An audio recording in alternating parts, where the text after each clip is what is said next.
Guys, today modern AI is quite advanced, except two problems. It is censored and it takes your information. Well, it's hard to find a tech company that don't, but let me introduce you to one. Shout out to my sponsor, Venice AI, which allows you to protect your information and avoid censorship. Now ask yourself, why should a team of programmers at these leading AI apps be the ones to decide what is okay for you to ask and think? Also, would you be comfortable if the presidential administration could govern what AI tells you? Man, I know I wouldn't.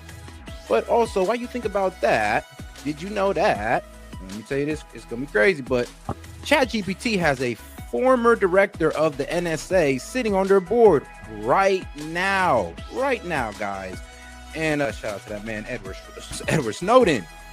He called this a willful, calculated betrayal of the rights of every person on Earth. And we all know how Alexa is. Alexa listens to us and recommends products based on our conversations. I mean, talk about a violation of privacy.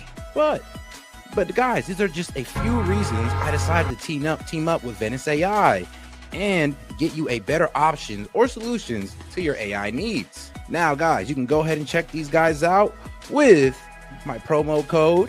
So shout out to Venice AI. Now, if you want to use AI without fear of handing over your most intimate thoughts to a corporation or government, you can get 20% off a pro plan using my link, Venice AI SET, and use the code SET. Man, so shout out, guys. So make sure you guys use the code. Put it one more time for you guys right there. Once again, guys, if you guys want to go ahead and have unleashed AI, uncensored AI, go ahead and tap in with my guys at Venice AI, guys. Hey, this is SET and appreciate the support. And shout out to the sponsor.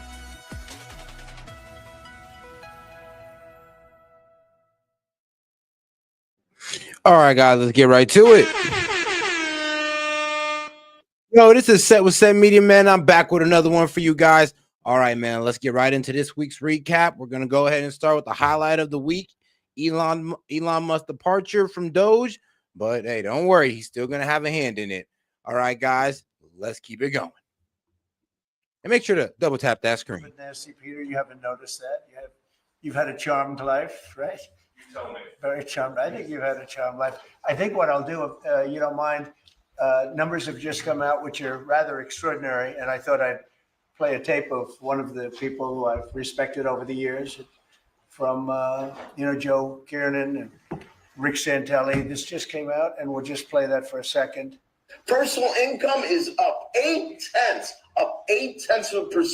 That is almost triple the expectations. I'll tell you that the income numbers really for the first 4 months of the year. Yes, personal income has went up. Jobs have been added, like 100K plus jobs have been added month after month for the past 4 months. So, but the job report for May is going to come out within, I believe, about a week or so. So we'll see. Stellar. They're really stellar. I mean, I could go back and look at the first 4 months of many different years. Really very strong numbers. And you're right. This administration is criticized for just about everything under the sun. I've never, ever in my lifetime had glimpses into the politics of an administration in the form of transparency like this one. Why don't we be, give credit where credit is due? Income really shooting up. Rick, I also thought everybody was going to get one last order of imports that were going to be tariffed, and they were loading up on things. How the hell did they already fix the trade, or not fix it, but to cut it in half? That's crazy. So there wasn't a lot of front loading of. Yep, the trade deficit has been cut in half. So what was it, like 1.2 trillion? So now we're looking at what, like $650 billion trade deficit. Yeah, that's quite the turnaround. Of things that they needed before the tariffs hit. Yeah, I'll tell you what, it really does call into question some of the conventional wisdoms. And, it's going to be interesting to see what happens next month when we get this number, or we see some of the other numbers like current accounts, see how they fared. Because I don't know, I've been watching these numbers a long time. I don't think I've ever seen the trade deficit cut in half in 1 month. Not bad. Right? Not bad. Come on, guys. Give it up to him. Give it up. Come on, guys. That's pretty impressive. Yeah, I see Howard and Scott are here, so it's great. You guys want to stand over here? You might as well. You're the ones that help produce those numbers, and it'll only get better. The tariffs are so important, and that's why we were so happy with the decision yesterday, where the tariffs continue, because without the tariffs, our nation would be imperiled. We would really be imperiled. I think I can say that with great surety, Scott and Howard. And so we were very happy to get that decision, that big decision yesterday. And today it's about a man named Elon, and he's one of the greatest business leaders and innovators the world has ever produced. He stepped forward to put his very great talents into the service of our nation, and we appreciate it. And I just want to say that Elon has worked tirelessly helping lead the most sweeping and consequential government reform. And guys, let's make sure we double tap that screen and like the video, guys. Appreciate the support, by the way. Make sure we double tap that screen or hit the 3 dots up there in the corner. Program in generations, and you know the kinds of things that he's found and his people have found. He's brought a group of very smart people in, and they found things that are pretty unbelievable.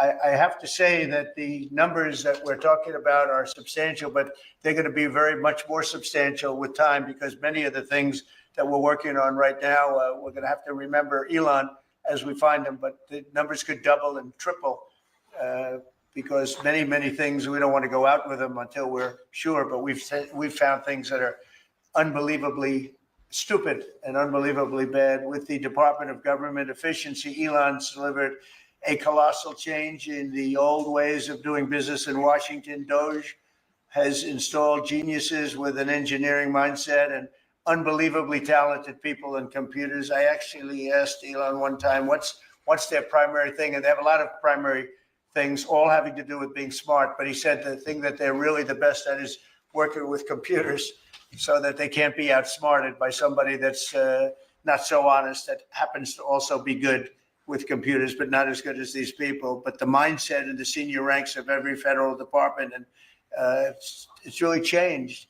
And with Elon's guidance, they're helping to detect fraud / waste and modernize broken and outdated systems. So as you know, we're talking about various systems and changing systems. And, you know, sadly, it takes a long time to do that.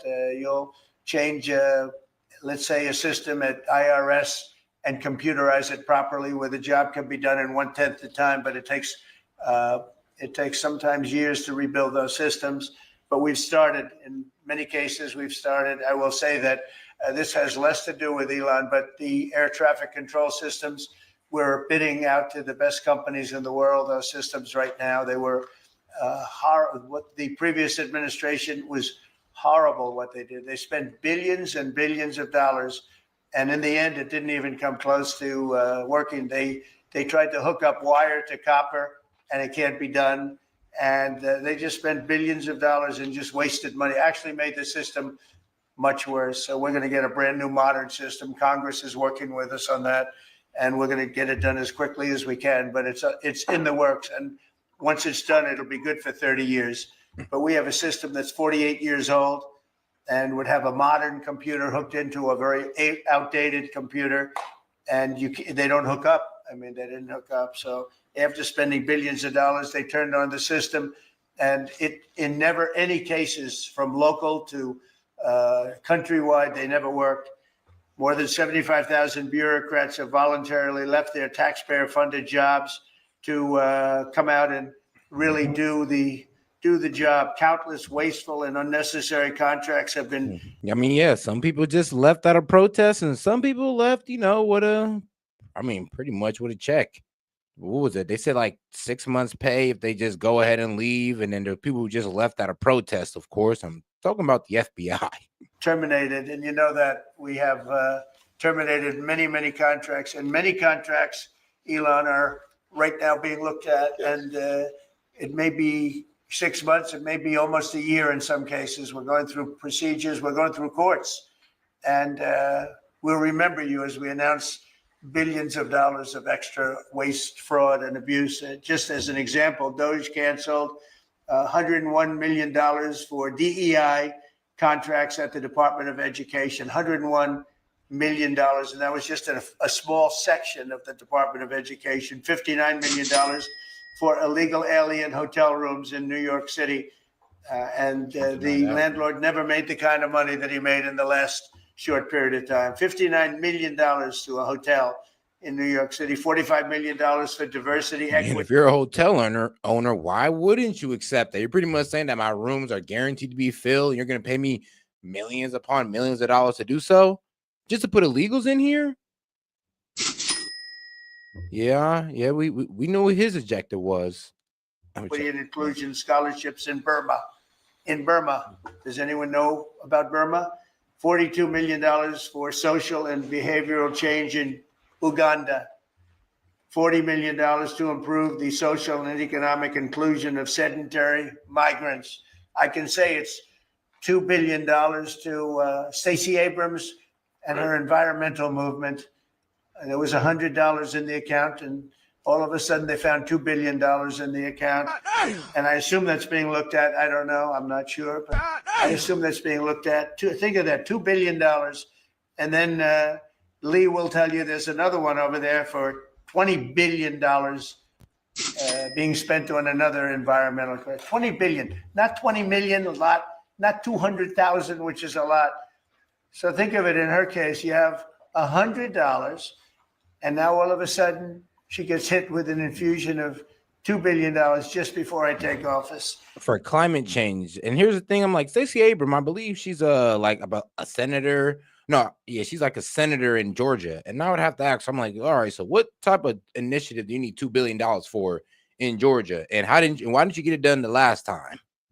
$20 million for Arab Sesame Street in the Middle East. Nobody knows what that's all about. Nobody's been able to find it. $8 million for making mice transgender. So they spent $8 million on making mice transgender. And those are better than many of the others. I could sit here all day and read things just like that, but we have other things to do. So it's much, much more than just that. We're totally committed to making the DOGE cuts permanent and stopping much more of the waste in the months to come. We want to get our great, big, beautiful bill finished and done. After that, we put some of this into the bill, but most of it's going to come later. We're going to have it cauterized by Congress, affirmed by Congress.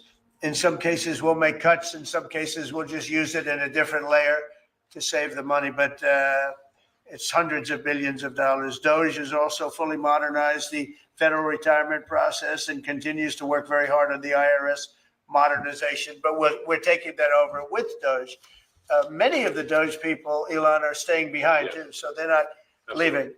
And Elon's really not leaving. He's going to be back and forth, I think. I have a feeling it's his baby, and I think he's going to be doing a lot of things. But Elon's service to America has been without comparison in modern history. He's already running one of the most innovative car companies in the world. You look at his factories and compare them with some of the old factories we have, and it's a big difference. I will give him this. Elon pretty much done what needed to be done with the government. The government needed the most scrutinizing audit ever delivered, and that's what DOGE did.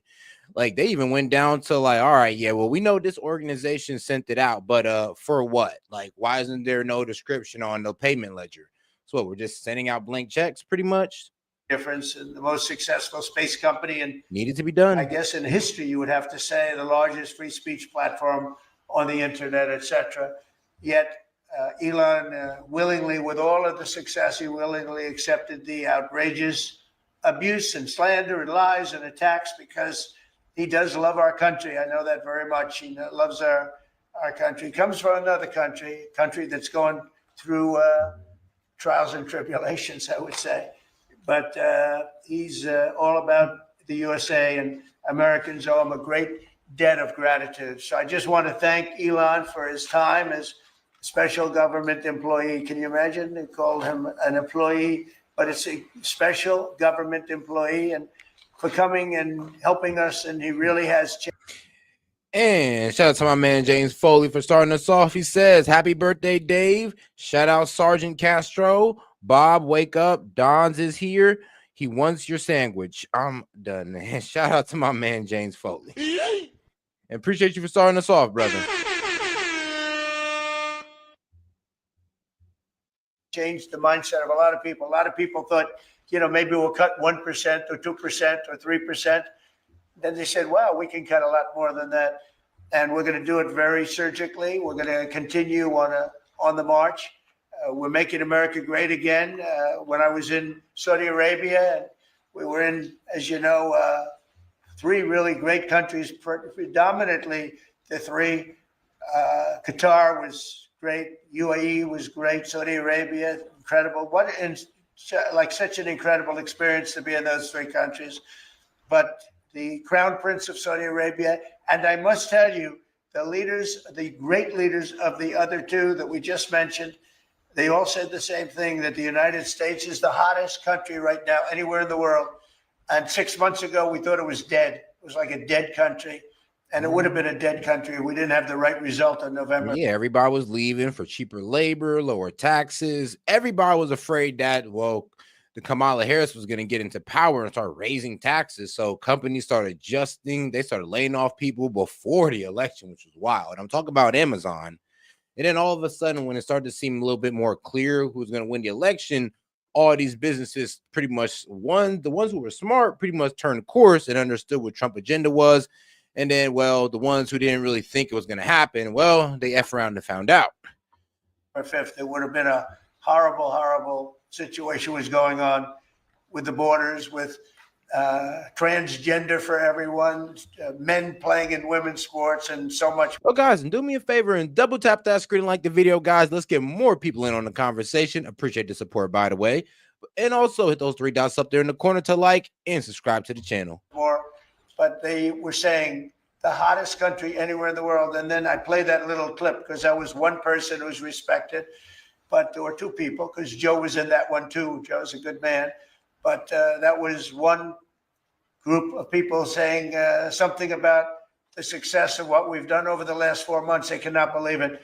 In the one case, they said they've never seen anything like it as long as they've been doing what they've been doing. They've been doing it for a long time.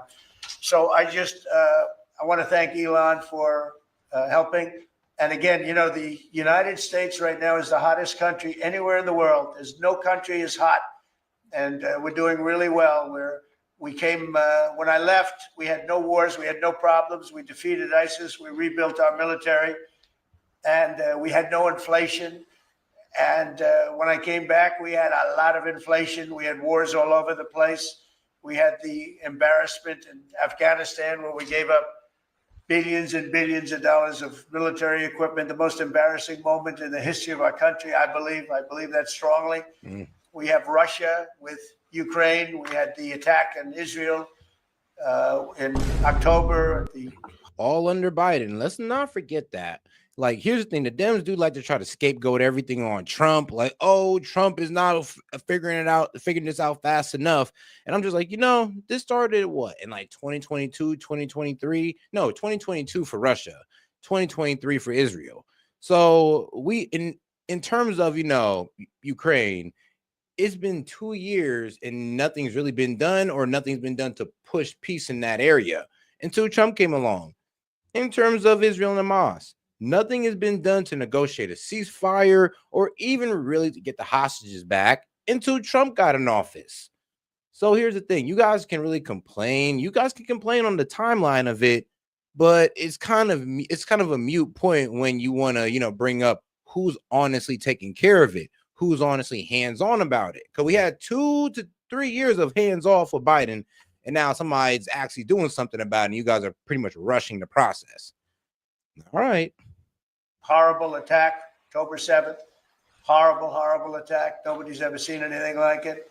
And now we have something where we're really healing a lot of that.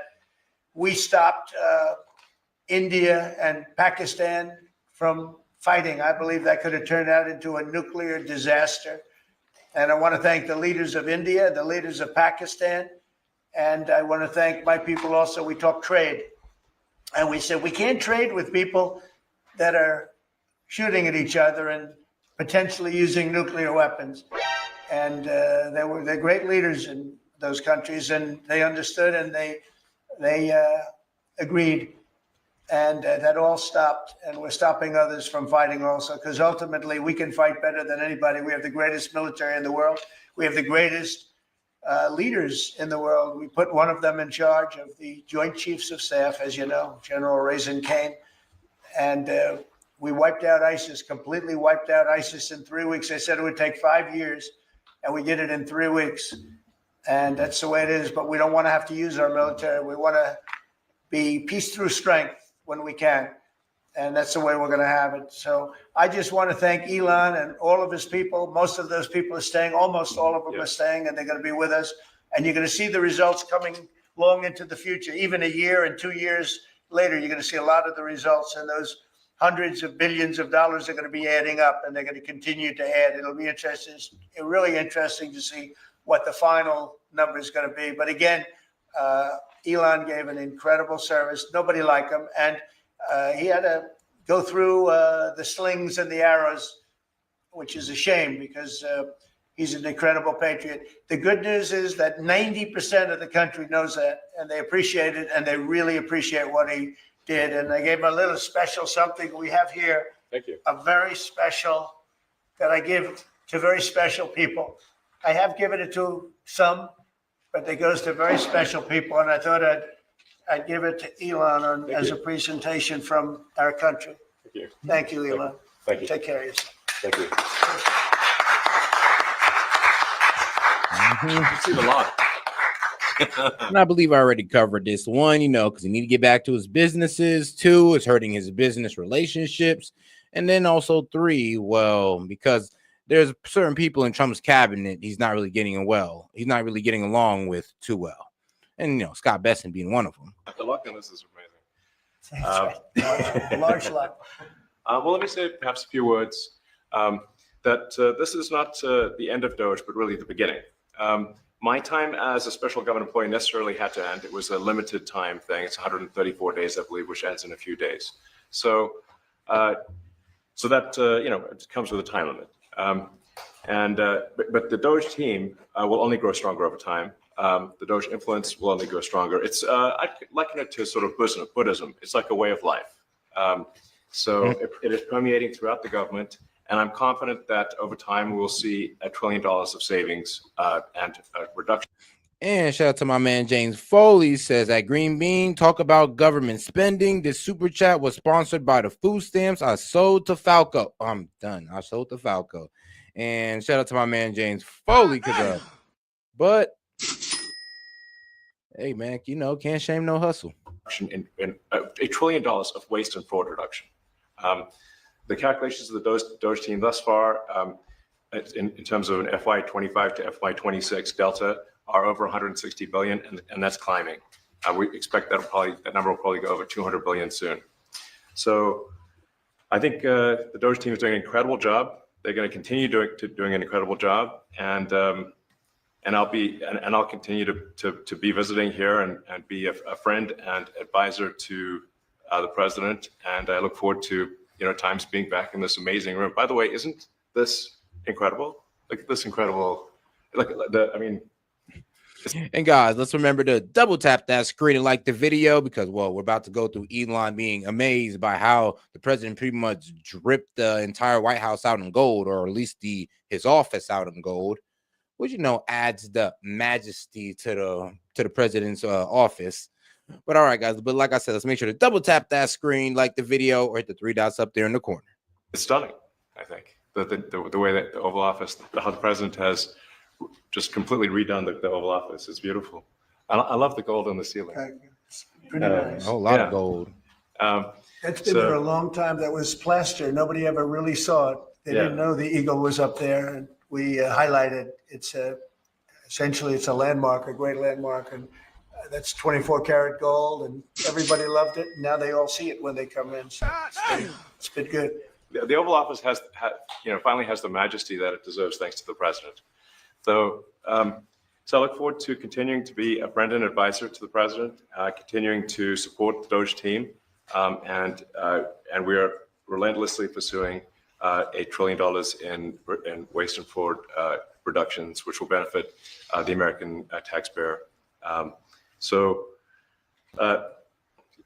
That's it, really. Thank you, Mr. President. Thank you. All right. Great job. Thank you. President Trump, the president you had to deal with all the slings and arrows during your time at DOGE. There's this New York some of the people, some of the media organizations in this room were the slingers. Well, so there is a New York Times report today that accuses you of blurring the line between. It's the New York Times. Is that the same publication that I mean, what happened? The New York Times accused this man of, and then been debunked. Pulitzer Prize for false reporting on the Russiagate? Is it the same organization? I think it is. I think it is. I think the judge just ruled against the New York Times for their lies about the Russiagate hoax, and that they might have to give back that Pulitzer Prize. That New York Times. Let's move on. Okay. Next question. I got one. President Trump, Biden aides who used to work here are in talks with Republicans in Congress to go and testify about what they did or didn't do to possibly conceal President Biden's decline. Do you think that Dr. Jill Biden should also have to come in and testify about what she did or didn't do? I mean, yeah, she's the first lady. She's next to this man damn near every day. So, yeah, she should have to come in and testify and be like, so why didn't you alert the American people on, your husband's declining health, seeing that you would be the first one to know out of everybody in the world? It would be you, the first one to know. So how come you neglect to tell everybody, other than the fact that you were just you do it for the proper popularity? What was a cover of magazines just that important to you? Like, come on, be real with us. Well, I hate the concept of it. It's the wife of a man who was going through a lot of problems, and everybody that dealt with him understood that. And I guess it came out during the debate loud and clear. That was the biggest signal of all. They have to do what's right. The country there was a lot of dishonesty in the election, as you know, of 2020. That's been now caught. People understand it was a rigged election. And when you go further out, when you see the auto pen, I think the auto pen is going to become one of the great scandals of all time, because you have somebody operating it or a number of people operating. Because I knew Joe Biden. Joe Biden wasn't in favor of opening up borders, letting 21 million people into this from prisons and mental institutions and gang members. He wasn't into that at all. And who signed these orders, proclamations, and all of the different things that he signed that set our country so far back, that was so bad for our country? With the auto pen, how would it work? Like, we're in the Oval Office right now. If there was a group of rogue staffers that worked for you who wanted to advance a bill or an executive order without your knowledge, how could they do it? How do they? Well, it's very hard, because I'd read your newspapers or your media the next day, and I'd say, well, I didn't approve that, and I would find it.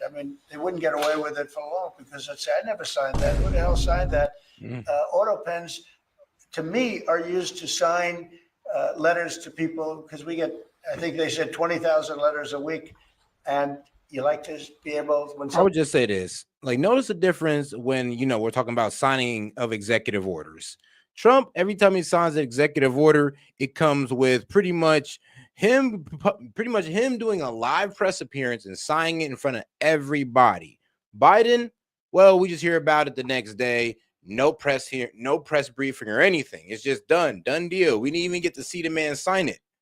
So there's the difference, and that's why kind of, the whole transparency or the legitimacy is being challenged, because one, well, we never really seen him sign it like Trump.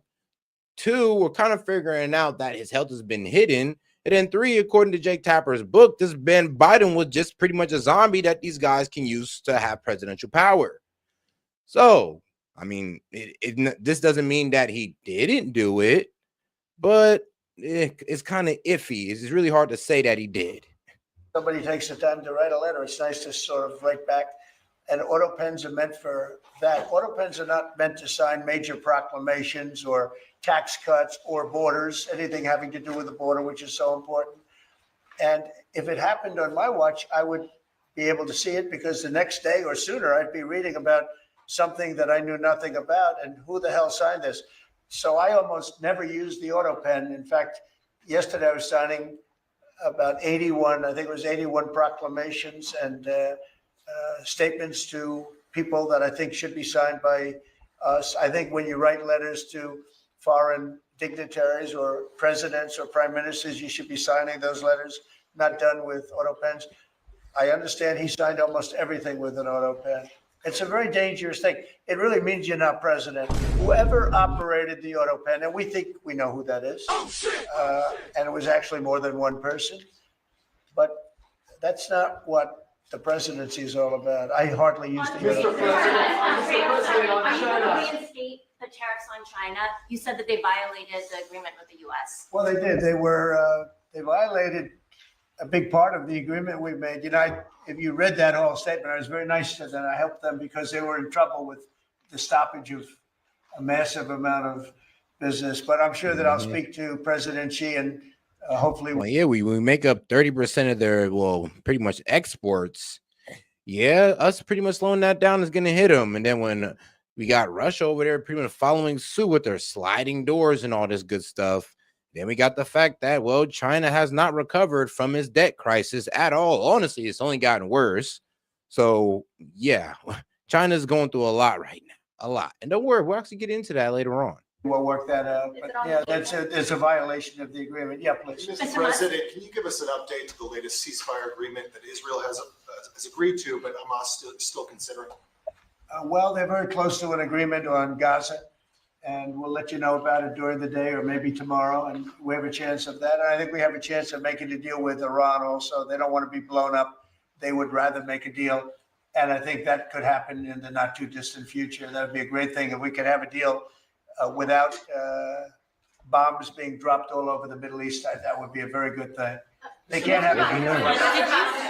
We want them to be safe. We want them to have a very, very successful nation. Let it be a great nation, but we can't have them. They cannot have a nuclear weapon. It's very simple. And I think we're fairly close to a deal with Iran. Mr. Musk, a question for Elon. Yeah, please.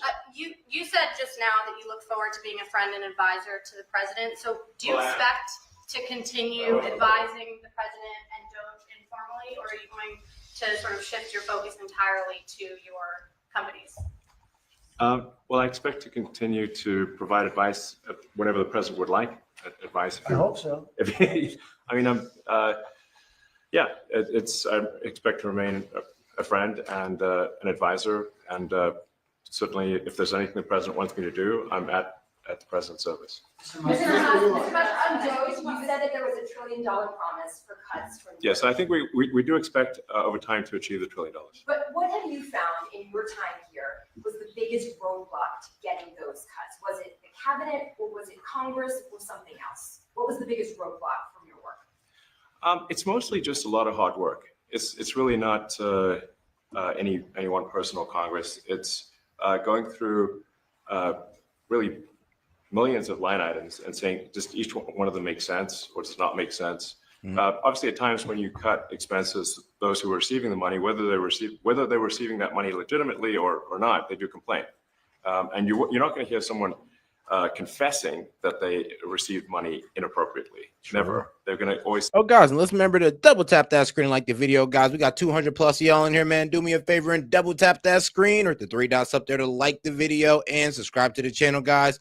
Appreciate the support, by the way. Let's keep it going. Say that they received money appropriately for an important cause. Naturally, that's what you'd expect. So we just have to. It's just a lot of work going through the vast expenses of the federal government and just really asking questions. What's this money for? Are you sure it's actually being used well? Many times we can't even find anyone who defends it. So for a lot of the expenses, there is actually no defender at all. And then we have to just work through the process of stopping the spending, where there's often literally no defender. Nobody even knows why the money is being spent. It's truly absurd. I mean, we find situations where there are millions of software licenses with 0 people using them. 0. Exactly. This is the quizzical expression. You're like, surely, if there's millions of software licenses, someone should be using them. No, and then we've got to go through the process of saying, okay, look, if no one's using the software, we need to terminate this software license agreement. That's everywhere in the government, by the way. Mr. Musk, what do you think would be easier, colonizing Mars or making the government efficient? It's a tough call. Funny. But I think colonizing Mars and making life multiplanetary is harder. And as I said, we do expect to achieve over time the $1 trillion of savings. We can't do it in like a few months, but if you say, I would say this, Elon, nobody's going to try to destroy your company and vandalize your cars with you, you trying to make it to Mars. But for some reason, you trying to, make the government more efficient, cut government spending. Yeah, you're not really getting no love for that. I'll tell you that right now. Actually, you're getting held up. So if I was him, I'd say, honestly, cutting government spending, because nobody's really attacking my products off me, trying to go to Mars. By I think the official end of DOGE, which the president may choose to extend, is the middle of next year. Say by the middle of next year, with the support of the president and Congress, could we achieve $1 trillion of savings? I think so. We're on track to do so. Do you have faith that Congress has been? Go ahead. Mr. President, you had mentioned earlier in the week that DOGE had become a whipping boy. And as the president mentioned, you went through a lot to go through this process. Yeah. Was it worth it for you, and what would you change? Yes. So what we found was happening was that if there were any cuts anywhere, then people would assume that was done by DOGE. And so we became like essentially the DOGE boogeyman, where if any cut anywhere would be ascribed to DOGE.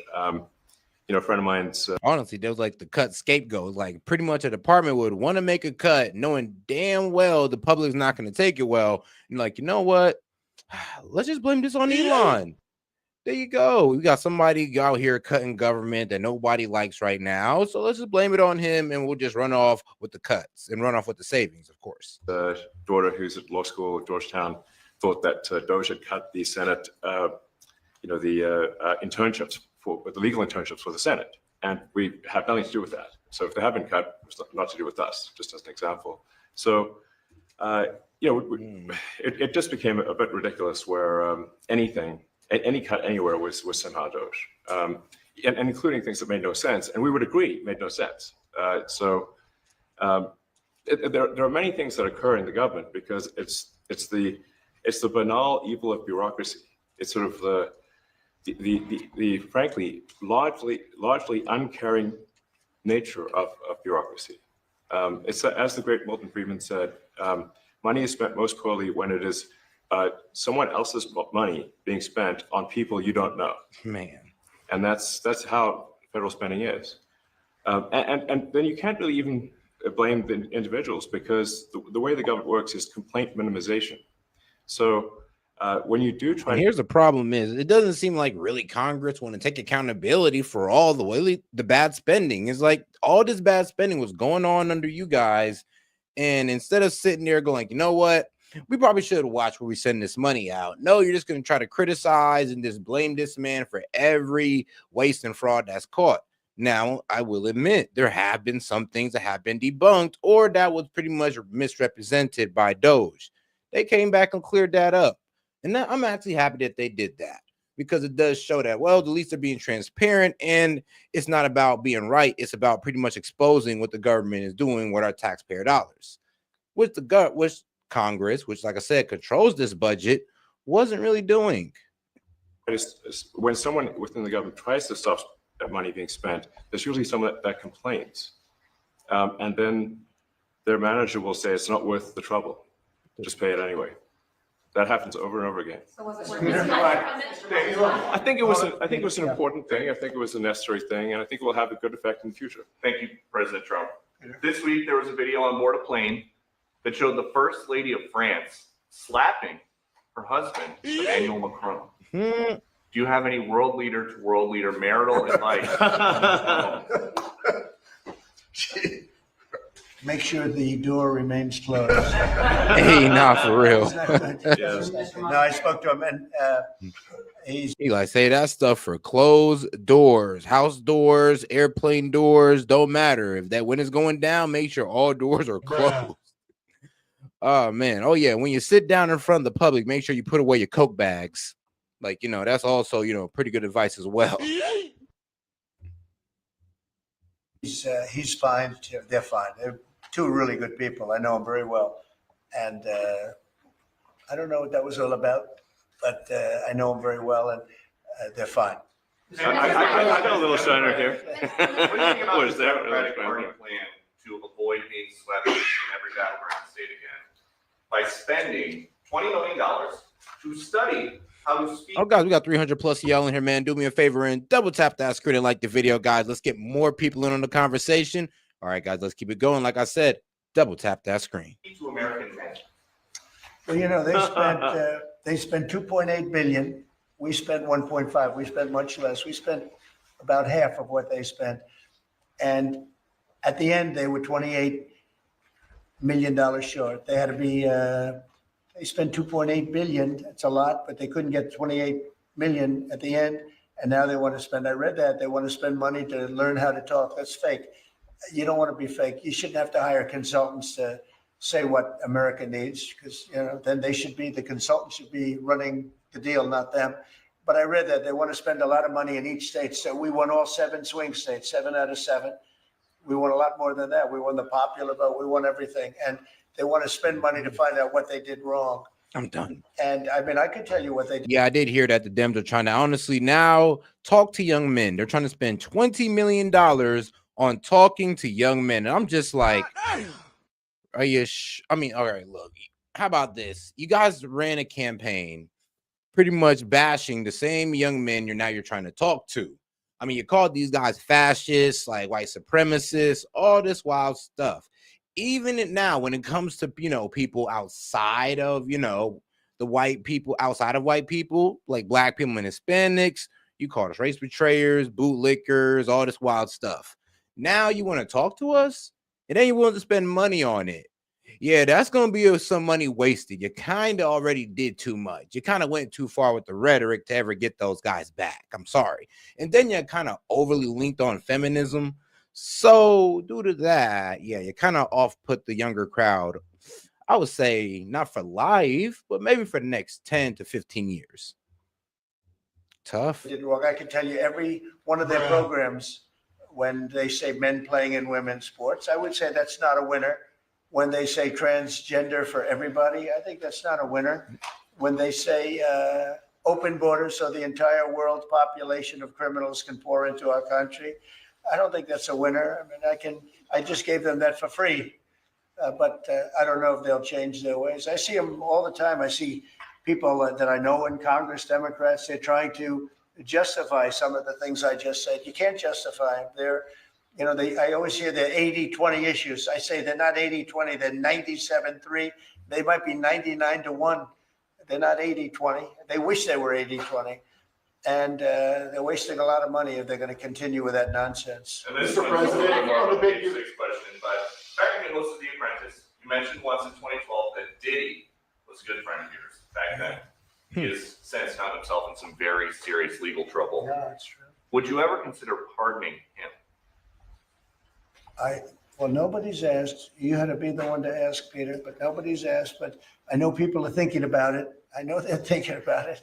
I think some people have been very close to asking. First of all, I'd look at what's happening, and I haven't been watching it too closely, although it's certainly getting a lot of coverage. I haven't seen him. I haven't spoken to him in years. He used to really like me a lot, but I think when I ran for politics, he sort of, that relationship busted up. From what I read, I don't know. He didn't tell me that, but yeah, Trump's relationship with P. Diddy kind of went the same way with Oprah. It was like, you know, they were cool. You know, you see them out in public together, like being the best of friends, talking to each other. And then this man ran for president, and now the switch up begins. And now he's just the worst man alive. He's a racist. He don't like black people, even though before he was running, you know, he was seen chilling with all types of, you know, black celebrities. I'd read some little bit nasty statements in the paper all of a sudden. You know, it's different. You become a much different person when you run for politics and you do what's right. I could do other things, and I'm sure he'd like me, and I'm sure other people would like me, but it wouldn't be as good for our country. As we said, our country's doing really well because of what we're doing. So it's not a popularity contest. So I don't know. I would certainly look at the facts.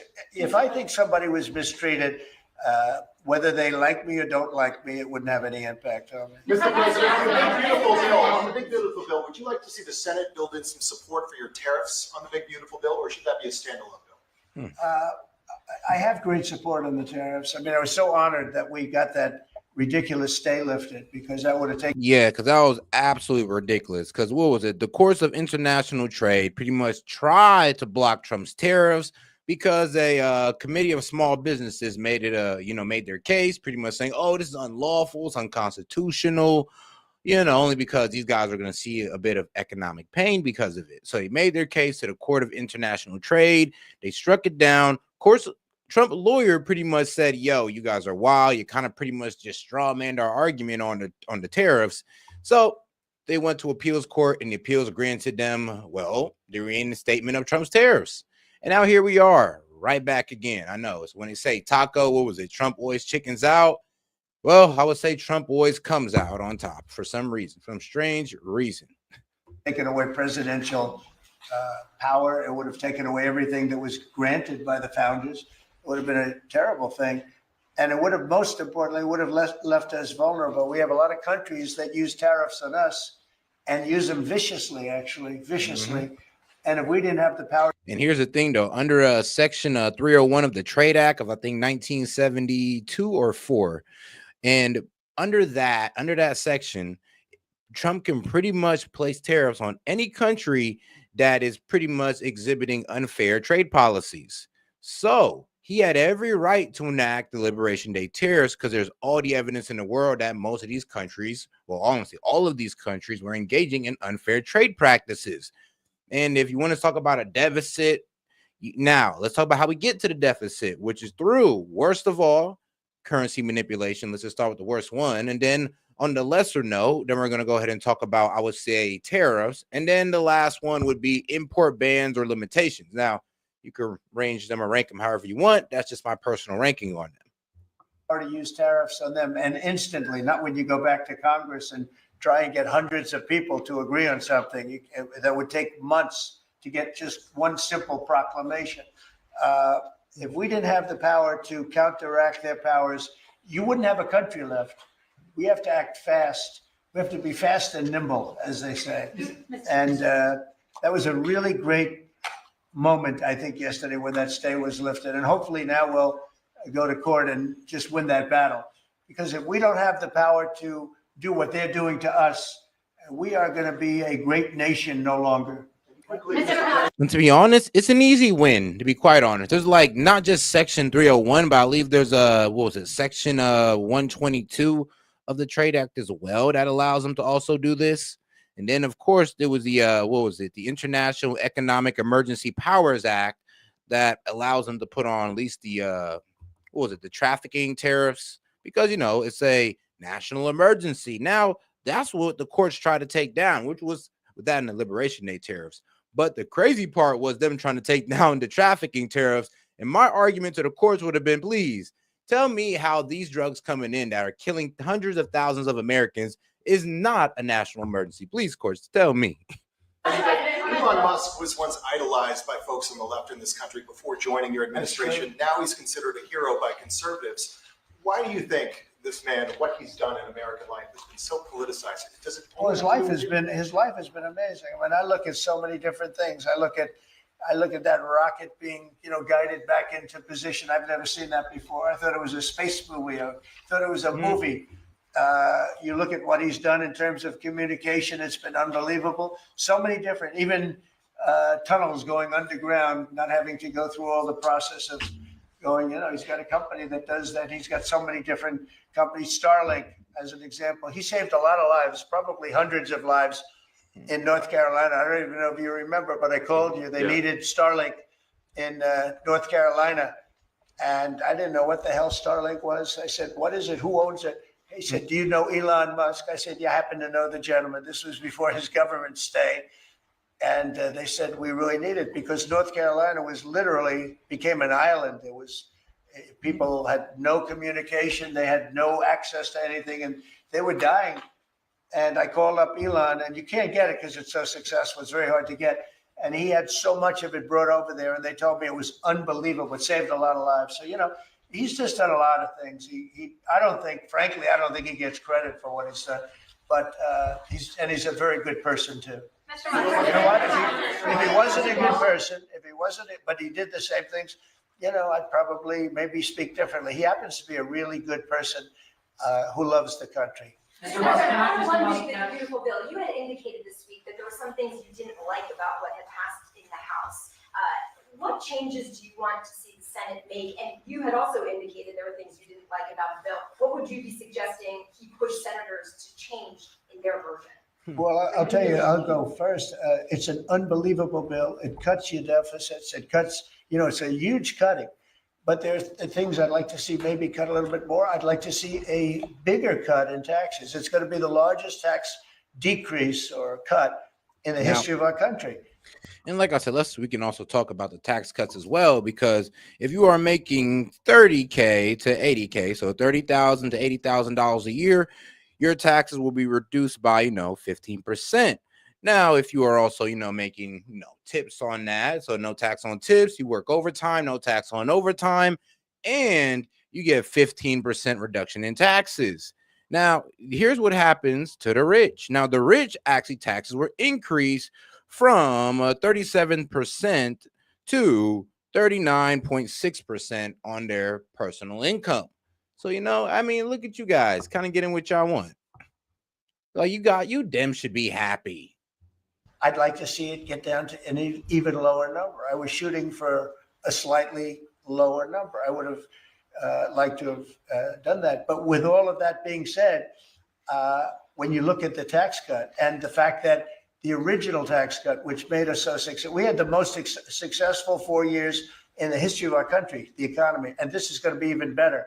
And you see that by the reports that came out just yesterday or tonight. I guess they were released this morning at 8 o'clock. You see the kind of numbers where somebody that's a pro is like, whoa, I haven't seen numbers like this since I've been doing this. These are human emotions of professionals that have never seen numbers like, and we've just started. The bill is a great bill. It's going to be jiggered around a little bit. It's going to be negotiated with the Senate, with the House. But the end result is it extends the Trump tax cuts. If it doesn't get approved, you'll have a 68% tax increase. You're going to go up 68%. That's a number that nobody's ever heard of before. You'll have a massive tax increase. If it does get approved, you'll have a large tax cut. And here's the thing. That means there is no tax cuts on the rich, because the only thing that's being, the only tax cuts the rich is getting is the one they got in 2017. So that's pretty much it. And their taxes are actually being increased to pretty much from 37% to 39.6%.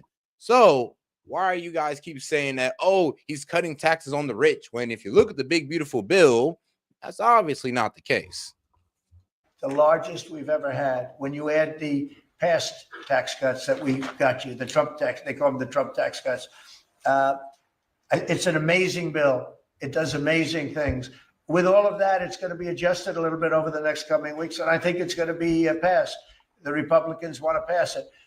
With all of the great things it does, including an extension of debt. It's the extension. We have to extend the debt.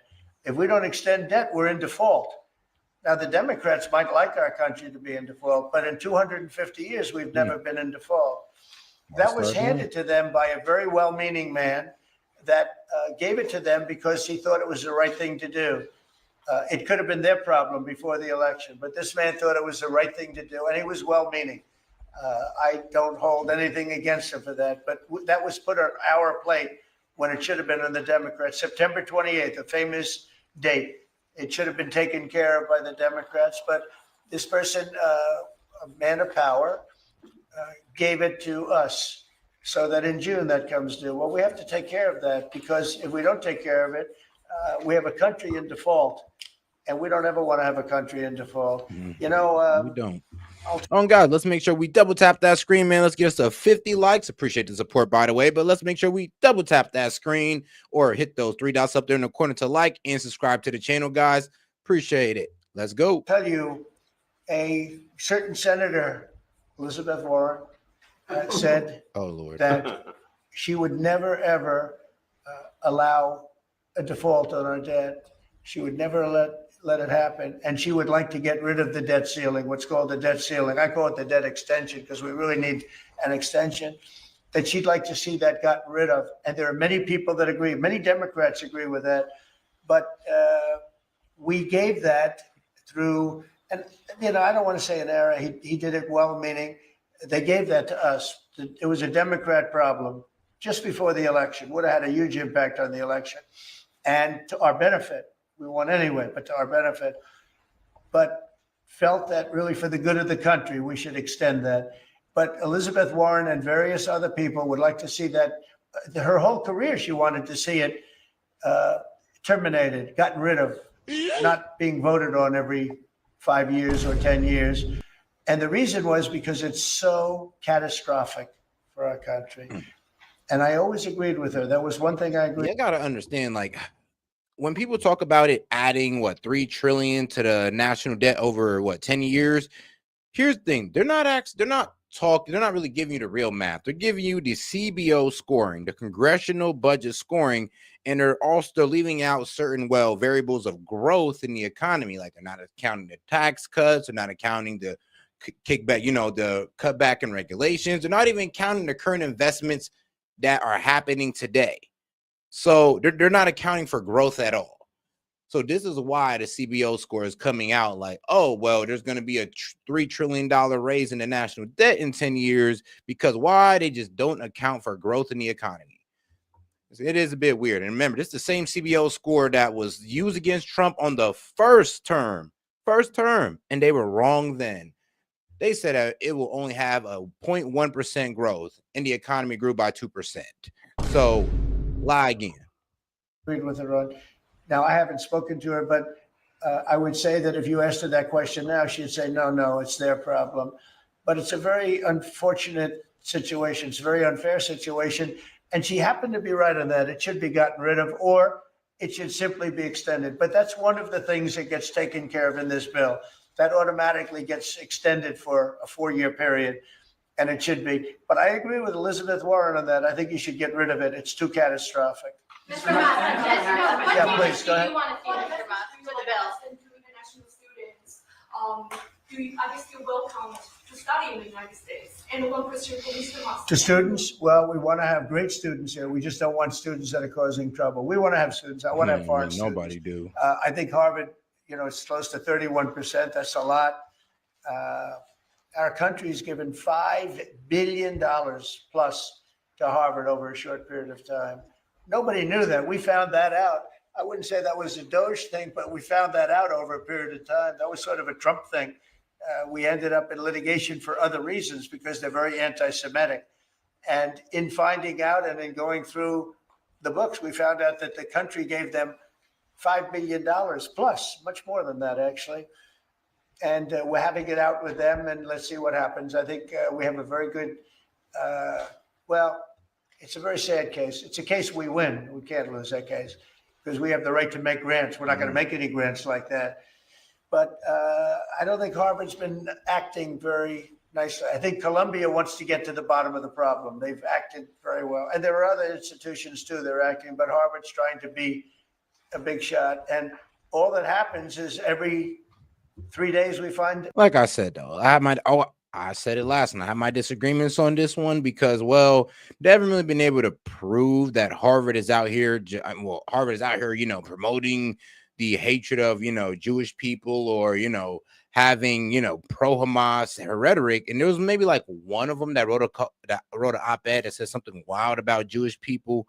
But most of them are being highly critical of the government of Israel. So I don't agree with this because it kind of just seems like they're trying to wrap anybody up who's honestly speaking out against Israel, which isn't right. Another $100 million that was given. 2 days ago, we found $200 million more. The money's given to them like gravy. I'd like to see the money go to trade schools where people learn how to fix motors and engines, where people learn how to build rocket ships. Because, somebody has to build those rocket ships. Yeah. And I'd like to see trade schools set up because you could take $5 billion plus hundreds of billions more, which is what's spent. Absolutely. And you could have the greatest trade school system anywhere in the world. And that's what we need to build his rockets and robots and things that he's doing and to build lots of other things. And, I went to school with people. In some cases, they weren't good students, but they could fix the engine of a car better than anybody I've ever seen. They could take it apart blindfolded. They had an ability at that. And they did very well. They made a lot of money. You know, it's a very skilled job. It's great.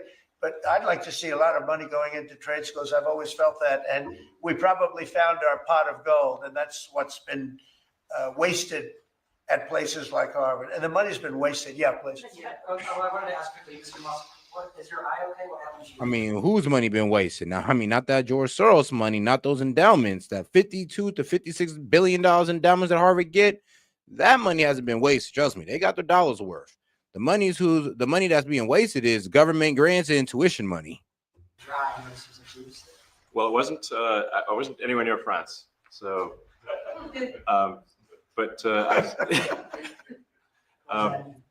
No, I didn't notice about the First Lady of France. getting slapped. You know. I didn't notice. Yeah, no, I was just horsing around with Lil X, and I said, "Go ahead, punch me in the face," and he did. Turns out, even a 5-year-old punching you in the face actually does. That was excellent. Can actually grab you. I ain't gonna lie, I've had that happen to me before too.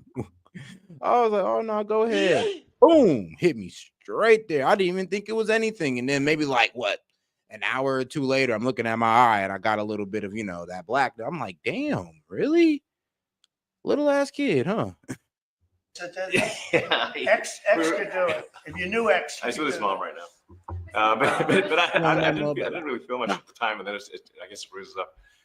But I just horsed around with the kids. I didn't notice it actually. I know that you try to stay pretty neutral because not your war, but And by the way, not my war. I just want to solve the problem for people. This was not a war that was going to happen if I were president. Right, and so not your war, but as you try to fix it, and as you survey this hellscape of the Ukrainian front lines, it's horrible. And you and your team deal with a very stubborn Vladimir Putin.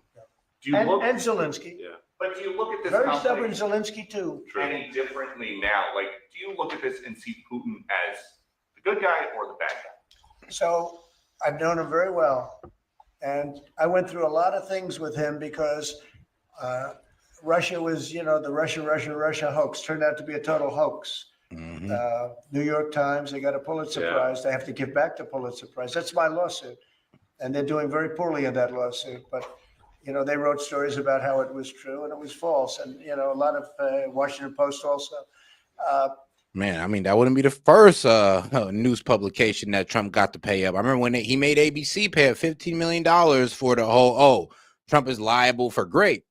And that was false. I have $15 million things that I was worthy very of false. surprised at.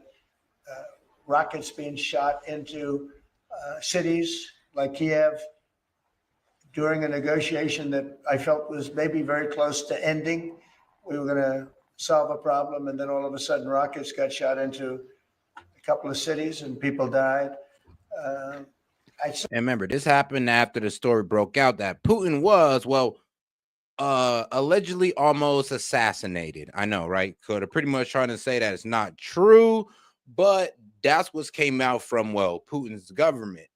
So who knows, honestly. But word around town is that the reason, or word on the global street, is the reason that Putin done unleashed that drone strike on Ukraine, mass drone strike on Ukraine, is because they tried to assassinate him and it didn't work. They tried to do a drones. They tried to pretty much take him out with drones on his helicopter. They almost got him. And then pretty much after that, this man, he pretty much unleashes hell on Ukraine. So here we are.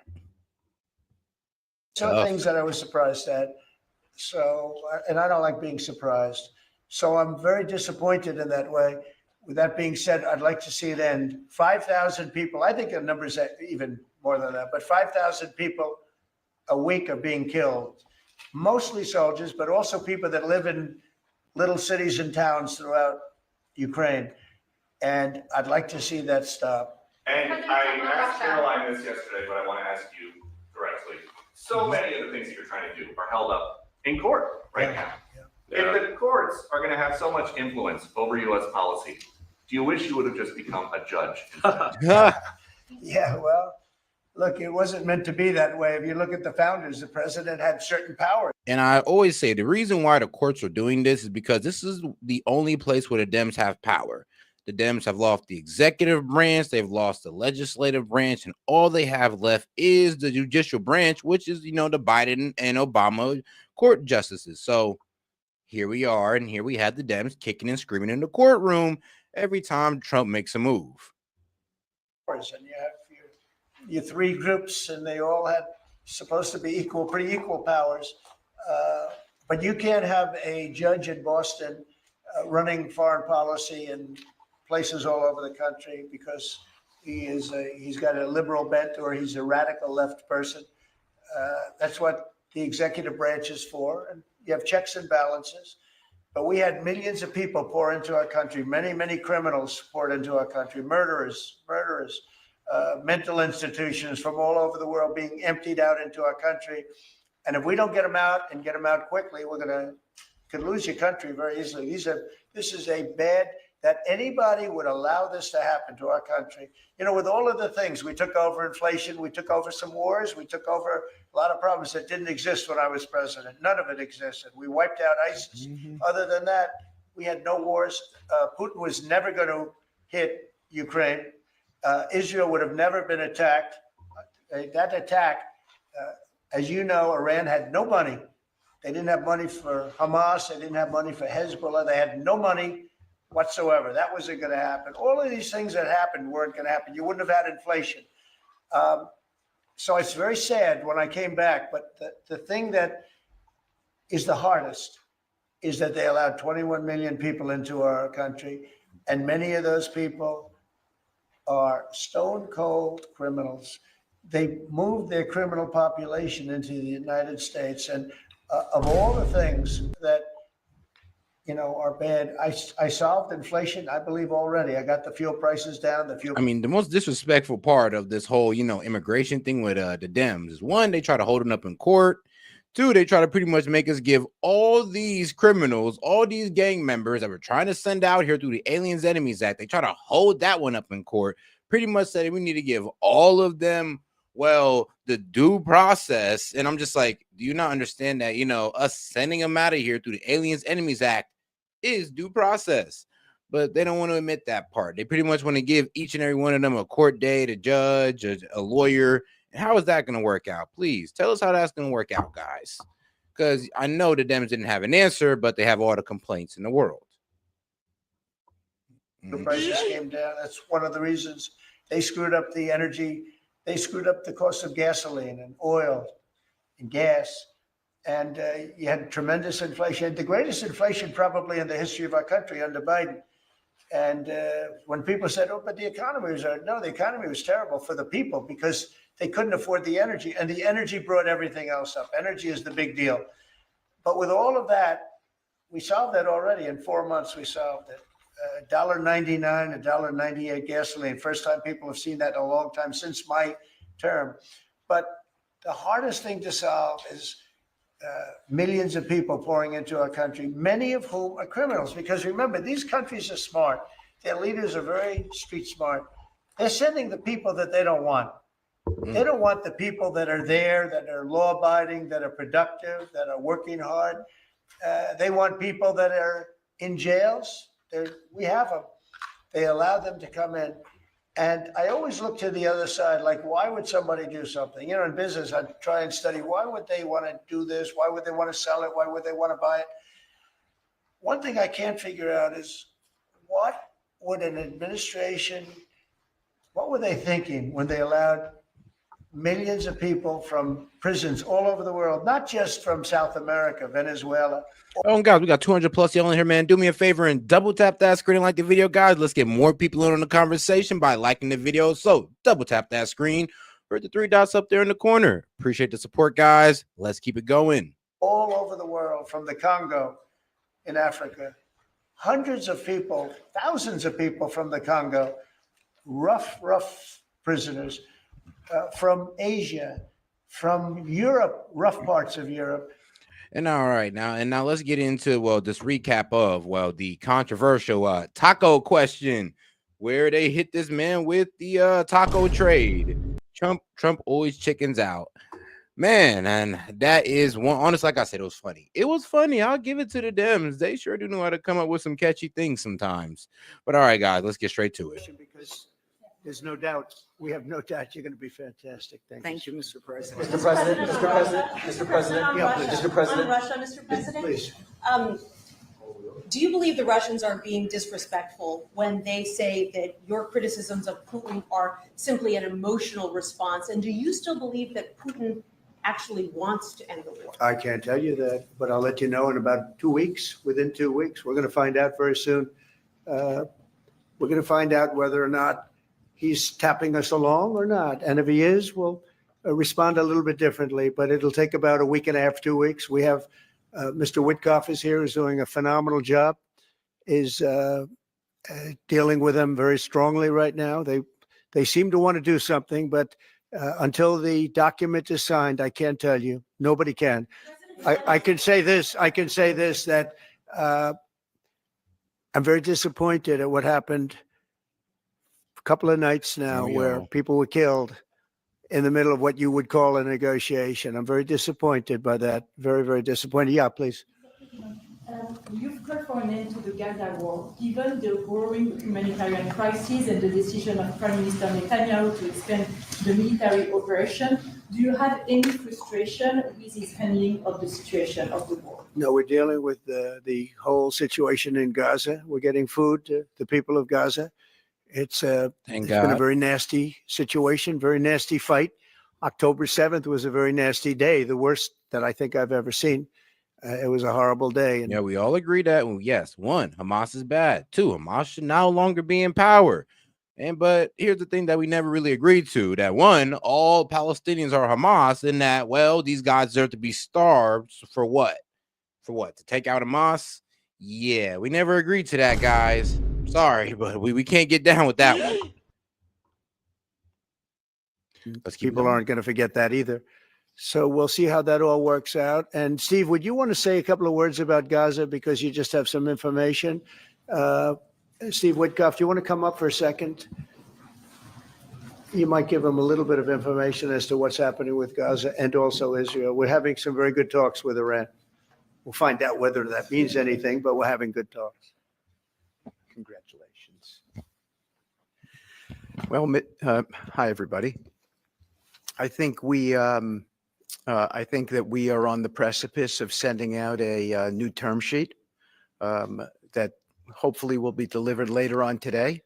The president is going to review it, and I have some very good feelings about getting to a long-term resolution, temporary ceasefire, and a long-term resolution, a peaceful resolution of that conflict. I like it. And shout out to the man Witkoff, because, well, here's the thing. One, Israel's kind of pissed with him because he went and got that hostage deal done behind Israel's back, they said. But really, we kind of just left Israel out the equation, because it did kind of seem like, we try to do hostage negotiations through Israel. They never work out for some strange reason. But then all of a sudden, United States go do it without Israel, and it just works out oh so quickly. Yeah, I mean, it kind of exposed a lot right there. All right. We're having very good talks with Mr. President, you said yesterday that Putin is playing with fire. What will be the consequences for Russia if Russia continues? Well, I'm not going to tell you exactly, but the words speak pretty loud. We're not happy about that situation. I think we're doing very well with Iran. I think we're doing very well with Gaza, but we are doing very well with Iran, and I think we're going to see something very sensible, because there are only two outcomes. You know what the two outcomes is: a smart outcome, and there's a violent outcome. And I don't think anybody wants to see the second. But I think we've made a lot of progress, and we'll see. They still have to agree to the final stages of a document. But I think you could be very well surprised what happens there, and it'll be a great thing for them. They could have a great country into the future. Yeah. Mr. President, Elon Musk in a television interview criticized the one beautiful bill, saying he was disappointed it didn't cut enough, essentially, that it undercut the DOGE efforts. What's your reaction to that? Well, the reaction's a lot of things. Number one, we have to get a lot of votes. We can't be cutting. We need We need to get a lot of support. Oh, guys, remember, you can super chat in any question, comments, jokes, or disagreements. Or if you just want to super chat and support the show, be much appreciated. All right, guys, let's keep it going. And let's make sure to double tap that screen to like the video, guys, with the 3 dots up there in the corner to like and subscribe to the channel. Let's keep it going. All Support. right. And we have a lot of support. We had to get it through the House. The House was, we have no Democrats. You know, if it's up to the Democrats, they'll take the 65% increase. You know, if that doesn't get approved, this country is going to have a 65% increase in taxes and lots of other problems, big problems, almost bigger than that. But we'll have a 65% increase as opposed to the largest tax cut. But the Dems don't want to talk about that. They don't want to talk about that huge tax increase is going to happen across the board, mainly to us in the middle class. Yeah, they don't want to talk about that part for some strange reason, and I wonder why. In the history of our country, we will be negotiating that bill, and I'm not happy about certain aspects of it, but I'm thrilled by other aspects of it. That's the way they go. It's very big. It's the big, beautiful bill, but the beautiful is because of all of the things we have. The biggest thing being, I would say, the level of tax cutting that we're going to be doing. We're going to make people really be able to. We'll have the lowest tax rate we've ever had in the history of our country, and tremendous amounts of benefit are going to the middle income people of our country, low and middle income people of our country. So we're going to see what happens, because the Senate, as you know, is negotiating with us, and they have to then go back to the House, and you know it's got a way to go. But I have to say, Speaker Johnson and Thune have done an incredible job. John Thune has done a fantastic, Leader Thune, a fantastic job, and they're working together with me and others. And I think we have an amazing, if we pull this off, remember, we have 0 Democrat votes because they're bad people. There's something wrong with them. You know, they'll let people pour into our country. Single biggest problem is we had 21 million people pour into our country, probably higher than that. And they're people that weren't supposed to be here. And many of those people are bad. Murderers, drug dealers, the mentally insane. They were closing mental institutions all over the world, not South America, all over the world. They're coming into our country, and we're getting them out. And we're having a hard time because some judges aren't making it very easy for us, and it's tough enough. They approved that. They allowed that to happen to our country. We don't have one Democrat vote. And if I were a Democrat, I'd be voting for this bill, and I'd get elected to any position I want as a Democrat. They're crazy. They're voting for a 65% tax increase. And they're only doing it for hatred. They're not doing it for any reason. They know it's terrible politics, in my opinion. But so we have no Democrat votes. That means we have to get almost all Republican votes. And I think we're very close to doing that. I think it'll be very successful. Yeah, please. Mr. President, Wall Street analysts have coined a new term called the taco trade. They're saying Trump always chickens out on your tariff threats, and that's why markets are higher this week. Oh, wow. What's your response to that? I kick out? Oh, and then I chicken out. I've never heard that. You mean because I reduced China from 145% that I set down to 100 and then down to another number? And I would just say, Democrats, y'all kind of missed the play. The play was always to get these guys to come to the negotiation table, or we won't relax on the tariffs. They did, so we put them down. And then all of a sudden, the mainstream media runs with, oh, Trump backed down, he flinched. No, he didn't. They pretty much capitulated, and now this man's showing them some grace. That's why he didn't drop them on China, because the only people that responded to Trump in retaliation or aggressively was China. And look what that left them with, which we will get into later. Well, left them with a whole lot of debt, a lot of lost jobs, and a whole lot of factories that shut down. And also, well, RIP to those who, to the victims in the chemical explosion that happened in China, I believe, on the May 29th. RIP. I said you have to open up your whole country, and because I gave the European Union a 50% tax tariff, and they called up and they said, please, let's meet right now. Please, let's meet right now. And I said, okay, I'll give you till July 9. I actually asked them, I said, what's the date? Because they weren't willing to meet. And after I did what I did, they said, we'll meet anytime you want. And we have an end date of July 9th. You call that chickening out? Because we have $14 trillion now invested, committed to investing when Biden didn't have practically anything. Biden This country was dying. You know, we have the hottest country anywhere in the world. I went to Saudi Arabia. The king told me, he said, you got the hottest, we have the hottest country in the world right now. 6 months ago, this country was. And I'll tell you this is one, not only because a lot of these countries, due to trade, due to the way economic trade works, a lot of these countries make mainly a lot of their money off us. A lot of corporations that operate in these countries get most of their profits from us. So when Trump put these tariffs on, and he pretty much saying, oh yeah, but no tariffs if you come over here and manufacture here. Yeah, that kind of put all of these countries on notice, pretty much saying, oh yeah, you're pretty much threatening our very way of life by pretty much saying, yeah, well, if you want to get into the economy that pretty much boosts the revenue of all the corporations that operate in your country, you guys are going to adhere to these tariffs. You're going to make sure you bring business here. Or if these countries don't act and they don't flinch, then they risk their corporations moving out of their country and moving into America. And they don't want that. It's kind of better to work a trade deal out with us. So, they don't have to lose their corporations. Trust me, nobody wants that. Nobody wants that. Stone cold dead. We had a dead country. We had a country people didn't think it was going to survive. And you ask a nasty question like that. It's called negotiation. You set a number. And if you go down, if I set a number at a ridiculous high number and I go down a little bit, they want me to hold that number, 145% tariff. Even I said, man, that really got up. You know how it got? Because of fentanyl and many other things. And you added it up. I said, where are we now? We're at 145%. I said, whoa, that's high. That's high. They were doing. And shout out Steph, appreciate you, sis. She says, I got a song that I mentioned about before, would love for you to hear in chat. All right, no problem. I'll go ahead and I'll bring it up later. Just go ahead and let me know if you put it in Discord or not. No business whatsoever. And they were having a lot of problems. We were very nice to China. I don't know if they're going to be nice to us, but we were very nice to China. And in many ways, I think we really helped China tremendously because, they were having great difficulty because we were basically going cold turkey with China. We were doing no business because of the tariff, because it was so high. But I knew that. But don't ever say what you said. That's a nasty question. Go ahead. To me, that's the nastiest question. Wait a minute. Wait. Go ahead, please.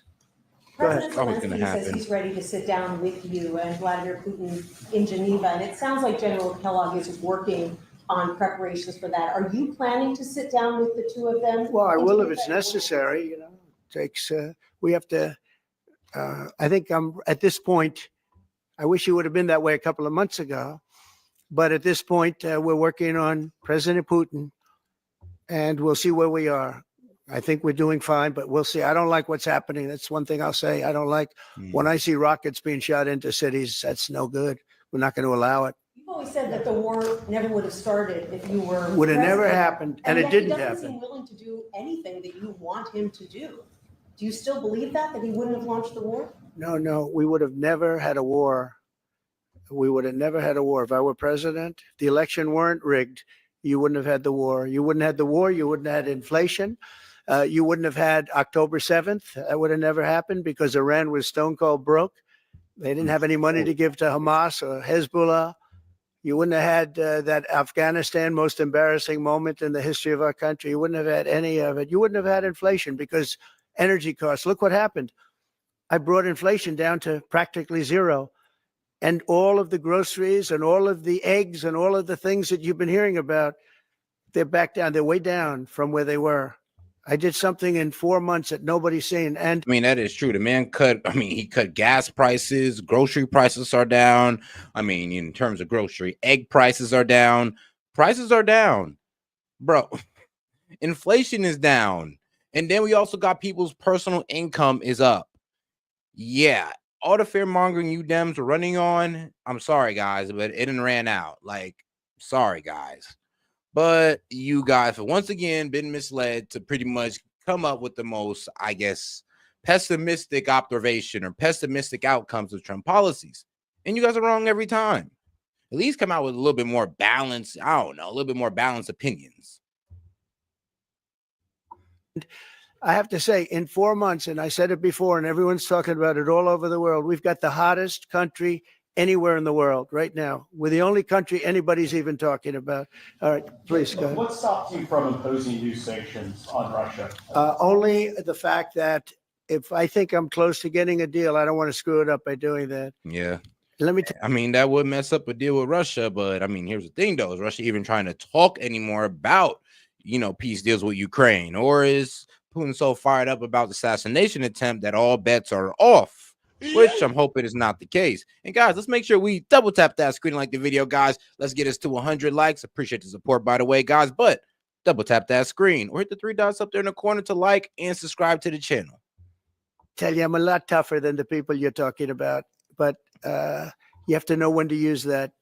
If I think it's going to hurt a deal, this isn't my war. This is Biden's war, Zelensky's war, and Putin's war. This isn't Trump's war.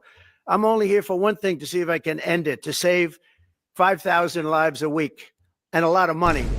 The money being much less important, because I made that money. I went to Saudi Arabia, Qatar, and UAE, and we brought back $5.1 trillion. So I made that money in about 2 hours, the money that we're talking about, but it's still think of it, $300 billion we've spent with no checks, no balances. They just send cash. You can imagine what's happened to that money. I never saw anything like it in my life, but I'm more interested because I picked up $5.1 trillion. And by the way, got a beautiful, big, magnificent, free airplane for the United States Air Force. Okay. Very proud of that too. They tried to say, oh, it's Trump's airplane. Oh yeah, sure. It's too big. It's frankly, it's too big, much too big. When can we expect that to be the Air Force One? Well, it's here already. Yeah. It's in the country. It's being refitted for military standard. How much will it cost to refit it? Oh, I don't know. Whatever it is, a hell of a lot less than building a new one. We're waiting. Yeah, I'll tell you that. I'll tell you that right now. It is going to cost what, $3 billion to make a new one. Then it's probably going to cost $1 billion to refit one. Too long from Boeing. Boeing has got to get its act together. Yeah. Sir, on Nippon Steel, this arrangement that was just announced in the Yeah. golden share, is that an arrangement you would consider for TikTok as well? Nothing to do with TikTok. Totally different kind of a deal. We'll have to get, to do it properly, we'll probably have to get China's approval. China's never easy. China's never easy. But I think we'll be able to save TikTok. I'd like to save TikTok. I mean, TikTok was very good to me. I won the young people by 37%. No Republicans ever won, and I won by 37%. And Charlie Kirk will tell you TikTok helped, but Charlie Kirk helped also. Oh, he just happens to be here. Look at him. He loves that we mentioned that name, right, Charlie? He's done great, and I appreciate all the help. But with young people, we won by 37%, Charlie, and you helped. But TikTok was amazing, and he was the first one. He said, get on TikTok. So I have a little bit of a warm spot. Yeah, he was dominating with those college debates. Absolutely dominating. I know I shouldn't. They'll say quid pro quo, put him in. And I'm talking about view-wise. He may not agree with Charlie Kirk personally or at all, but view-wise, the man was dominating on TikTok. In jail for the rest of his life. Quid pro quo. No, TikTok was very good to me. I won young people. I don't know if it was because of TikTok, but it was something happened. No Republican has ever won they call them young people. Young people, you can define it a lot of different ways, but I won every age group in young people.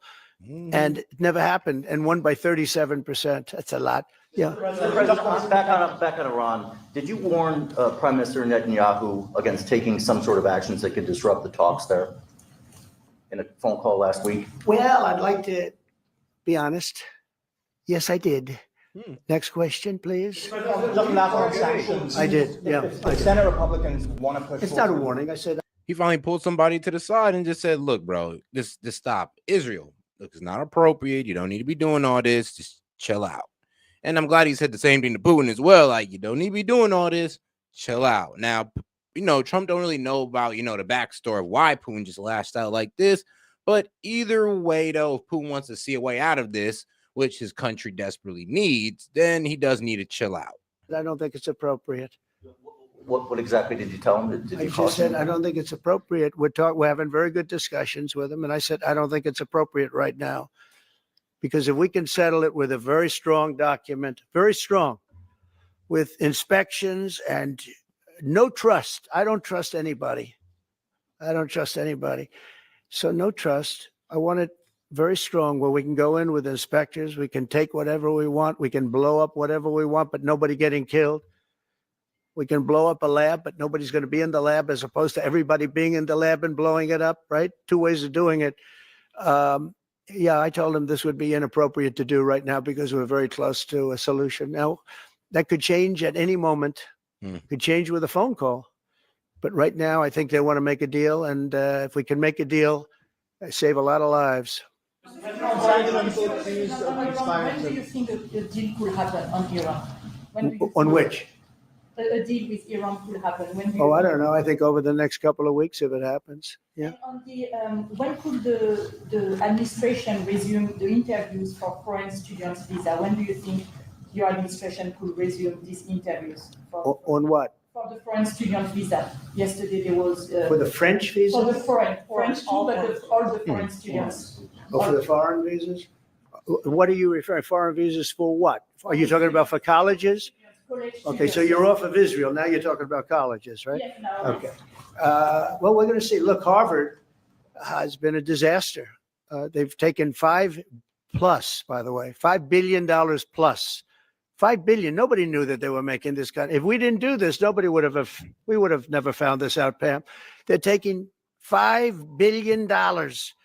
And I'd rather see that money go to trade schools. And I'm gonna be honest with you, I'd make a greater point, a better point than Trump is gonna make, that these students are a risk to national security. Some of these students come over here doing spy work for their country. I mean, point in case, China. There's a law that says that, yes, when you're a foreign student, you go over there, you work for China, you do spy work for China, or they'll put your family in danger. They'll threaten your family.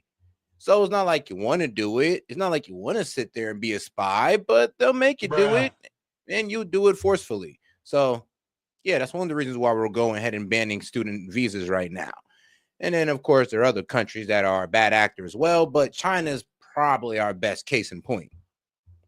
by the way, they're totally anti-Semitic at Harvard, as you know, and some other colleges too, in all fairness to them. And it's been exposed, very exposed. And I think they're dealing very badly. Every time they fight, they lose another $250 million. Yesterday, we found another 100 million. And they have, they have a fund, an endowment, $52 billion. All right. They get a lot of that from the United States. And I think it's ridiculous. I think everyone's coming up to me saying, we love the idea of trade schools with that kind of money and money from others, but money from them. You can have the best trade schools anywhere in the world. You give them to Iowa, Indiana, lots of good states, well-run states, and you give them the money. They can only be used for trade schools, and they'll teach people how to build motors and cars and AI, the AI, we're building plants, building chips, computers, and all that good stuff. And here's the thing, it's actually been done before in, China. Now, Apple has a facility in China where these guys can learn how to make iPhones, learn all the engineering on campus, on an Apple campus. Yes, they end with boarding. It's like there's like an Apple University in China. Well, that's now been shut down, and now they're about to move it to India. But yeah, they can actually happen for us as well. And it's kind of crazy how these companies that benefit the most off us aren't benefiting we aren't benefiting from them. Hundreds of billions of dollars worth of AI plants already started, many of them. We've never had a boom like we're having now. You're going to see it. There's never been anything like it. So we're up to about $14 trillion in investments. There's never been anything even close. You look at Biden, this guy, they had people leaving as opposed to investing. And they're doing it because of November 5th, and they're doing it because of the tariffs. The tariffs have been tremendous. I can promise you, and I have great respect for the people at the European Union, they wouldn't be over here today negotiating if I didn't put a 50% tariff on. The sad thing is now when I make a deal with them, it's something much more reasonable. They'll say, oh, he was chicken. Man. He was chicken. And that's what I'm saying. It's like double speak. It's like, all right, so first you guys lose your mind when Trump raised tariffs or pretty much increases it to a high number.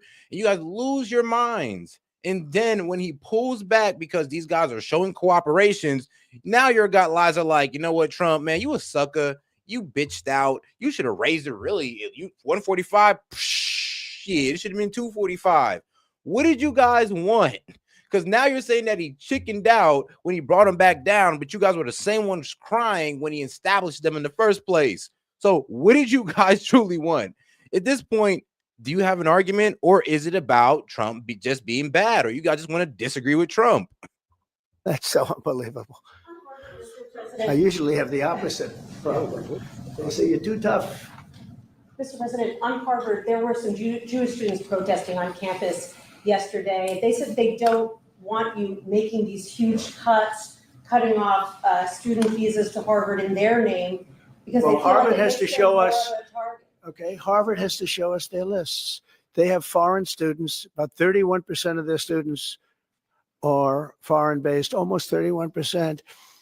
We want to know where those students come. Are they troublemakers? What countries do they come? And we're not going to, if somebody is coming from a certain country and they're 100% fine, which I hope most of them are, but many of them won't be, you're going to see some very radical people. They're taking people from areas of the world that are very radicalized, and we don't want them making trouble in our country. So I saw yesterday that in the middle of the UK, there was a nice young man. He wants to go back to school at Harvard, and he looked good to me, but I want to check his past. But we want to be able to see why, these countries aren't helping us. They're not investing in Harvard and all of we are. So why would 31%, why would a number so big?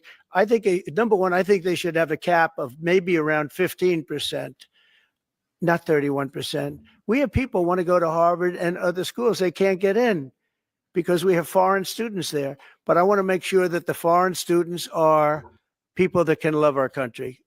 We don't want to see shopping centers exploding. We don't want to see the kind of riots that you had.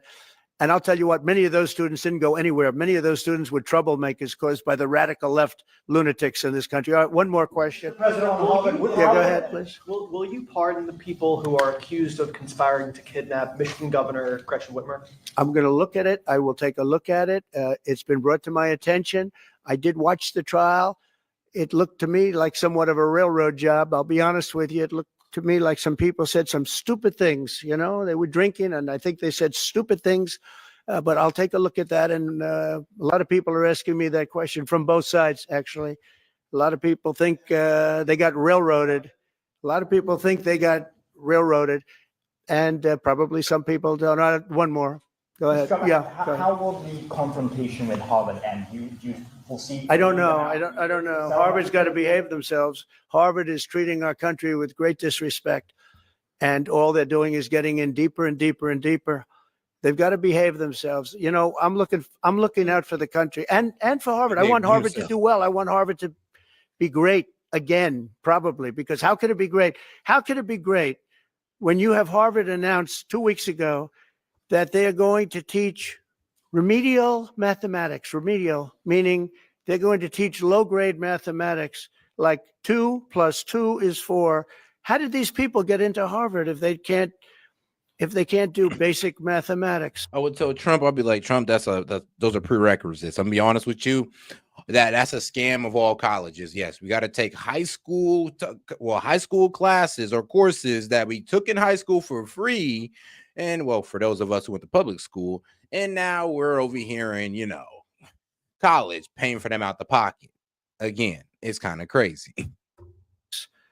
How did they do it? But if you want to get rid of prerequisites, oh man, I'll be all for that. I mean, hey, yeah, let's jump right into the real work. Like, come on now. Like, I'll be happy with that. People with 1,600 in their boards don't get in, and they're letting people in, and they're bragging about how they're teaching them basic mathematics. Where did these people come from?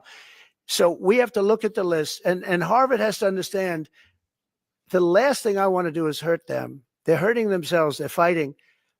Columbia has been really, they were very, very bad what they've done. They're very anti-Semitic and lots of other things, but they're working with us on finding a solution. And, they're taking off that hot seat.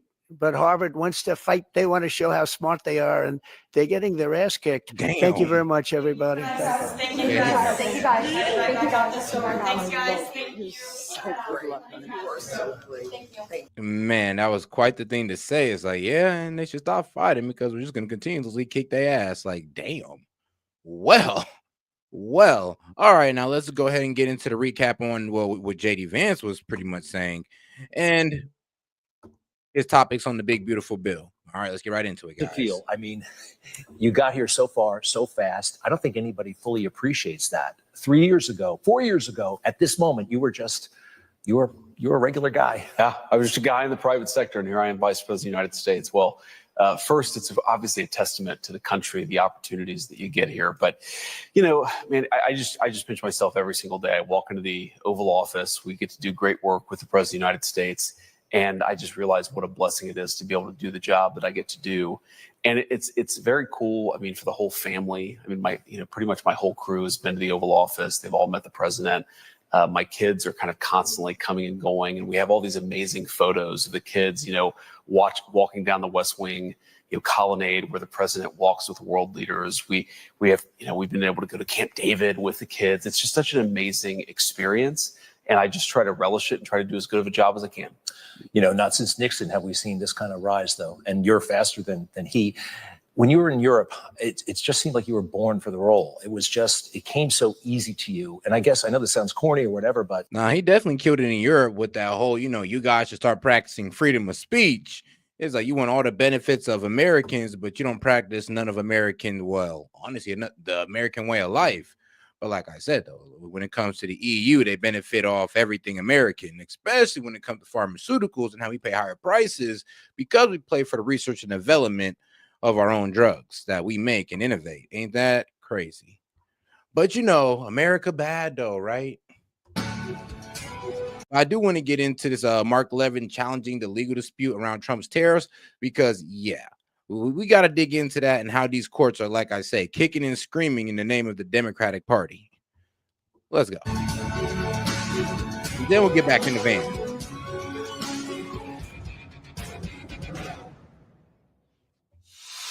Hello, America. I'm Mark Levin, and this is Life, Liberty, and Levin Saturday. Thank you for being here. I think you're going to love tonight's show. We have two great guests, Michael Duran. We're going to talk about Iran, and David Mamet, this terrific playwright, filmmaker. And he's going to talk to us about the disenlightenment that's taking place in America. So I know you're going to enjoy those. Yeah, guys, and make sure you guys double tap that screen and like the video, guys. Let's get more people on the conversation. Appreciate the support, by the way. Let's make sure we hit those 3 dots up there to also like the video and subscribe to the channel. All right, guys, let's keep it going with this legal breakdown. Guest, but before we get there, you want to have some fun? I want to talk about tariffs. Oh, Mark, come on. When I talk about tariffs, I'm talking about really the Constitution in your republic. That's what we're talking about. Here's our friends at the Washington Times. Rulings add more uncertainty to trade. That's for sure. Here's the New York Post. Terrifying. Yes, indeed. In the Washington Compost, a.k.a. the Washington Post, Trump trade gambit hobbled by setbacks. And I read all these great articles, and they're missing something very important. Your Constitution. Who gets to decide these issues? The courts get to decide everything? Is that the way it works? All right, stick with me. This is very, very important. Here we have from CNN. Every time the court try to stop what the president is doing, the damages be like, oh, the courts interpret the law. Oh, balances, unchecked power. And we're like, that's exactly what our argument is. The court's unchecked power and how they're just hitting us with these, or hitting the Trump administration with these national injunctions, really without going through the proper process. And this will once again be exposed, just like how the district court judge really wasn't just supposed to hit us with a national injunction, but he was supposed to go through at least 3 court, well, honestly, like 2 courts before he did that. But instead, he just skipped right to the front of the line, national injunction. And that is one of the reasons why, the limitation of what these federal judges can do was introduced in that big, beautiful bill. Because, well, it does seem like there's a judicial insurrection. And then April 2nd, Congress, 4 Senate Republicans joined with Democrats to rebuke Trump tariff policy in key vote. Senate adopted a resolution by a vote of 51 to 48 aimed at blocking the Trump administration's proposed tariffs on Canadian imports. The 4 Republicans who voted with Democrats were Rand Paul, as well as Susan Collins, Mitch McConnell, and Lisa Murkowski, all predictable. The impact of the Senate vote may remain largely symbolic. House GOP leaders are not expected to take up any efforts to rebuke Trump over tariff policy, and even moved earlier this year to prohibit such a move. Here's another one, April 30th, so about 4 weeks later. This is from Newsweek. Kentucky Senator Rand Paul spoke out about a bill he co-sponsored. So he co-sponsored a bill to prevent President Donald Trump from using emergency powers to implement his tariff agenda, saying on Fox Business that it's a bad way to run a country. Now, I'm probably the only one in America who's actually read the decision by the International Trade Court. Most people didn't know we had one, but we do. It's got 9 members. Yep. A panel of 3 made a decision. They're appointed for life. It's created by Congress. And their decision was 3-0 that President Trump's tariffs were unconstitutional, a violation effectively of separation of powers. Beautifully written. I mean, I read it and I said, wow, there's good stuff in here. Now, in part, they say, underlying the issues in this case is the notion that, quote, the powers properly belonging to one of the departments, meaning Congress, ought not to be directly and completely administered by either of the departments. Federalist number 48. Wow. You know, I love reading the Federalist Papers right here. I wish more people would, including judges. But there it is. And because of the Constitution's express allocation of the tariff power to Congress, Article 1, Section 8, Clause 1, we do not read to delegate an unbounded tariff authority to the president. We instead read that act, those provisions, to impose meaningful limits on any such authority it confers. 2 are relevant here. Stay with me. This is fascinating. Stick with me. Section 1702's delegation of power to regulate importation, read in light of its legislative history and Congress's enactment of more narrow, non-emergency legislation, at the very least, does not authorize the president to impose unbounded tariffs. And that is why they were able to strike down his Liberation Day tariffs, because they were going like, yo, it is a non-emergency. There's no reason, or they couldn't find the reason for some reason to pretty much say, yeah, we're putting on these trafficking tariffs because there's a fentanyl problem. And then we're putting on the Liberation Day tariffs. Well, not because of a economic or national emergency, but we're doing this because of unfair trade practices, which Trump has authority over under Section 301 of the Trade Act. The worldwide and retaliatory tariffs lack any identifiable limits and thus fall outside the scope of the statute. Second, the law-limited authorities may be exercised only to deal with an unusual and extraordinary threat with respect to which a national emergency has been declared. Wow. Very fascinating. Persuasive to many of you?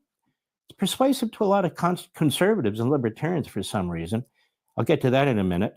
Plaintiffs are correct in the narrow sense that the imprecise term regulate importation under any construction that would comport with the separation of powers underpinnings of the non-delegation and major questions doctrine does not authorize anything as unbounded as the worldwide retaliatory tariffs. Separation of powers, delegation of authority, and so forth. The court said no, can't do that sort of thing. In fact, the court also cited the Constitution. The bottom line is, they said, the Constitution assigns Congress the exclusive powers to, quote, lay and collect taxes, duties, imposts, and excises, it's out of the Constitution, to regulate commerce with foreign nations. The question in the 2 cases before this court is whether the International Emergency Economic Powers Act of 1977, that emergency act, delegates these powers to the president in the form of authority to impose unlimited tariffs on goods. Which it does, because, well, if you actually look at the the International Emergency Economic Powers Act, if you actually look at it, it actually says that yes, the president has overall power under economic commerce. Now ask yourself, or I'll go ahead and answer it for you. Is economic commerce or tariffs a part of economic commerce? Yes, it is. Yes, it is. You can actually look this one up. Yes, tariffs do count as part of economic commerce. So when they're saying that, oh, tariffs is not covered under the IEEPA, well, it actually is. It is covered under economic commerce. For nearly every country. And they said, no, we don't read it that way. Therefore, president loses, the petitioners win, and the tariffs are unconstitutional and out. Wow. Now, that statute we're talking about, or they are, and that the administration has used with respect to emergency powers, also passed by Congress in 1977, 50 U.S. Code Section 1701. Stick with me. You're going to know more than anybody else. Stay with me. Congress passed this. Any authority granted to the president by Section 1702 of this title may be exercised to deal with any unusual and extraordinary threat, which has its source in whole or substantial part outside the United States, trade, commerce, to the national security, foreign policy, or economy of the United States if the president declares a national emergency with respect to such threat. That's what he's done. In some cases, it involves economic issues, fentanyl, immigration, and so forth. The president is using tariffs regarding policy across the board. B, the authorities granted to the president by Section 1702 of this title may only be exercised to deal with an unusual and extraordinary threat with respect to which a national emergency has been declared. For purposes of this chapter, it's declared by the president. I would ask the court, like, so the fentanyl doesn't count as an unusual, extraordinary threat? I mean, there are a wild amount of immigrants that Mexico and, well, mainly Mexico is letting in. Wasn't a like unusual threat? Like, none of that occurred to you guys when you made this ruling. And may not be exercised for any other purpose. It goes on. Well, it seems to me that the president has the authority he's exercising. Maybe he's pushing the edge of the envelope. But so what? So in steps an appellate court almost immediately after it. And they issue an order that says the motions to consolidate are granted. That is the request by the administration. All these petitioners consolidate their case. The appeals are consolidated such that only one set of briefs shall be filed. Number two, the request for an immediate administrative stay by the government, by the president, is granted to the extent that the judgments and the permanent injunctions entered by the Court of International Trade, that lower court, in these cases are temporarily stayed until further notice while this court considers the motions, papers, and so forth. So that's where we are as of today. You're saying, Mark, please get on to Joe Biden. We want to know more about Joe Biden and Jill. I'll leave that to somebody else. Now let's get down to brass tacks here, because this affects your lives. And I'm tired of media reports like this. I'm tired of analysts. I'm tired of all these people talking about things on a surface level. Let's get to the nub of this matter. What is this case about? At its core, it's about separation of powers. The judiciary, the Congress, the executive branch, that is the president. That is, which branch of government makes decisions about tariffs, or at least tariffs of the kind that President Trump has instituted? Who makes that decision? I mean, if you ask the courts, the president can't make no decision without somebody looking over his shoulder. He can't do a damn thing without the court's approval or Congress. It's just like, it is a bit crazy how these guys are acting when there are laws that give the president that power in certain situations, of course. Decision. Even this trade court says, essentially, this is a separation of powers case. So we all acknowledge that. But there's a couple of very serious flaws here from the get-go. Have you caught them? Have you noticed something missing in this case? Like the other sections of the Trade Act? Congress is not one of the parties suing the executive branch. Did you notice that, Mr. Producer? These are private parties. Wait a minute, it's separation of powers. The allegation is that the president is stealing authority from Congress, or that Congress has delegated the president too much authority. But Congress hasn't done anything. True. Rand Paul's arguments, they may be interesting, may be persuasive to people, they're dead. He can't get enough senators in a public telephone booth, those of us who remember public telephone booths. I mean, if you remember public telephone booths, congratulations, man, you're old. Like, God damn it, I'm old. To support his position. You know how many House members want to take action against the president? 0. If you've been in a public telephone booth, congratulations, man, you're old. We're talking about the powers of Congress. The trade powers of Congress. This court said they're plenary. They got all this power that comes from Congress. The petitioners, the litigants have said, this is Congress's power. The commentators, the legal analysts, the law professors, the former federal prosecutors, this is Congress's power, and the president is stepping all over it. But Congress hasn't said that. Congress has not said that. Congress hasn't lifted a finger to do anything about this. Well, Mark, the Republicans control Congress. It doesn't matter. So what if the Democrats control Congress? That makes it more legitimate. We're talking about the structure of the Constitution. Who gets to decide?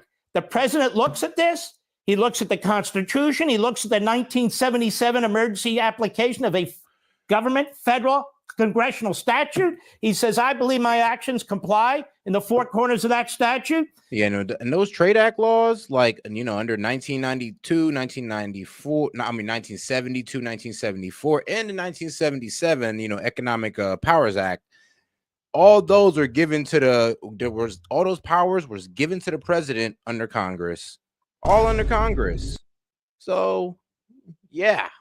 I mean, the problems that the Dems are dealing with now is the problem that, well, Congress has allowed the president. So going straight to the president or trying to stop this president's order is almost pretty much one, you're going against the president and then you're going against Congress at the same time. And at that point, we kind of got to, you know, tap the judges like, all right, well, you know, you kind of got to go at Congress first in order to come at the executive branch. You know that, right? Congress sits there and they watch. So they must either agree or at least acquiesce to it. And then we have some private petitioners that come along. Oh, let's go to the International Court of Trade. And they say, excuse me, you're violating Congress's power.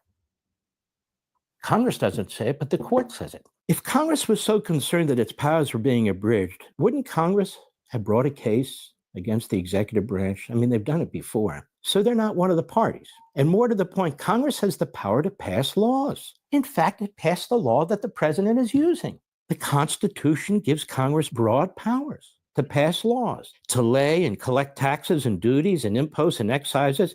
And they passed this 1977 law. Now, if this is a separation of powers dispute or a delegation of powers dispute, why hasn't Congress passed legislation to claw back its powers? Yeah, low key. That's what I'm saying. Is like, you know, Congress, the legislative branch. There you go. They created some laws that allows the president to take over during times like this. And that's on Congress. Like, this has nothing to do with the president having an unbalance of power. He's actually falling within the balances of power that he was allowed by Congress. In fact, why hasn't it even voted on legislation to claw back these powers? Maybe Congress agrees with the president's exercise of power under the 1977 Act. Whether the court agrees or not, or whether the private litigants agree with not, obviously Congress has no beef. I hope they wouldn't. It doesn't say only Democrat-controlled Congresses get to speak or not. So where does this leave us? Under our Constitution, as originally adopted and ratified, this is important, as originally adopted and ratified, the judiciary, which was the U.S. Supreme Court, and that was it, giving power to Congress to create these courts, including this trade court, has absolutely no authority to involve itself in this decision. The trade court says this is a dispute involving congressional versus presidential powers, but there literally is no dispute. The president has interpreted the 1977 congressional statute as authorizing the executive branch to issue the kinds of tariffs he has issued. Congress has not in any way challenged this interpretation. Does Congress have the power to delegate that kind of authority? What kind of authority? Congress doesn't think it's violated separation of powers by conferring its own authority to the president. It hasn't even said so. But the three-judge panel has said so. You have certain private litigants who sued in the trade court, claim the president is acting without authority, that he has seized the power that belongs to Congress, or Congress has conferred power it can't confer on the president. And so the trade court decides, you know, we're going to step in. We're going to step in. We're going to rule the president's tariffs unconstitutional. His interpretation of the 1977 Act is unconstitutional. We're going to kill all the tariffs. So that's what they did. Three judges. The real question then is, where did the trade court get the power to do this? Now, the court has to get a power from somewhere, doesn't it? The court's always looking for power. Who got this power? Who got that power? Where do you get the authority to do this? They write very impressive opinions like this one. This one I just threw on the ground. Very, very impressive opinion about who gets power and where they get power from. Well, it's very impressive. So where did they get their power from? The trade court was created by Congress, the same Congress that has chosen not to act in this case. So where does this judicial review come from? It didn't come from the Constitution. It's not in the Constitution. Look all you want. There's no judicial review language, no such clause in the Constitution. We've touched on this before. We have Marbury versus Madison, in which Chief Justice Marshall, who was a partisan Federalist, he and Jefferson hated each other. He seized the power to have a final decision on constitutional issues to the courts. Jefferson was furious. In fact, all the Democrat Republicans, aka Oh, it did say, like I said, the courts and the president have been fighting pretty much, damn near since the beginning of this country. Now, this is not a reason to ignore the courts. It's just saying that, yeah, it does seem like a judicial overreach because, like, first off, they're trying to stop the president's agenda on the power that was granted to him by Congress. So they can't even say it's unconstitutional. That just doesn't stand. Republicans at the time were appalled at what had taken place. They just saw their constitutional power completely reversed. So here the trade court should have said to the petitioners, you're in the wrong place. If you want to challenge the tariffs on separation of powers grounds, you need to go to Congress. Exactly. This isn't a contract dispute. We can handle federal contract disputes, something like this is a fundamental question of congressional power. You're in the wrong place. You can try and pursue. And that's why they got an appeal so easily. Like, it wasn't even like really a case. It was like, of course, we're going to give you this appeal because they're arguing to the wrong people.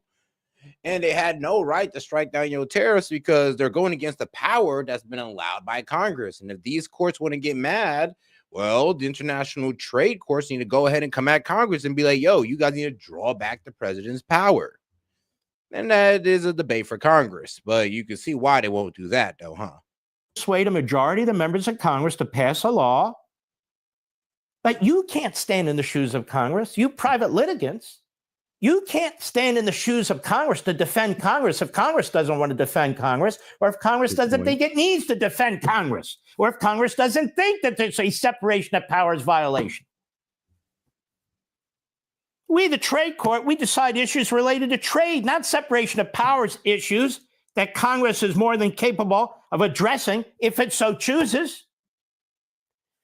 Neither you, private litigants, nor we, the trade court, should second guess Congress and step in and say, we have the final say. Why? Because we say we do. Because Justice Marshall did. Because Chief Justice Roberts said. Because Justice Barrett said. Just the other week. You don't think the order of the court is a final decision? Neither did the framers. This is how your Constitution's authors believe the government they established should function. It is beyond debate. Chief Justice Roberts said the Supreme Court has the final say. Barrett says the Supreme Court has the final say. Isn't that precious? The court's saying they have all the power they want. But the Constitution is much more complicated than that. The problem is, as I discussed... if that's the thing, why don't we vote for the Supreme Court justices like as a national vote? Since these guys hold so much power, we should... I don't even think they should be appointed at this point.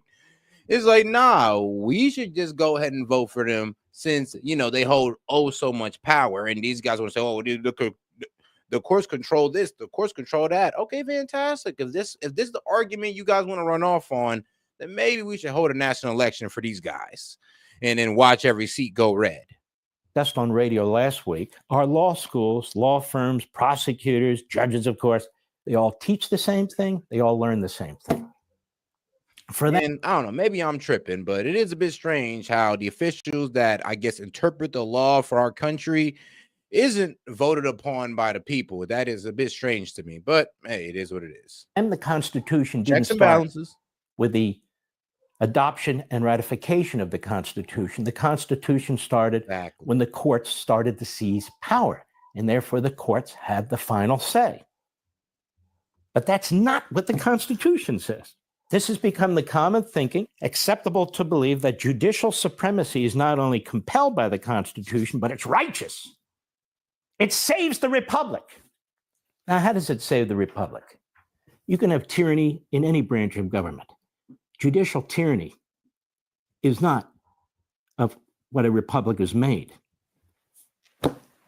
And that's what we have right now. The president's tariffs can be reversed by Congress. The president's tariffs can be ended by we, the people, in the next election if we elect somebody who runs against tariffs. There's checks on the president by our representatives and by the people. There are no checks on the federal courts, none whatsoever, zero. There used to be, but they've seized all this power. The fact that the people voted for this president and his policies and the Congress that's in place now, the Congress that's chosen not to challenge the tariffs and the president who's chosen to put the tariffs in place. How is it that what we've done and what he's done is unconstitutional, but what this court has done is not unconstitutional? There's no effective. Because ran by Dems, and you know, like I say, when Dems do it, when the Dems do something unconstitutional or outside of the law, who cares? Who cares? But God forbid, God forbid Trump does anything like that. It is a wrap. You guys are hopping down his neck. You guys are posting them all over the news and all that. And as you should. But I just wish you guys shared the same criticism for your side as well. And you would hop on it. Can you imagine if Trump was going through the same cognitive decline as Biden? You guys would have hopped on that. But you didn't do that for your own.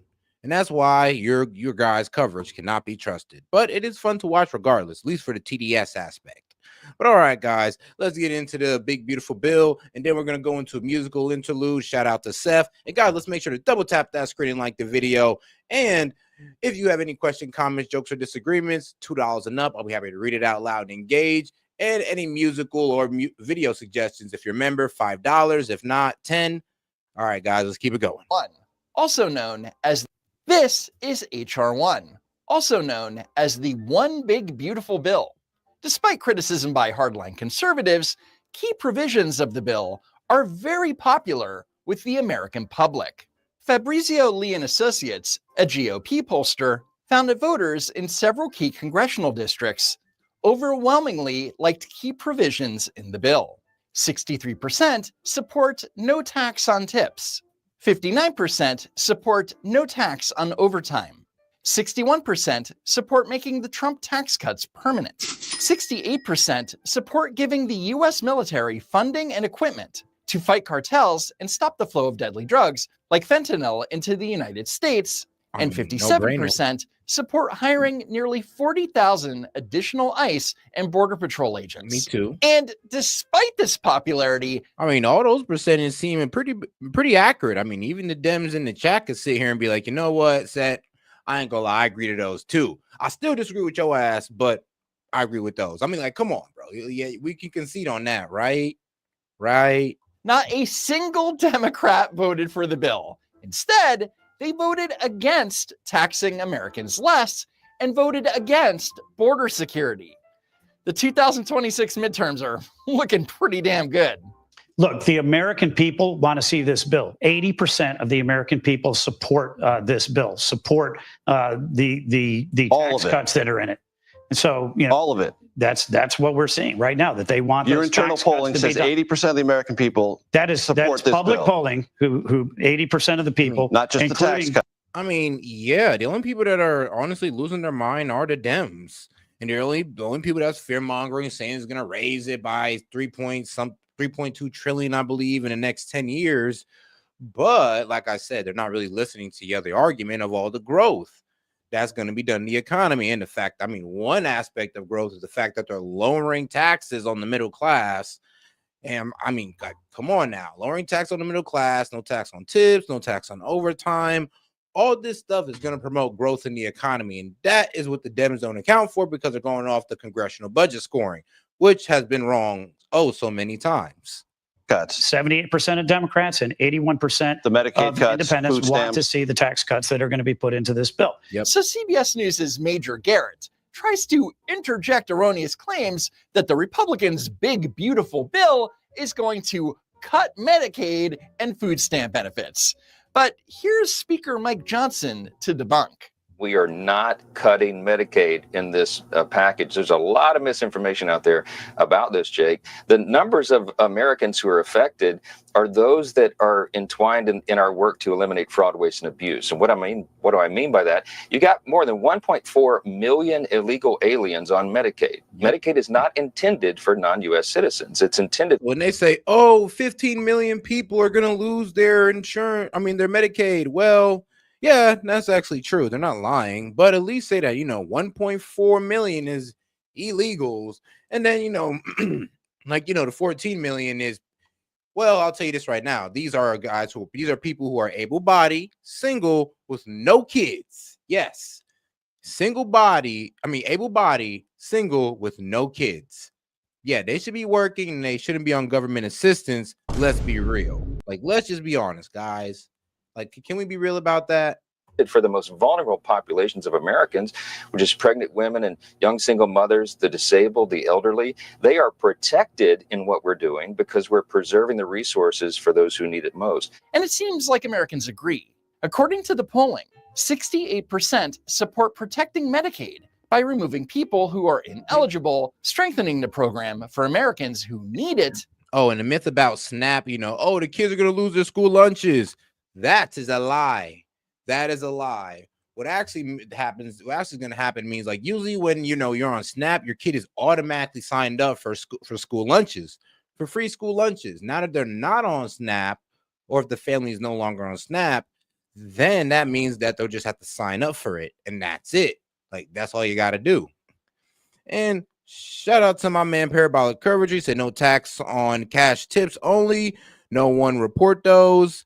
Actually, I don't know why you guys keep saying that, because even in the big beautiful bill, I don't know why, but even they say yeah, they're talking about the credit cards only, Wardy, credit card tips only too. That does count. They can count that. So it is what it is, guys. It is what it is. I don't know why everybody want to go into cash only tips. I was looking it up. Trust me, I was looking it up. And what I was hearing, and the reason why this story spread, because I was hearing that, oh, well, it's going to be hard to track the credit card ones. And if they might be taxed already, who knows how that's going to work. But trust me, they figured it out. And like I said, we'll see when it's all implemented. And saving billions of dollars for taxpayers. And this isn't. Oh, but shout out Parabolic Curvature. My bad, bro. I got to give you a shout out. And shout out to all those supporters, man. Because like I said, any question, comments, jokes, or disagreements, I'll be happy to read it out loud and engage with it. Like my man Parabolic Curvature. Appreciate the support, man. A radical concept. If you're not supposed to be on Medicaid, you shouldn't get Medicaid. You're talking about 4.8 million able-bodied workers, young men, for example, who are on Medicaid and not working. They are choosing not to work when they can. That is called fraud. They are cheating the system.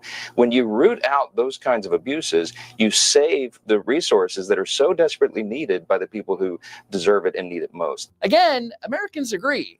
72% support saving taxpayers hundreds of billions of dollars by having work requirements for able-bodied working age adults who receive Medicaid. The morality of what we're doing here is precisely right, and it comports with all the public opinion polls. When people ask whether young men, for example, who are able-bodied and have no dependents should be working, everybody says yes. Okay, not everybody, but work requirements and removing people who are ineligible for Medicaid, like illegal immigrants, is clearly popular. Yeah, and let's be honest, though. If you're an able working body man or woman with no kids, you're not a single parent or anything, yeah, you shouldn't be on a government assistance. You got to go out there and get it, my friend. Trump's top pollsters, Tony Fabrizio. As they say, out the mud, out the American mud. I know, right? Fabrizio has numbers showing that about 65 to high 50 support almost every component part of this bill, including work requirements for Medicaid. Are you going to fight like hell against all those things, even though Trump's pollster has numbers saying that they have majority support in our country? They don't care. Well, Major, you know this. You've been in this business for a long time, and everyone's got a poll to show their own point. And, so I'm not going to believe Trump's pollsters. We see numbers just the opposite. No, they don't. No. For example, KFF conducted a national poll. Come on now. Even Dems agreed that no tax on tips was a good idea. Kamala, it was one of the policies that Kamala Harris stole. So, or, plagiarizing policies, as I was saying back in the election. So yeah, trust me, everybody agrees on that. No tax on overtime. Everybody agrees on that. Bringing down taxes to 15% to those in the middle class. Everybody agrees on that. So yes, you Dems are low-key voting against what you promised the people, but could never get through for some strange reason. That found that 62% of adults support work requirements for Medicaid.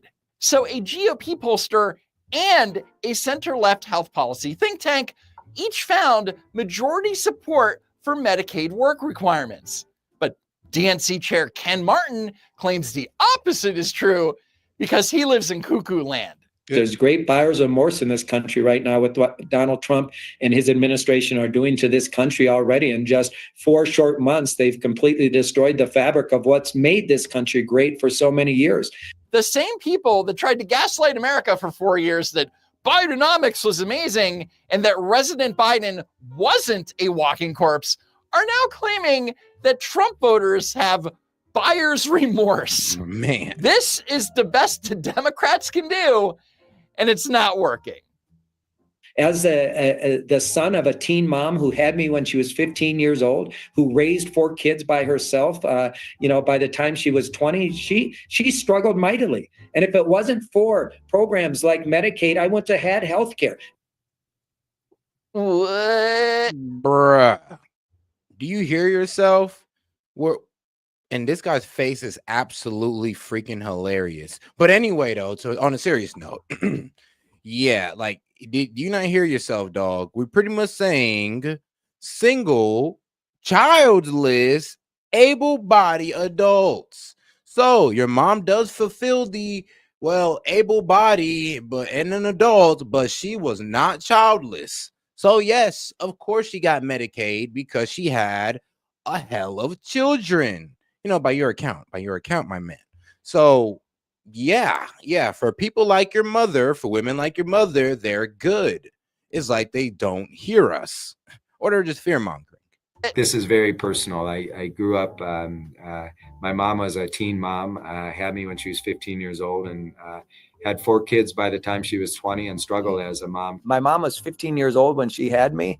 She had 4 kids that she raised by her on her own. My mom had me when she was 15 years old. She raised 4 kids by the time she was 20. We struggled mightily with poverty in and out of shelters. And if it wasn't for Medicaid, and if it wasn't for SNAP, I wouldn't have had health care or food when I was a child. Of course you struggled mightily with poverty. Your mom had 4 kids. At 20 is crazy, bruh.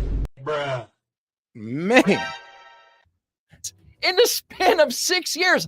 I mean, where's the father? Or should I be asking, where are the fathers? Look, if you ask me who I am, it's the same as asking me why I'm a Democrat. Fair question. I was one of 4 kids raised by a single mom. I remember what tough times look like and the real struggles of poverty. So he's a Democrat because his mother made questionable life decisions. Got it. Anyway, the Democrat. I mean, that's kind of how Democrats are in the black community as well. I'm not even gonna lie to you. Man, I'm not even gonna lie. That's kind of adds up to how a lot of people are Democrats, to be quite honest. Democrats can't argue against the merits of the big, beautiful bill, nor do they have any solutions of their own. What are we, you, doing to protect funding to Medicaid, Medicare, and healthcare access? This budget bill that they are talking about passing right now, they are moving it through the House and the Senate. It's a pretty simple story. It's about $1 trillion in cuts to the Medicaid program, and that means automatically millions of people all across the country lose their access to health care.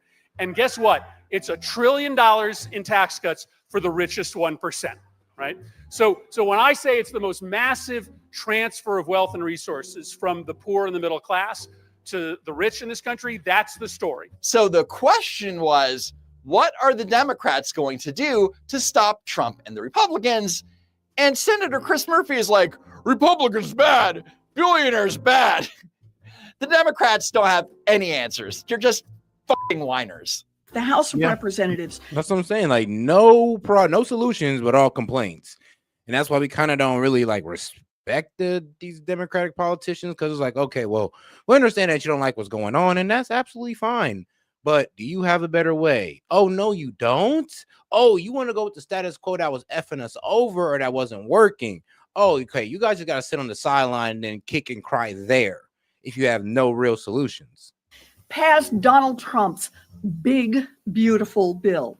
This would be the greatest transfer of wealth from just one piece of legislation from the poorest Americans to the richest Americans ever before in. I would have framed it as, this is going to be the largest transfer of wealth from the lazy Americans to the productive Americans. Trump 2024. U.S. history. Billionaires win, everyone else loses. This coming from the woman who wants to go full on socialism and literally steal from millionaires and billionaires. I didn't recall it like Lady Bernie. She's like literally a female Bernie. And, you know, the whole Indian background is hilarious.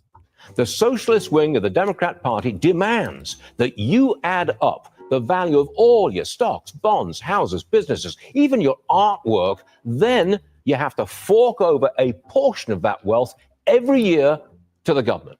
It doesn't matter whether your investments are up or down. Just having money is the excuse to take it off you.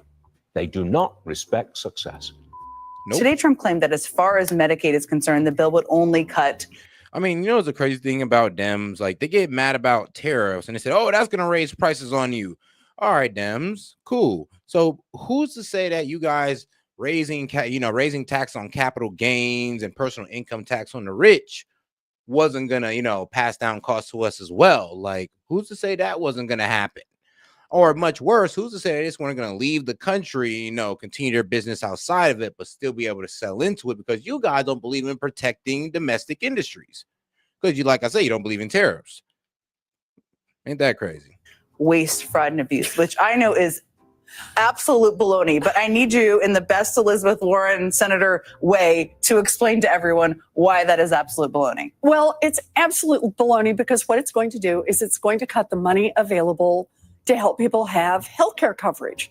And who it's mostly going to cut it from are little tiny babies, from mamas who've just given birth, from people with moms who just giving birth. Like, wait, you mean single mothers or moms with families? Like, you got to specify because, usually when those parents are in two-parent households, they usually don't need the assistance. You feel me? So, if we're talking about single mother households, wrong. Like I said, if they're an adult, they're able-bodied, and they're childless, they're good to go. Yeah, they'll be taken off Medicaid, and they're good to go out there in the workforce. Disabilities from seniors living in nursing homes. I'm not seeing in the bill where it says to take money from tiny babies and mothers. Okay, because it doesn't exist. Look, Democrats have accused Republicans of trying to kill grandma for decades.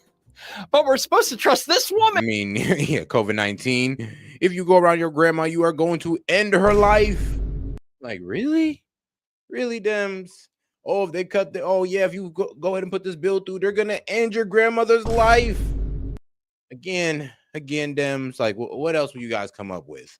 Woman who tried to gaslight Americans into believing that this guy could serve in the White House for another 4 years.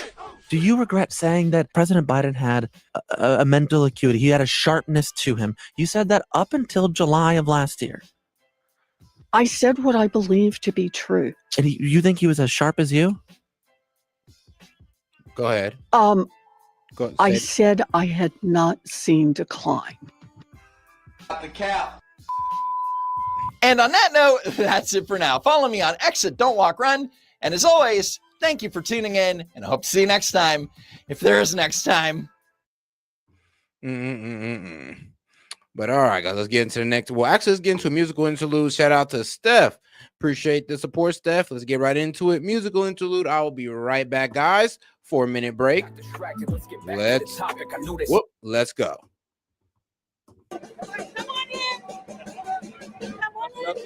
I love your arm. Thank you, thank you. I love your flag, and I love your hat. We're riding with y'all. Any shit goes down, we here. Believe that. That's right. We're ready for the fight. That's right. I'ma keep it real with y'all, man. I'm tired of all these people calling me an insurrectionist and saying I'm a traitor to my country, that I should still be in prison. I got 5 kids, bro. I done changed my life years ago.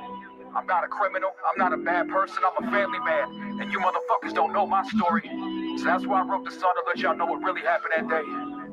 Woke up around noon, it was January 6th. Made some breakfast in my room and I laced up my kicks. Got the bottle out the fridge, so now you know what time it is. Crystal hit with cranberry, bro, that used to be my shit. We sat and finished off the bottle and we talked about the day. Miss Trump's entire speech, we was running a little late. But it's okay, that's not the main reason we came here anyway. No more delay, we headed to the whip, we finally on our way. My first time inside the state, so I don't know my way around. Driving around, looking for a place to park downtown. Underground, in the parking garage, we finally found. Hopped out the whip with my boys, the shit's about to go down. We made our way to the surface, seen people marching in the streets. Wasn't sure where they was headed, but we jumped in with our peeps. Surrounded by so much love, all these patriots came in peace. About a 2-mile march with my people through the streets. Said he looking for Antifa, they say that they wanted beef, but didn't see him anywhere, so I guess it's true talk is cheap. Where we walked over an hour, destination finally reached. Still a couple blocks away, they say the Capitol was breached. Finally made it, now I see some people acting a fool. But I'm not here to beef with police, no, I'm back in the blue. You'll start no shit and there won't be no shit, they got a job to do. Not everybody there was violent, bro, so police let them through. We was chanting fucking Tifa, singing Home of the Brave, but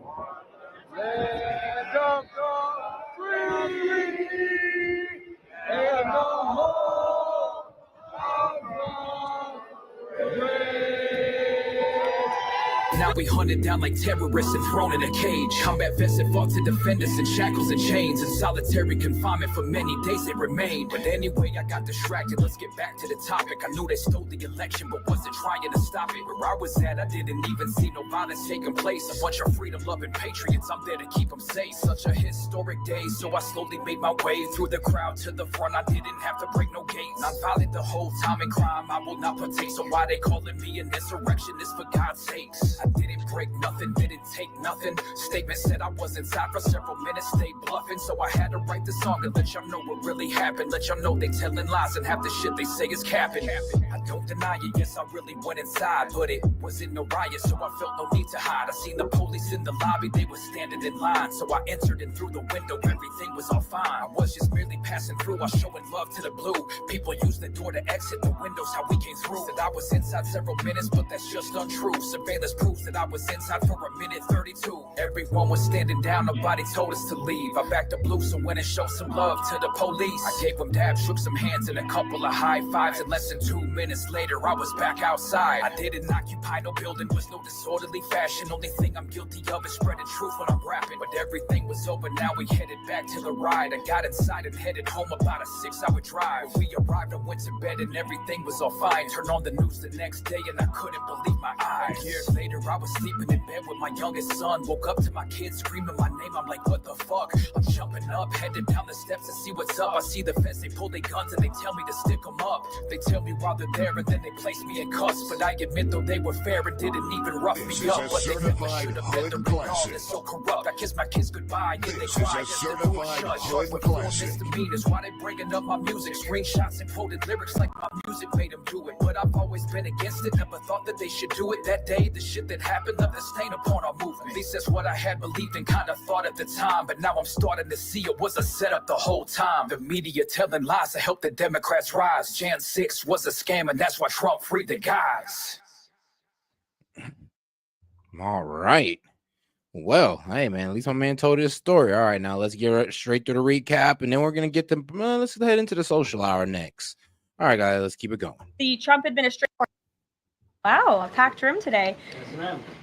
Last night, the Trump administration faced another example of judicial overreach. Using his full and proper legal authority, President Trump imposed universal tariffs and reciprocal tariffs on Liberation Day to address the extraordinary threat to our national security and economy posed by large and persistent annual U.S. goods trade deficits. The United States has run a trade deficit of goods every year since 1975. In 2024, our trade deficit in goods exceeded $1 trillion. Everybody agrees This is unacceptable. President Trump is delivering on his promise to fix this problem, and he has taken a long overdue and much needed bold stance for American workers after decades of our manufacturing base being hollowed out. The president's rationale for imposing these powerful tariffs was legally sound and grounded in common sense. President Trump correctly believes that America cannot function safely long-term. I mean, yeah, those tariffs were established or enacted in common sense within the laws and within the powers granted by granted to the president by Congress. If we are unable to scale advanced domestic manufacturing capacity, have our own secure critical supply chains, and our defense industrial base is dependent on foreign adversaries. 3 judges of the U.S. Court of International Trade disagreed and brazenly abused their judicial power to usurp the authority of President Trump to stop him from carrying out the mandate that the American people gave him.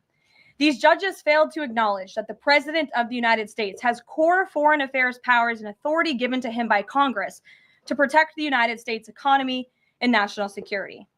Congress had created the National Emergency Act to provide the congressional framework to strike down improper IEEPA use. And any questions over whether President Trump improperly imposed these IEEPA tariffs were already adjudicated in Congress following Liberation Day. Congress firmly rejected an effort led by Senator Rand Paul and Democrats to terminate the president's reciprocal tariffs. The courts should have no role here. There is a troubling and dangerous trend of unelected judges inserting themselves into the presidential decision-making process. America cannot function if President Trump, or any other president for that matter, has their sensitive diplomatic or trade negotiations railroaded by activist judges. President Trump is in the process of rebalancing America's trading agreements with the entire world, bringing tens of billions of dollars in tariff revenues to our country, and finally ending the United States of America from being ripped off. These judges are threatening to undermine the credibility of the United States on the world stage. The administration has already filed an emergency motion for a stay pending appeal and an immediate administrative stay to strike down this egregious decision. But ultimately, the Supreme Court must put an end to this for the sake of our Constitution and our country.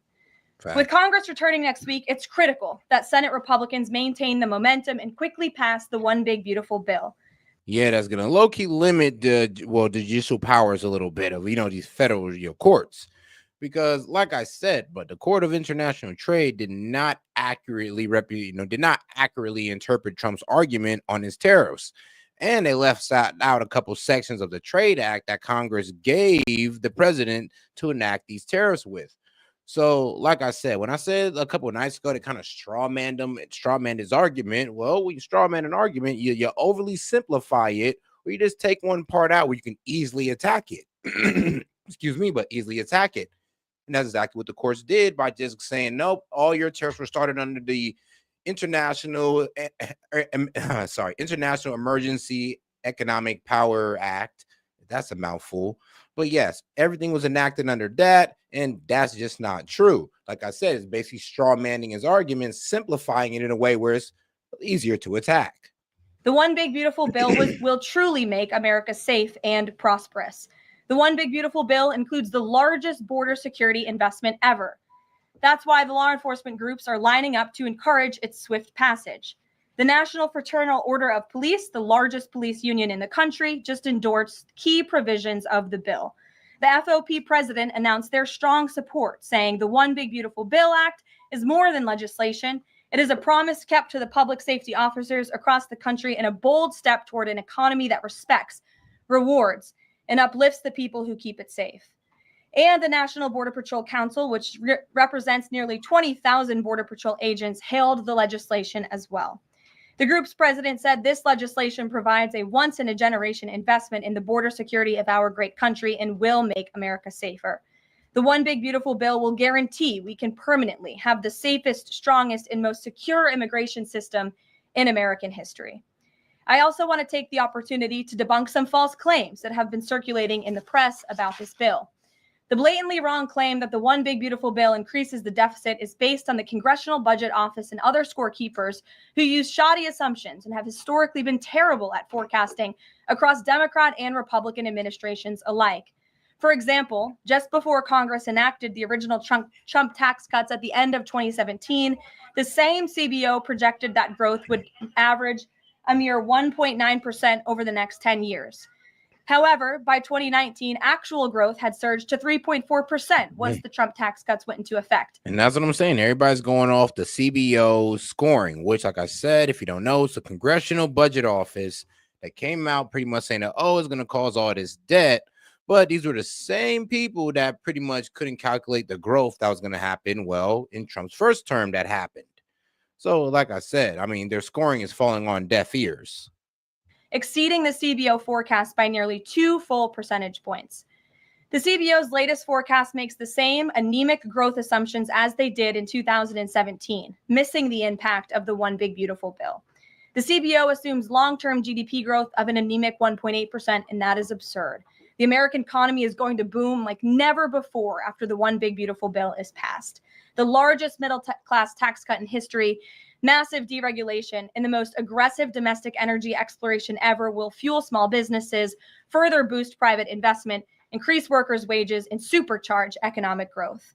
The Council of Economic Advisors has factored in the effects of all these pro-growth policies and estimated in their own analysis that growth will average 3% in the long run after the One Big Beautiful Bill is passed, which is nearly double the ridiculous CBO projection.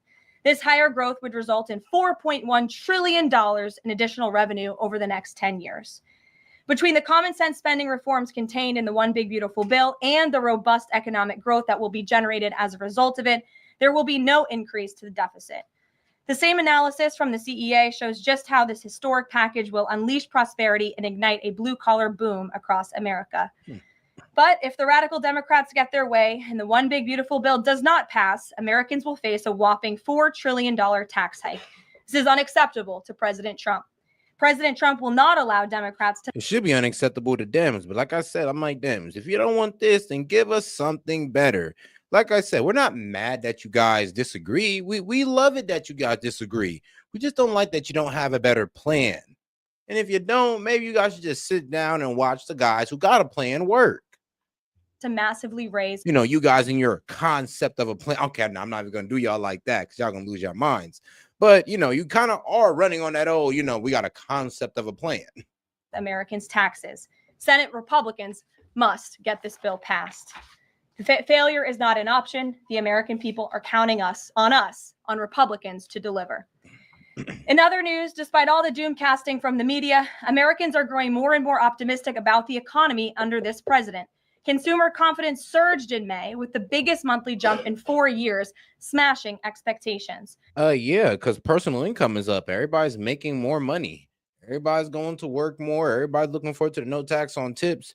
There's been about 100,000 jobs added within the past 4 months because, you know, the job report hasn't came out yet for May. So we should expect that about 2 weeks. But from January to April, over 100,000 jobs per month has been added. So we're looking at about 400,000 to 500,000 jobs. According to the release from the Consumer Confidence Index, the increase in confidence was broad-based across all age groups, income groups, and political affiliations. Yeah. Our country is clearly heading in the right direction under President Trump's bold leadership. For the first time in history of Rasmussen polling, a majority of Americans believe the country is on the right track. It's unsurprising because the president is fulfilling the promises he made to the American people. Here in our new media seat today, we have the editor-in-chief of The Federalist, Molly Hemingway. The Federalist is led by Molly and Sean Davis and provides fearless journalism and coverage of politics and culture to millions of readers all over the world. Thank you for being here, Molly, and why don't you please kick us off? Thank you, Caroline. Thank you. In the first Trump administration, there was an effort to stymie the agenda of Trump through the Russia collusion hoax perpetuated by many people in the media, including some people seated here or the media outlets they represent, and other Democrats as well. The second Trump administration, to reference what you said at the beginning, seems to be subject to an effort to stymie the agenda using rogue lower court judges. You mentioned that the Supreme Court could and should do something to rein in these lower court judges. Also, Congress could do something about it, but they don't seem terribly interested in it. It also seems there's not much of an actual coordinated effort from this White House to take and tackle this effort from judges, Democrats and other people using these judges to stymie the agenda. Is there an actual effort by this White House to tackle this issue in a comprehensive way? And if so, what is it? There is an effort by this administration to tackle these rogue judges and the injunctions and the blockades that we have faced in our broken judicial system in every case. I mean, we have seen time and time again these lower district court judges ruling against this administration in the president's basic executive authority and powers. And this administration is fighting every single one of those battles in court, including already the block that came down from the tariff court, the IEPA court last night. And as on my way out here to the briefing room, I understand that there was another district court judge right here in Washington, D.C., who ruled against the president's tariff power.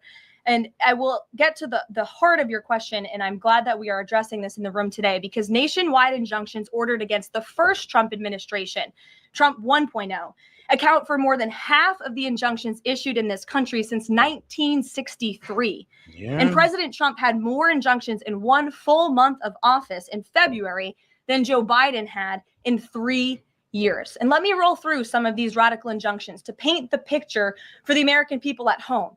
These are not just talking points. These are real judges in the court of law who are trying to block the president's power and the policies that he was elected to enact. For example, a court ordered the Trump administration to return already deported terrorist aliens back to the United States. A court has ruled the Trump administration can't even temporarily pause our refugee programs. Wow. Courts prohibited the Trump administration from eliminating federal funding for child transgender surgery and mutilation, a practice that the American people overwhelmingly reject. A court also held that the Trump administration could not ban people experiencing gender dysphoria or mental health issues from serving in the military. Wild. Ridiculous. Courts prohibited the removal of transgender women from women's prisons despite potential physical harm to real women. Bruh, I mean, hold on now. Yo, at a certain point, damn, you kind of got to ask yourselves, do we stand on anything? I'm like, damn, do ask yourself this. Do we stand on anything, or is it just F Trump? From serving in the military. Ridiculous. Courts prohibited the removal of transgender women from women's prisons despite potential physical harm to real women in those prisons, biological women. And yes, there are. Yes, a guy can wear a wig, claim he's a woman, and then they're going to go ahead and transfer him to a woman's prison. And then when some of these women end up pregnant, they're like, oh my God, how could this have happened? A Northern District of California judge issued an absurd ruling that the president cannot fire people within the executive branch without Congress passing a bill, even though Congress has expressly authorized the president through the Office of Personnel Management to authorize reductions in force across agencies. A court also ordered the Trump administration to rehire thousands of already fired employees in several cases. A federal judge blocked the Trump administration from defunding the Department of Education, another signature campaign promise that this president has the power to implement. Yep. Courts ordered the Trump administration could not eliminate funding for illegal DEI programs, hence the word illegal. These are illegal programs to begin with, and now the courts are trying to say this president can't roll them back. And a district court judge prohibited the president from issuing any categorical funding freezes. And then another court ordered on top of that the administration makes $2 billion of payments in 36 hours. These are just a few of the ridiculous orders that we have seen from lower district court judges every day. And we hope that the Supreme Court will weigh in and rein them in. Exactly. This is why there was that judicial reach, you know, they kind of wanted to throw that in the big, beautiful bill, because this is a problem. I mean, look, you may not agree with Trump, but you got to admit, though, some of those the court shouldn't have been going against. Like, you got, even you Dems at least got to admit that. Me, I agree that the court shouldn't have ruled against any of it. But I know even you guys can say, well, there are probably 2 or 3 things that the court should kind of just went along with Trump with, right? I mean, you have to be honest. But White House advisor Stephen Miller says it's judicial tyranny. Some people are calling it a judicial coup. You're saying you're responding to each and every one of these actions, efforts by these judges to delay or thwart the implementation of the agenda. But is there going to be anything more than that? Or is it just going to let this operation continue, even though it could delay everything for years until the presidency is over? The administration is operating under the directive given to from the president that we need to comply with the court's orders. He's made that very clear, but we're going to fight them in court, and we're going to win on the merits of these cases because we know we are acting within the president's legal and executive authorities. And thanks for being. Exactly. And that's the problem. They get in the way of the president's executive authorities that were already awarded to him by Congress. And a lot of people, I think you really don't understand how this judicial branch works. It's supposed to be like a referee, which interpreting the law, they're supposed to be like a referee pretty much between the judicial and the executive branch. That's just a really a simple, that's just me simplifying it. But that's what they're there for, to make, I mean, to pretty much stop the president's agenda. And especially when he's running on laws that were given to him by Congress, yeah, that's outside of them, that they need to stay in their lane on that one. And if they have an argument, then go ahead and make that to Congress. Oh, wait, you guys can't make arguments. You're supposed to just interpret the law. So why don't you wait till somebody in Congress to bring that up to the courts, and then you guys deal with it then? Being here. Gabe. Thank you, Caroline. Question on tariffs, but first, actually, some foreign policy news, some breaking news. Some local Israeli media is reporting that Prime Minister Netanyahu told hostage families that he's accepted a 60-day truce offer. So can you And well, I guess I mean, shout out to Rumble, because only on Rumble you can get away with saying this stuff right here. Only on Rumble, guys. So yeah, make sure to follow Set Media on Rumble. Have Israel and Hamas agreed to a truce? I can confirm that Special Envoy Witkoff and the president submitted a ceasefire proposal to Hamas that Israel backed and supported. Israel signed off on this proposal before it was sent to Hamas. I can also confirm that those discussions are continuing, and we hope that a ceasefire in Gaza will take place so we can return all of the hostages home. And that's been a priority from this administration from the beginning. I won't comment further as we are in the midst of this right now. So to be clear, you don't know if Hamas has accepted it yet? Not to my knowledge, but certainly if that becomes case and this ceasefire goes into effect, you'll hear it directly from myself. Hamas most likely is going to accept that ceasefire because Israel done left these guys in shambles, which I thought was the goal. But the fact that they keep continuing is like, I don't know. And I'm like, damn, I thought we were trying to make Hamas submit. But then again, they did say they wanted to eliminate Hamas. And now they're talking about, oh, well, now all Palestinians are Hamas. And now we're just like, whoa, wait, guys, wait there. We did not agree to that. Hold on now, like chill. Whoa, I thought this was about taking out Hamas, not taking out all Palestinians. President or Special Envoy Witkoff. On tariffs, Kevin Hassett earlier this morning, he brushed off a legal ruling and called it a hiccup. And he said that trade deal negotiations would continue. Why would other countries continue these trade deal negotiations given the ruling? Because other countries around the world have faith in the negotiator-in-chief, President Donald J. Trump. And they also probably see how ridiculous this ruling is. And they understand that the administration is going to win. And we intend to win. We already filed an emergency appeal. We expect to fight this battle all the way to the Supreme Court. These other countries should also know, and they do know, that the president reserves other tariff authorities, Section 232, for example, to ensure that America's interests are being restored around the world. But I can confirm that our ambassador for trade, Jamison Greer, already heard from countries around the world this morning who said they intend to continue with these negotiations. Peter. Thank you, Caroline. So many. I mean, because yeah, they won the appeal courts and ruled in favor of Trump, so the tariffs are back on, guys. I know, right? I mean, what was it? It was less than a day. It was less than a day. Like, I heard about it while I was at work, and then I came home, went to bed, woke up this morning, and boom, overturned. Tariffs are back on. Why? Because it was pretty much a failed argument that I predicted was going to be pretty much, overturned, or my bad, paused. President's plans right now are being blocked by courts. If the courts are going to be the ones who are shaping policy, does the president wish he would have just become a judge instead? I think the president would take this job over being a judge. And certainly the president is acting within his authority. He wishes judges would do the same. But so the courts are basically telling you guys they think that the White House's policies, the president's policies, are in some way against the law. So why can't President Trump ask the Republicans that control the House and the Republicans that control the Senate just to make a new law? Well, these laws have already been granted to the president by the Constitution and by laws that have been previously passed. I'll give you another example. For instance, we've been blocked in court for the revocation of visas from individuals who have the privilege of studying in the United States of America. Secretary of State Rubio has simply used his authority to revoke those visas, to revoke that privilege.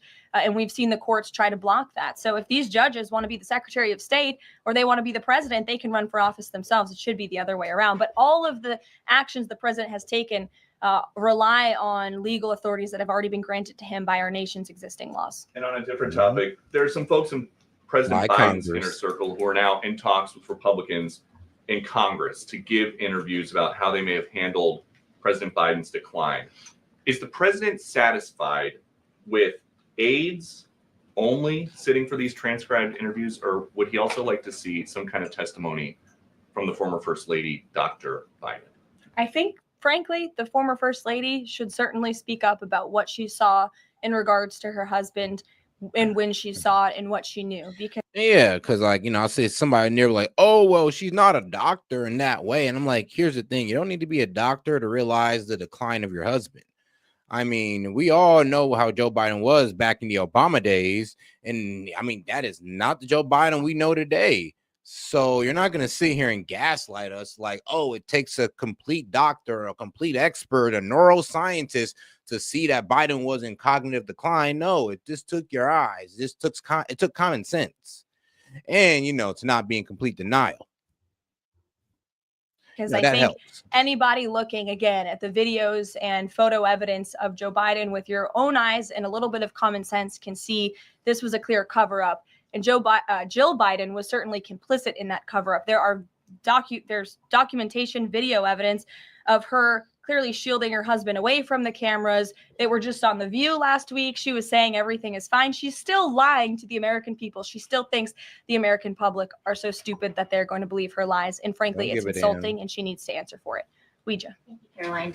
President Trump was asked what he thought about Elon Musk's claim that the big, beautiful bill increases the budget deficit and undermines the work of DOGE. And the president didn't actually comment on those remarks. He just talked about the need to support the bill. So what does the president think about what Elon Musk said?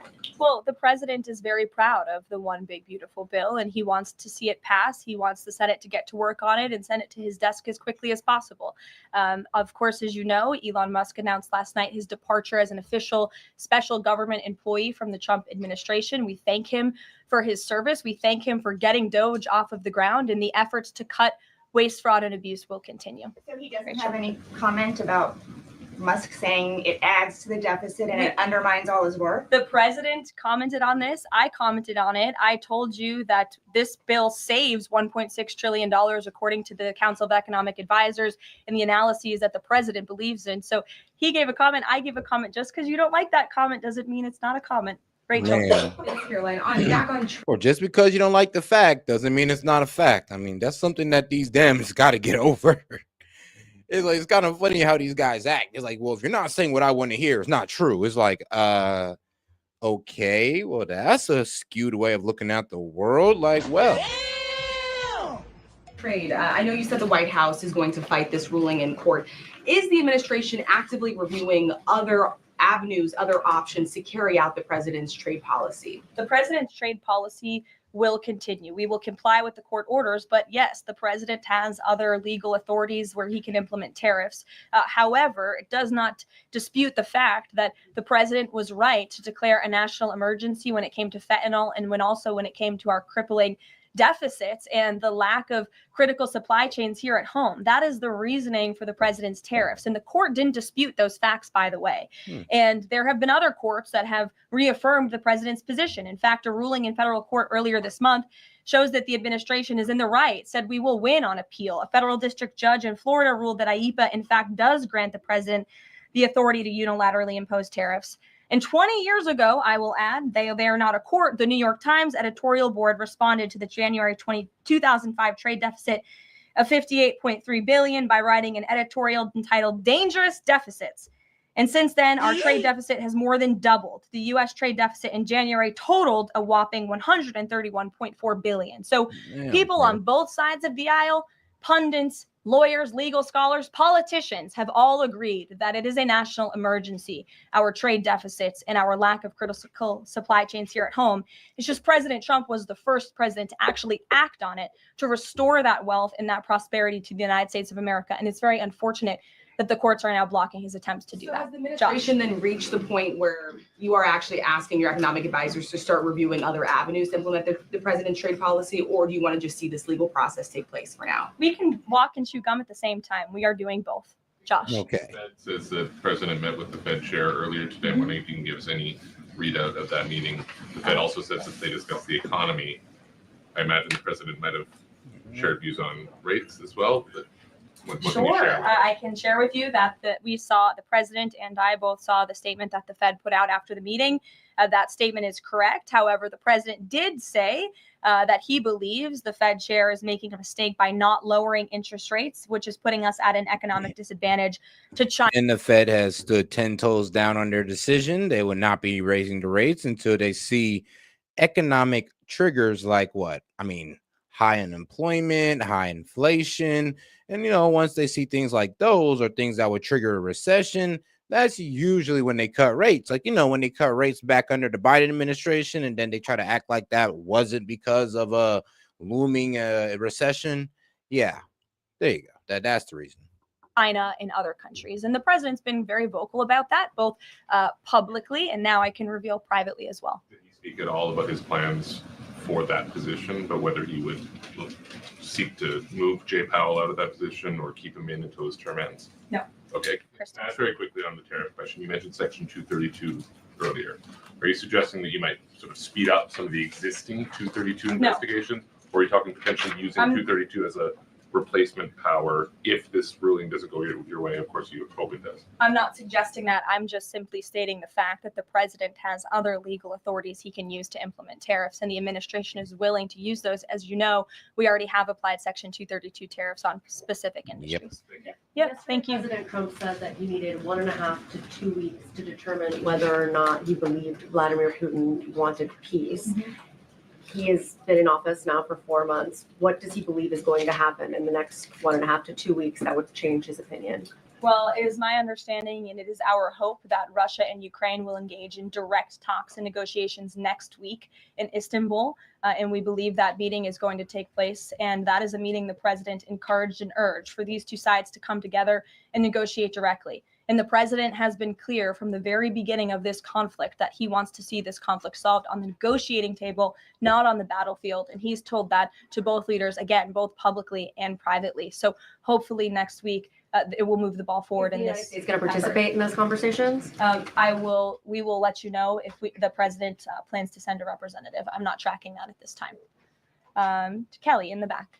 Thanks, Caroline. Sure. I wanted to just clarify once and for all the Qatari jet, the sale or the gift, because the Qatari government is asking the U.S. to clarify that the jet's pending transfer was initiated by the Trump administration. So is this something that the White House is going to do? The amount of questions we've received, and we've been incredibly clear, and I have answered this, the president has answered this, the Department of Defense has answered this. This is a government-to-government gift transfer from the Qataris to the Department of Defense, to the United States Air Force. It is now in their hands. And for further details on where that stands, I would defer you to the Department of Defense and the United States Air Force. I have nothing more for you on that. Deanna. Thanks, Caroline. 2 questions, one on Big Beautiful Bill, one on immigration. Sure. Yesterday, Trump said, we'll be negotiating that bill, and I'm not happy about certain aspects of it, but I'm thrilled by other aspects of it. Wondering if you could, share any specifics on that. And in immigration, do you know how many illegal migrants have taken Trump's voucher program so far and have deported themselves? I believe it's in the thousands of those who have chosen the easier route of self-deportation, and we certainly. I mean, yeah, we send you on a flight, we give you like $1,000, and you're on your way. You're $1,000 and not go to your deportation fees. You're welcome. We encourage all illegal aliens who are present within our homeland to take that option. It's a much more pleasant option than being deported, and we will deport you if you're here illegally. That's our intention. As for the first question, what the president was speaking about is how this is a great bill. However, it has come as a result of a hard negotiation. It's difficult to get things done on Capitol Hill, but thanks to President Trump, this bill is moving in the right direction. And thanks to House Republicans and the leadership over there as well, who did a great job mediating both sides of the caucus to move this bill to the Senate. And now the president, again, has told his friends on the Senate side and is already engaged in those conversations to get that bill back to his desk as soon as possible. Sure. Has this administration been briefed about the incident that happened in Gaza on Tuesday during the rollout of the Gaza Humanitarian Foundation distribution of aid to Palestinians there? And should there be a ceasefire, will this administration continue to rely on this foundation for the distribution of aid to civilians? Are you referring, what incident are you referring to? Tuesday, when the aid was rolled out to Gaza for the first time in many months, and meals and food was given to hungry people thanks to President Trump. Yes, we were briefed on that plan. The president was the reason that aid went into Gaza, and he got the Israelis to support that plan. And I would add that the previous administration rejected such a plan to ensure that these starving and devastated people in the Gaza Strip were given humanitarian aid and assistance. And it was the previous. Yeah, I mean, the humanitarian assistance part in Gaza, I mean, it's been a problem. And well, I'm actually happy that the Trump administration was able to get some type of breakthrough in there, but it has been a problem really since the start of this whole, conflict. Administration that tried to build this pier. If you all remember it, it was brought to my attention this morning, and I thought that's a good point. Why don't I bring that up? Because there's been so much criticism. In fact, it was on the front page of a newspaper this morning about the criticism for this president having a humanitarian heart and giving people badly needed food and supplies. Nobody wanted to talk about how the previous administration failed in that endeavor. They built this pier that cost $230 million. It lasted about 20 days, and more than 60 U.S. service members were injured, as a part of this floating aid pier that did nothing for the people of Gaza. The president is opening up his humanitarian heart to get aid into the region while his team simultaneously negotiates a ceasefire and the return of all hostages. We are moving the ball forward in a positive direction for all people. The president wants to see peace for all people. Jasmine. Thanks so much, Caroline. A notice investigation found that the Hallmark Maha. No, they could be a little bit more stern about it. Like, no, you're going to let all these trucks in or else. Like, come on now. They could be a little bit more stern about it, but I guess they're doing the best they can, but it is what it is, guys.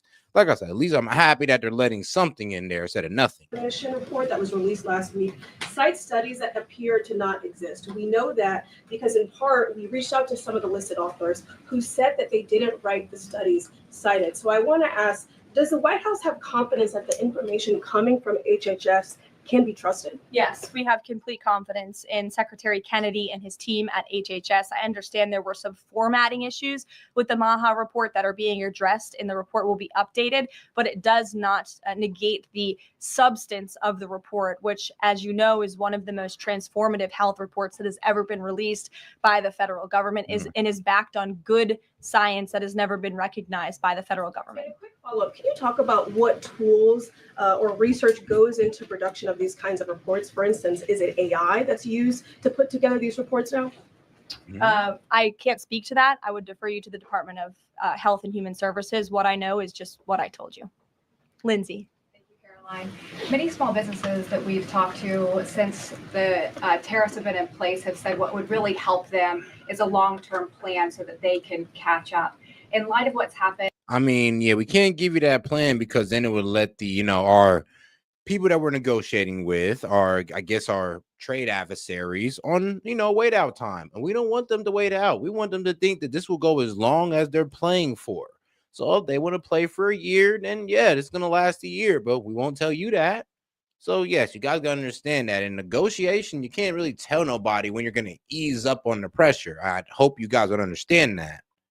And now this trade war with the courts, how will that impact this 90-day window? Will you guys be adjusting that? And how can you help relieve some of these small businesses? Well, I would say nobody understands the needs of business owners, and nobody has the backs of our small business community more than President Donald J. Trump. He believes, I've heard him talk about this with small business owners himself, that small businesses are truly the backbone of our American economy. And that's why the president is supporting the One Big Beautiful Bill. So for those you spoke to who are asking for a long-term plan, big tax cuts are coming their way. And now, speaking of the success of our economy, let's go to an economy that's not looking so good right now. All right, guys, we're going to get into this exposing China video. And if you want me to play more of it, I'm going to play the first 10 minutes. If you want to play more, just go ahead and super chat in. Let me know if you're feeling the video or not. Let's keep it going, guys. A prolonged housing crisis in China having a knock-on effect on the rest of the economy. There's a road that speaks volumes about the state of the Chinese economy. A multi-billion yuan expressway, one side unfinished and abandoned, a symbol of a system that's stuttering. I know that China is doing very poorly right now. China could be facing an extended economic downturn. China's economy is struggling because Chinese citizens are just not spending. In China, household spending makes up less than 40% of GDP. In the US, it's 70%. This low spending makes China dependent on trade, government spending, and investment. And all of those three are at risk right now. The CCP is getting so desperate that it's subsidizing things like microwaves and dishwashers just to get people to spend money. But it's not working. And as we'll cover later in this video, this spending problem is just the tip of the iceberg. Underneath it lies a $10 trillion debt crisis, a real estate bubble, and an economic model built on a house of cards. These problems could trigger a collapse the CCP isn't ready for. And it all starts with low spending. Who would be? The big reason for this is that Chinese citizens believe in saving more than spending. For every 100 yuan they earn, they save 32. This is also called the household savings rate. You know, so what about that? That's the thing about money. Like, money doesn't really help your economy if it's hoarded, if it's standing still. Money only benefits the economy if it's in circulation. I mean, it's kind of funny how the Dems don't understand that, or else they would understand how trickle-down economics, or how these corporate elites giving you a job kind of, plays into the whole theory of economic, trickle-down economics. Recently, total household savings in China hit a record high of 140 trillion yuan, or about 19 trillion US dollars. China as a whole has more money sitting in bank accounts than the entire country earns in a year. That's the polar opposite of America, where people believe in spending and then spending some more. The US household savings rate varies from month to month, but right now it's about 4%. So for every $100 earned, only $4 goes into a savings account. And for decades, the American model has worked pretty well. If everyone spends more, there's more demand, and the economy grows. This unshakable consumer market is one of the reasons why America makes up a third of global consumption, despite only having 4% of the global population. But China just can't manage to copy this model. One of the reasons for this is a historical one. In recent memory, China has suffered famines, widespread poverty combined with terrible government overreach. All thanks to this guy, Mao Zedong. That kind of suffering has had an impact on people's trust in the future, and on how much they save. Like forever. Elderly people still remember the time when Mao Zedong just took people's assets away, like it was nothing. During his so-called Great Leap Forward, up to 55 million people died due to food shortages. And that was only about 65 years ago. He did not care. By the way, famines are not uncommon in Chinese history. In the 20th century alone, there have been 7. That's why Chinese culture says people should save their money, because it can help you to survive such a crisis. One of the quotes of Confucius, a key figure in Chinese culture, is that when prosperity comes, do not use all of it. Prosperity for China only arrived about 3 decades ago, when Deng Xiaoping opened up the economy. Nowadays, most people in China receive a paycheck every month, and they're supposed to go and buy goods and services with this. But understandably, there's not a lot of trust in the new system yet, and they're right. As we'll cover later, Xi Jinping is already undoing everything that helped the Chinese economy grow. Now, the CCP's 50-cent army definitely isn't going to like this one, so it's entirely up to you to help us spread the truth. If you can please take a second and hit that like and subscribe button down below, it helps young people who were born during this time of prosperity. As it turns out, they also don't spend a lot. One of the reasons is that saving is the best way to get ahead in Chinese society. People's social status depends on how much they own. Having a home in a major city like Beijing, Shanghai, or Shenzhen is pretty much the biggest financial achievement you can dream of in China. And if you manage to buy multiple properties, then you've really made it. Also, the cultural norm in China is that you need to own a home before you can get married. You can't just rent it. The only problem is that properties in Chinese cities have gotten ridiculously expensive. In Shanghai, house prices are 50 times annual average income. In Shenzhen, Guangzhou, and Beijing, it's more than 30 times income. Pretty crazy, right? Needless to say, most Chinese people can't afford this because the payments on the mortgage would be too high. So they choose to slowly save up money one day to be able to buy, which is one of the reasons for this high savings rate even among young people. On top of this housing issue, having some extra money saved up in a bank account is necessary in China. Despite the CCP preaching about its socialist ideas, social services in China are actually not that great. The pension system is one of the biggest examples of this. Lord. If you're lucky, you're part of the urban pension system where you get the payout of $460. That's still below the cost of living in the cities, though. And 2/3 of people in China don't even get this. Their pension payout is less than 20. I mean, bro, they got nurses making that much money. So you're pretty much telling me like the people on pension is pretty much getting the same pay as nurses who went to school and graduated in medicine, by the way. Well, medical. $5 a month. So they get close to nothing. As a result, many Chinese people have to save up for retirement by themselves. And they start to do this at a very young age. And the people that are going to retire in 10 years from now or later, well, they have an even bigger problem. That's because the Chinese pension system is going to run out of money by 2035 due to China's aging crisis. That means more taxes for workers and less pension payouts for retirees. For the people that are aware of this, it's a big reason for saving more money on their own. And on a family level, the aging crisis also has an impact. Many Chinese parents only have one child, so they need to save up extra money. In Chinese culture, children often take care of their parents when they get older. But with only one child, that's too big of a burden. And these savings aren't only for retirement, but also cover healthcare costs. Officially, China has a public healthcare system, with 96% of people having national insurance. But is everyone covered? The answer is short, no. In the big cities, people usually have access to good public hospitals. But in smaller cities and rural areas, public healthcare is terrible. This forces many people to turn to private hospitals where they have to pay out of pocket with no public insurance. Remember, around 40% of the Chinese population lives in rural villages. That's more than 500 million people. Especially in rural areas and smaller cities, Chinese people avoid doctor appointments as much as possible. And even when people have access to public hospitals, there's still a problem. Many hospitals have a pay first, claim later policy, which forces people to have money at hand. And sometimes insurance claims simply get rejected, which is a big problem for people without savings. Now, these problems of trust in the economy, expensive housing, and saving for retirement and healthcare have all been ongoing for a very long time. But recent developments have made the high savings and low spending problem even worse. Ever since 2022, consumer confidence in China has been at record lows. That's because the job market in China is in a lot of trouble right now, with youth unemployment in the double digits, and overall unemployment rising at a rapid rate. Meanwhile, property prices are falling rapidly in China's housing crisis. Home prices have fallen back to 2017 levels, meaning that many homeowners have lost a big part of their wealth. Now, whenever there are problems like these in the economy, people start saving more because they don't know how much they'll earn in the future. This also happens in other countries whenever there's a crisis. In 2020 and early 2021, the US household savings rate jumped, and at the peak, US households were saving 32% of their income.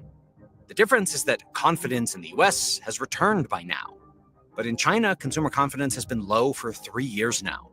This has to do with other broken aspects of the Chinese economy, like the housing market, state-owned enterprises, and government policy that we'll cover later. But for now, let's go back to the savings problems in China, because it's worth looking at something else that sets China apart from other countries. Saving money in China works very differently than in other countries. In the US, it's possible to actually make money using savings.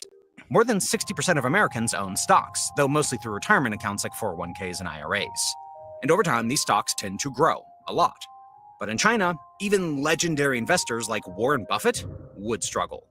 The S.E.T Composite Index, a mix of some of China's biggest stocks, has not been a great place to invest. There's barely been any long-term growth, and there's a lot of volatility. So in China, only around 220 million people, or about 16% of the population, invest in stocks. The rest put their savings in bank deposits, gold, and real estate. These options are safer, but they don't grow as much as the stock market does. And wow, I mean, their own economy is not even betting on them. And then we got people over here that's saying, oh, people are just going to go to the Chinese economy. I'm like, their own people don't even bet on their economy. But you think other countries will? The US. This means that you have to save way more just to get the same result. To get an idea of how big the effect of this is, it's best to look at an example. The average Chinese citizen has about 41,000 yuan, or $5,700 a year in disposable income. They save about 32% of this, so about 1,800 yuan, or $150 a month. Now, let's say that they get about 1.5% interest a year in their savings, which is about what banks in China give right now. With 30 years of saving $150 a month, you end up with less than $70,000. Compare that to the US, where you can get about 10% a year with stocks, give or take. With that return, just $150 a month over 30 years will give you nearly $300,000. That's the big miracle of compound interest. But unfortunately, it doesn't really exist in China. It's one of the biggest reasons why people in China save 32%, while people in the US only save 4% of their income. In the end, the different return on savings even things out a bit. Now, if we dig even deeper, we'll find even more shocking problems with the Chinese economy. You see, the reason why people can't invest their savings is the same reason why the Chinese economy is struggling. High savings don't actually have to be a problem if investment goes right. When savings are used to build up the economy and create long-term wealth, it's actually a positive thing. But in China, the capital markets are broken. That's because investment is happening at state directives. Every year, Xi Jinping sets a growth target for the Chinese economy. For 2025, it's at 5%, just like it was in 2024, 2023, 2022, on and on. The CCP also outlines the strategic sectors where they want more growth, like electric vehicles and semiconductors. And they Hold on, guy. I'm trying to find this one part. He was breaking down the wealth disparity in China. can actually decide where a lot of the money goes. The 4 largest banks in China are all majority state-owned. And they're also the 4 biggest banks in the world, by the way. These banks are the Industrial and Commercial Bank of China with $6.3 trillion in assets, the Agricultural Bank of China with $5.6 trillion, the China Construction Bank with $5.4 trillion, and the Bank of China with $4.6 trillion. They make JP Morgan Chase with $4 trillion look like a small player. Now, the Chinese banks have thousands of branches All right, in now China. let's get to China as well. Crazy wealth disparity. Like, people want to say, oh, their country's better than ours. They got better economics. I mean, like, lie again. That situation, more manageable. With higher consumer spending, growth doesn't rely on centrally planned investment programs. It also means the companies get more revenue, which is what drives economic growth in the end. But it's very hard to solve the spending problem. First of all, not enough money in China actually goes to households. You'd think that in a communist economy, people would get an equal share of GDP, but that's far from the truth. China is just about as unequal as the US in terms of income and wealth. Marx would not approve.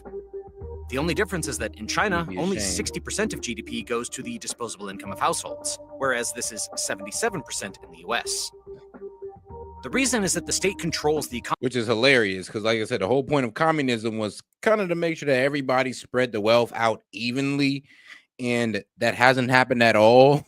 Actually, the only way their system works is by, sucking off a country that's actually doing capitalism. So it's like communism can exist without capitalism. Economy through state-owned enterprises, and they make a lot of money that's not going to ordinary families. Instead, it's being saved up for these somebody got to make the money, right? Investment goals we talked about earlier. In China, the official GDP per capita is about $12,600. That's probably an inflated number, by the way, because those data come from the CCP. But it's still way higher than the average disposable income at just $5,700 a year. And the median disposable income is even lower than that. That's basically the level where half the population earns more and half the population earns less. In China, it's only 35,000 yuan, or about $4,800 a year. So it's not only that Chinese citizens just like to save money, which they do, it's also that they don't earn enough to spend a lot. And this is actually the CCP's fault. With their heavy focus on investment through banks and state corporations, they've neglected wages for ordinary people. They've prioritized cheap labor for exports above having ordinary people earn more. Also, through state intervention in the economy, corporations have only gotten bigger and more powerful. In the end, the CCP became what it wanted to fight. They now lead a country with just as much inequality as the supposedly evil capitalists. And ironically, the Chinese economy is now more dominated by capital than the modern capitalist economies. So much for the Chinese Communist Party. The solution... I mean, yeah, like I said, it was like, Communist Party, but you kind of need capitalism to survive. I don't know if you're really selling that communism too well. It's pretty simple. The state would have to give up control by removing state-owned enterprises that soak up investment and by selling its stakes in the big banks. They would also need to stop having these centrally planned GDP goals and investment strategies that don't work. Without state-owned enterprises, the economy would become way more efficient. Also, this low consumption problem we talked about wouldn't be an issue. If people chose to save money, banks would give it to companies that are actually functional and create wealth. People could even invest their money in companies to buy shares and get way higher returns on their savings. Also, a free market economy would lead to tons of growth, not only on paper, but for ordinary households. Wages would finally catch up, allowing people to spend more. So less state intervention is really the only medicine for China's chronic problem, Yeah, I know, and that's the problem. I mean, it's kind of crazy how, like, Joe Biden, the CHIPS Act, that's kind of how what he was kind of about to get us into. Some old commie BS where the government is subsidizing companies to run a domestic monopoly. Ain't that crazy? Ain't that crazy? And it's crazy because the Dems fell for it. They fell for pretty much a commie bill. Every time, huh? Every time. But let's get into it. Now let's do a little bit of comedic relief with lefties losing it. Good evening and welcome to a program devoted entirely to lefties losing it. When I think about the wonders of the natural world, I immediately think of puberty blockers, bottom surgery, and other irreversible trans treatments, don't you? Let's check what is happening at Yosemite National Park. We carry the largest trans pride flag to ever be flown in a national park and unfurled it on the side of El Cap to prove a point that trans is natural. The Trump administration and transphobes would love to have you believe that. Why?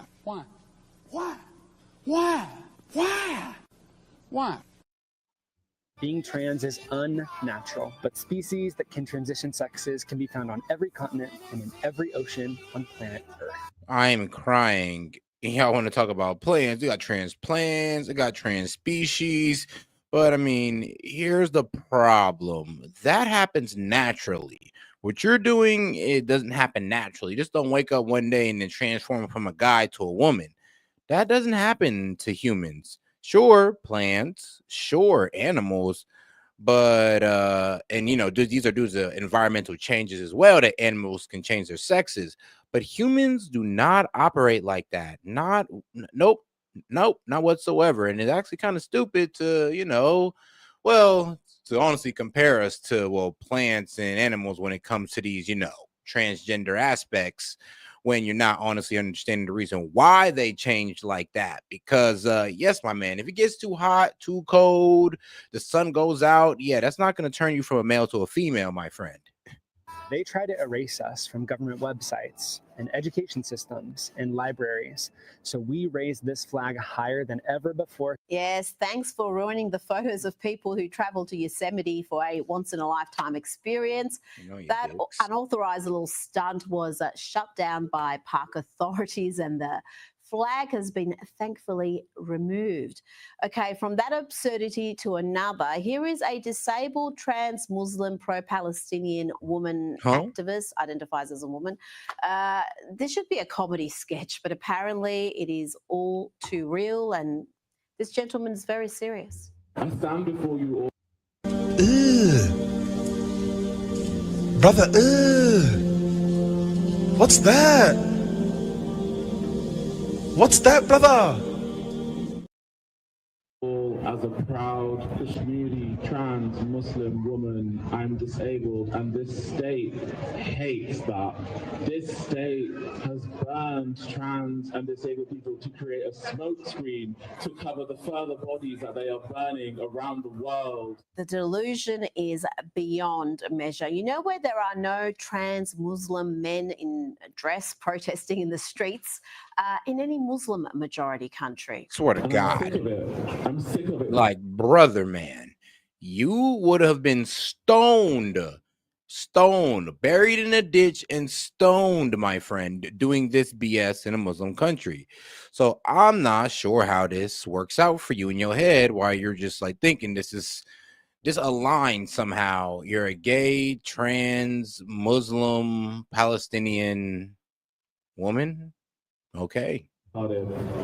Today, I stand and I march for the liberation of my people in the trans community, my people in the disabled community, my people in the Kashmiri community, to my beloved Palestinian people, to all of these people and the intersections that they represent, to meet me where I stand at the crossroads of so many places of suffering. We will all be free, inshallah. I never thought I'd see today. What's that line like? Turkeys cheering for Christmas. In about 20 to 30 years from now, I'm going to talk to a group of Muslim kids and I'm going to tell them, I'm going to be like, guys, there was once a guy who was trans, who's a trans woman, gay, Muslim, and pro-Palestinian, and he's Palestinian too. It's like, you know that, guys, that actually existed back in my day. And they'll look at me like I am a crazy man, as they freaking should. Now, here is a triggered Karen Like, claiming bruh. that she is not a Karen. I'm sick and tired of Trump supporters calling me a Karen. You have no idea what that means. A Karen is privileged, entitled, microaggressive racism, anti-vax. Who does that sound like? The Trump administration? Trump followers? You're the Karens. Oh, sure, Karen, whatever you say. Now to a former Karen who has seen the light after a lifetime I mean, of like, that is literally the archetype look for a Karen. Like, well, look, guys, when we say Karen, this is literally what we're talking about. So, you know, like, ma'am, I don't think you understood the definition of a Karen. But then, you know, whenever you tell them, you know, who they are. Oh, it was a huge movie. It was the lead. No.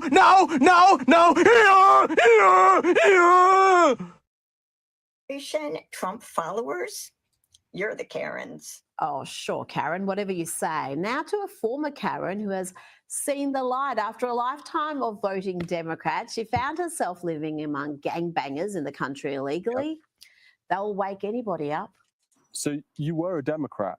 I was my whole life. Really? I first voted for Bill Clinton and voted Democrat every single year until blue, no matter who. Yeah, November. If that it was not. It's crazy how Dems got away with saying blue no matter who, but imagine we said red even if dead. Like, can you imagine if we was on the same BS they were? Like, for Donald Trump, we might still be living next to gang members because everything changed after he was elected. Like that. So you feel a lot safer now that he's in the White House again? I do. Because he's her and everybody in America that's, well, thinking reasonably. Taking it seriously. Yeah, the Democrats simply ignored it. They said it was lies.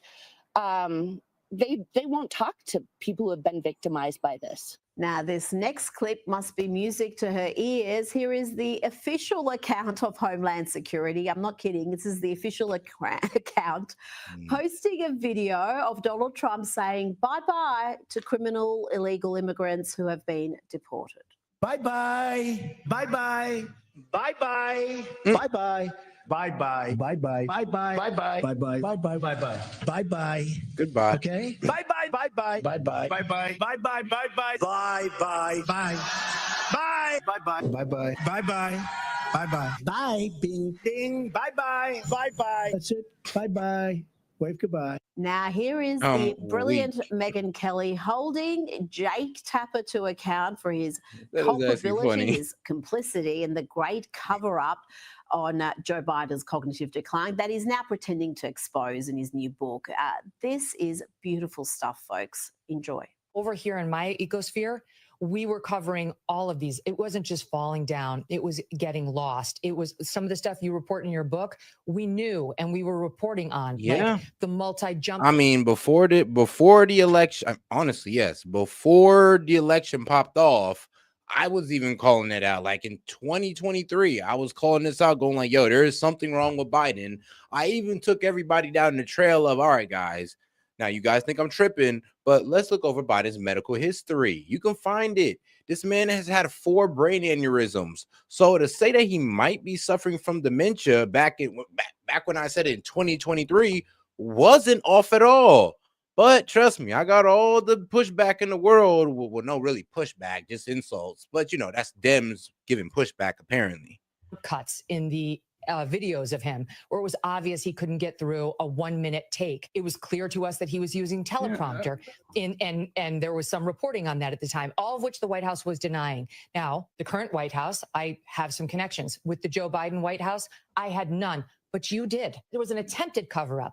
Yep. It could only ever work if you allowed it, if the press allowed it. Some of us tried not to, and some of us were complicit. And she was not going to let up when Jake Tapper again tried to rewrite history by claiming that he covered the Wall Street Journal's expose on Biden. Indeed, he did the opposite. He did everything he could to discredit the story, and Meghan was there. You know, maybe Jake Tapper knew the entire time. He just wanted to be the first to actually say he covered it to make money off it. And anytime somebody tried to expose it, he would shut them and be like, bro, you don't shut your ass up, man. I'm trying to make money off this. No, me, not you. So he just gaslights anybody who tries to tell the truth on it. There to remind him. That's the point, is that they were not being honest. Allegedly. That's well, the how point. did the Wall that Street Journal get it in June of 2024? And Jake Tapper and CNN couldn't find sources for this story then before he dropped out? Annie Linsky and Siobhan Hughes did an amazing job in their reporting. And they should be heralded, and I heralded them. I had them on my show right after the debate to talk about their great reporting.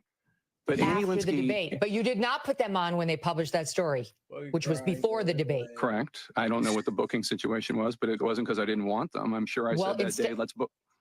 I'm sure I said that day, let's book that.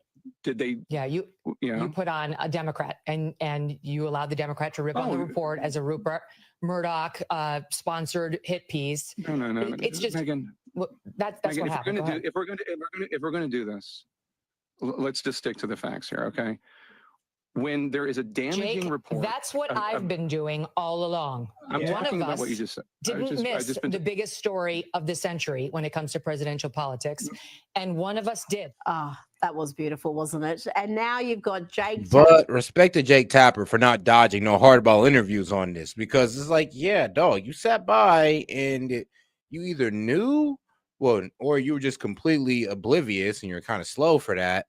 But yeah, it's either you knew and you're just playing like, with complete duplicity at this point. You're just trying to get money and you're trying to, gaslight anybody. But there's a lot of people that spoke up to Jake Tapper about this. And what did he do?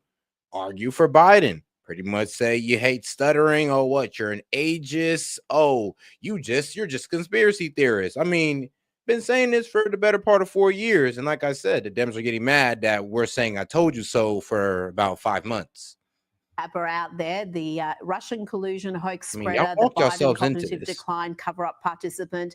Now he wants the media to be aggressive about Donald Trump's health records. Worry less about politeness when it comes to these health issues, and needs to be even more aggressive when it comes to demanding transparency on health issues when it comes to the president. President Trump, while he appears healthy, he has not been transparent about his health records. And I think that that's something that the American people have a right to. The audacity is breathtaking. Now to the WNBA, and here is the woman that the Biden administration... It's almost insane how they did that. And they did that since the election. Like, as soon as Biden pretty much got out, they pretty much try to do the same thing with Trump. Like, oh, Trump looks old. Oh, well, why is Trump even in office? Like, he should be tested too.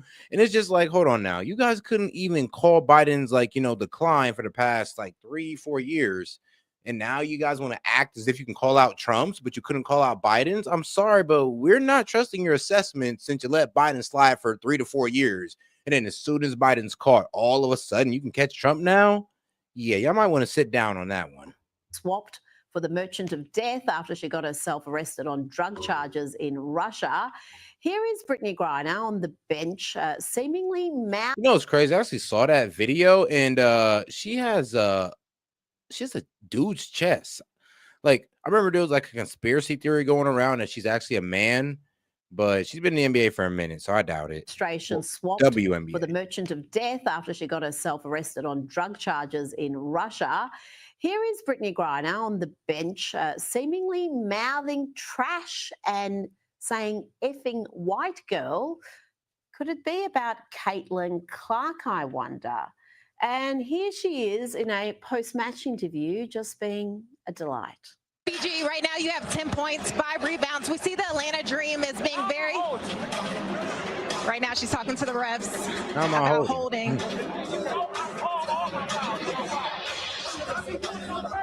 We're going to send it back to you guys. Okay. And to make the league even less appealing, the Minnesota Lynx decided to hold in front of a mostly empty stadium a moment of silence for George Floyd. You remember him, the felon who died with a fatal level of fentanyl in his system and who had a long record of criminality and violence, including against women. Yes, the WNBA thought this was a good idea.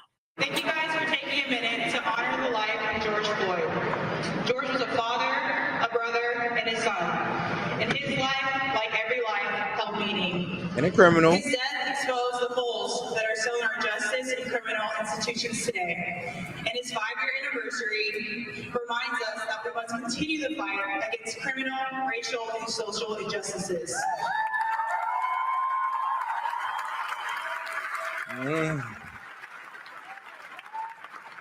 We cannot stay silent. Every life deserves respect and dignity. Thank you. No crowd. Yes, every life should be respected, including the life of Floyd's female victims. That includes the victim of an aggravated robbery with a deadly weapon in which George Floyd and 5 others forced their way into a woman's apartment, and where Floyd pushed a pistol against the abdomen of the female victim, threatening her life. That's the character WNBA want to elevate to hero status, deserving of a tribute on the 5th anniversary of his death.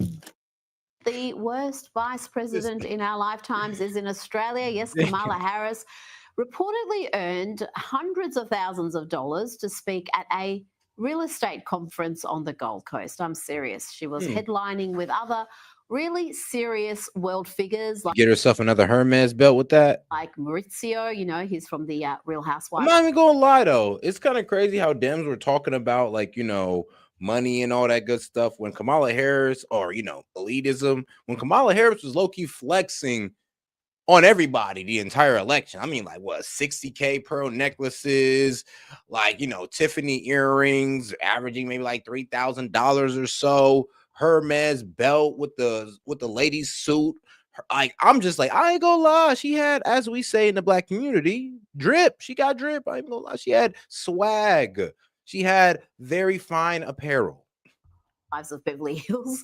Yes, real estate agents, or realtors as the Yanks call them, paid upwards of $1,500 to hear pearls of wisdom from the word salad specialist herself. And wowie, didn't they get their money's worth? She pulled out this all-time Kamala classic. They see what can be, and they're unburdened by what has been. Profound, still profound, the 10,000th time I've heard her say it. Indeed, the entire experience was reportedly a hot mess of incoherent word salads. The Daily Mail reports Kamala Harris left the audience baffled as she laughed and talked about Playboy magazine covers and launched into a confusing word salad after being asked about the importance of humility. But I want to know more about the Playboy magazine segue, please. She would say, you know, you look at, you know, we're in the store or whatever. You look at the cover of Playboy magazine. Let me just tell you, the reason that people are looking at these things, understand why they were developed, for the perpetuation of the human species. Bruh. I thought you was saying to distract the human species, or to drive the human species apart from women. I mean, to drive men apart away from women, to, I don't know, perpetuate the sexual propaganda. There was so many enlightening things. Like, I mean, real with you, there's so many things you could have said. There's so many informative things you could have said, but this is what you chose, Kamala. And like I said, I was listening to this lady's speeches the whole time during the election. It was just crazy how Dems was trying to sell to me how what she was saying really made sense. It's a bit wild, but hey, man, I stood in for it, and for what I could decipher, I commented on it. Man, I mean, y'all talk about Trump, but I mean, guys, really? You sure you want to go there? You look at, you know, we're in the store or whatever. You look at the cover of Playboy magazine. Let me just tell you, the reason that people are looking at these things, understand why they were developed, for the perpetuation of the human species. Okay, that made a lot. It was a she okay? Like, this, hey, somebody, you know, keep the, the liquor away from Kamala. Like, our favorite drunk auntie, she gets out there. Remember on that losing night when she made the address, she looked smashed. I was crying, bro. That was probably in a very embarrassing moment for Kamala, because like she was visibly smashed, like visibly drunk, making that speech, making that address, slurring out her words. I was like, you know what? I thought that was going to be the end of Kamala after that. I'm like, you literally addressed the people like drunk all out your mind, slurring words and all. A lot of sense. I'm sure that will help. Like she literally took 2 wine bottles to the face and say, you know what? Let me talk to the people. Real estate agents sell plenty of houses, as will this bit of inspiring rhetoric about never accepting the word no. I don't hear no. Ooh. Whoa, hold on. I eat no for breakfast. I don't hear no until maybe the 10th time. Whoa, hold on. You know what, guys? I'm going to let her say it, and then I'm going to say it myself. And let's see if it sounds the same. Inspiring rhetoric about never accepting the word no. I don't hear no. Okay. I eat no for breakfast. I don't hear no until maybe the 10th time. Damn. Can you imagine if I said that, guys? I don't hear no. I don't hear no until probably the 10th time. Like, I know I said it with a little bit of a little bit of villain behind it, but can you imagine if a guy said that? Like, I don't hear no. I don't hear no to the 10th time. Like, damn, is that an all setting set? I know, right? Can you imagine? I cannot tell you the many times that it has been explicitly or implicitly said to me, it's not your time. Yo. You're not ready. Yo. You're not ready. Yo. Nobody like you has done this. And then when I left, oh, it's going to be a lot of hard work. Don't you listen. Oh, Kamala, you should listen because it's not your time. You're not ready. We don't want you. You are not. It's like, nah, they don't care. That sounded a little bit forceful. I'm not even gonna lie. I was like, God damn, so you trying to force it on me, sweetheart? She's like, I don't hear no. It's like, nah, I don't hear no to the 10th time. I'm like, dang, hold on. We said no the first time. This sounds a little, I don't know, like little essay. Like, ooh. President, the American people said no in emphatic fashion last November. And hopefully you've heard the message because no means no. Now, let's have a little fun and frivolity courtesy of the Nelk boys who played a hilarious prank on the parents of a young woman by pretending that she is dating some lefty losing a TDS sufferer. Watch this. Donald Trump has got to go. Hey, hey. Oh, all right, guys, I'll see you tomorrow.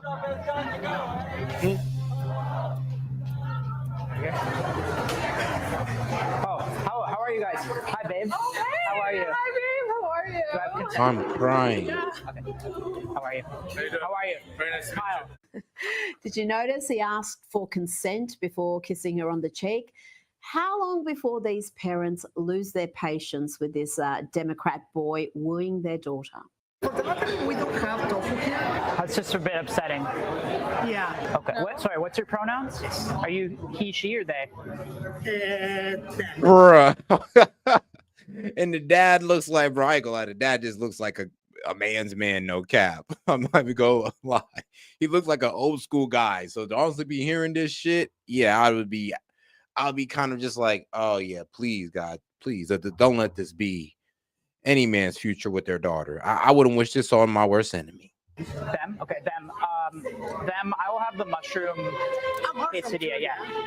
Thank you, them. Yeah. They're trying hard to keep it together, but I don't think it's going to last because let's add a MAGA hat to proceedings and see what happens next. Excuse me, sir. Kyle, hold on. Sir. Hold on. Excuse me, sir. Sir, how does it feel to be driving a fascist mobile? Bro.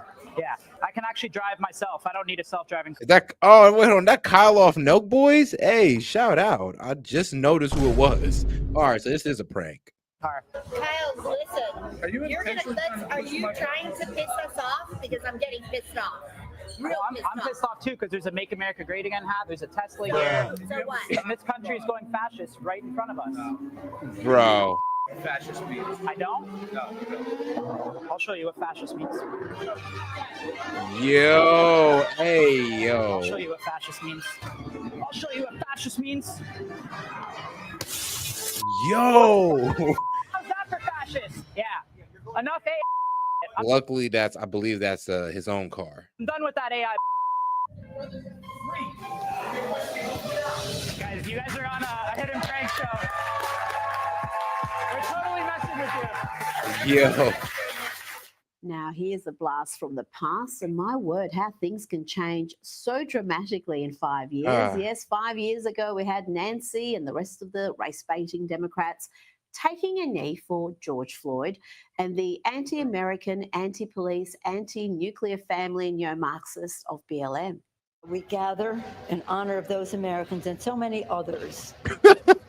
George Floyd. I remember this, bro. I remember I was dying laughing when they did this. I was like, bro, what the hell are y'all wearing? Do y'all come on? Y'all don't gotta do this. Y'all don't gotta pander like this. Even when I was like first, like even when I was a lib, I thought this was cringe. I was like, all right, y'all doing too much. It's like when Hillary pulled the hot sauce out the purse. You're doing too much. Floyd, Breonna Taylor, Ahmaud Arbery, Botham Jean.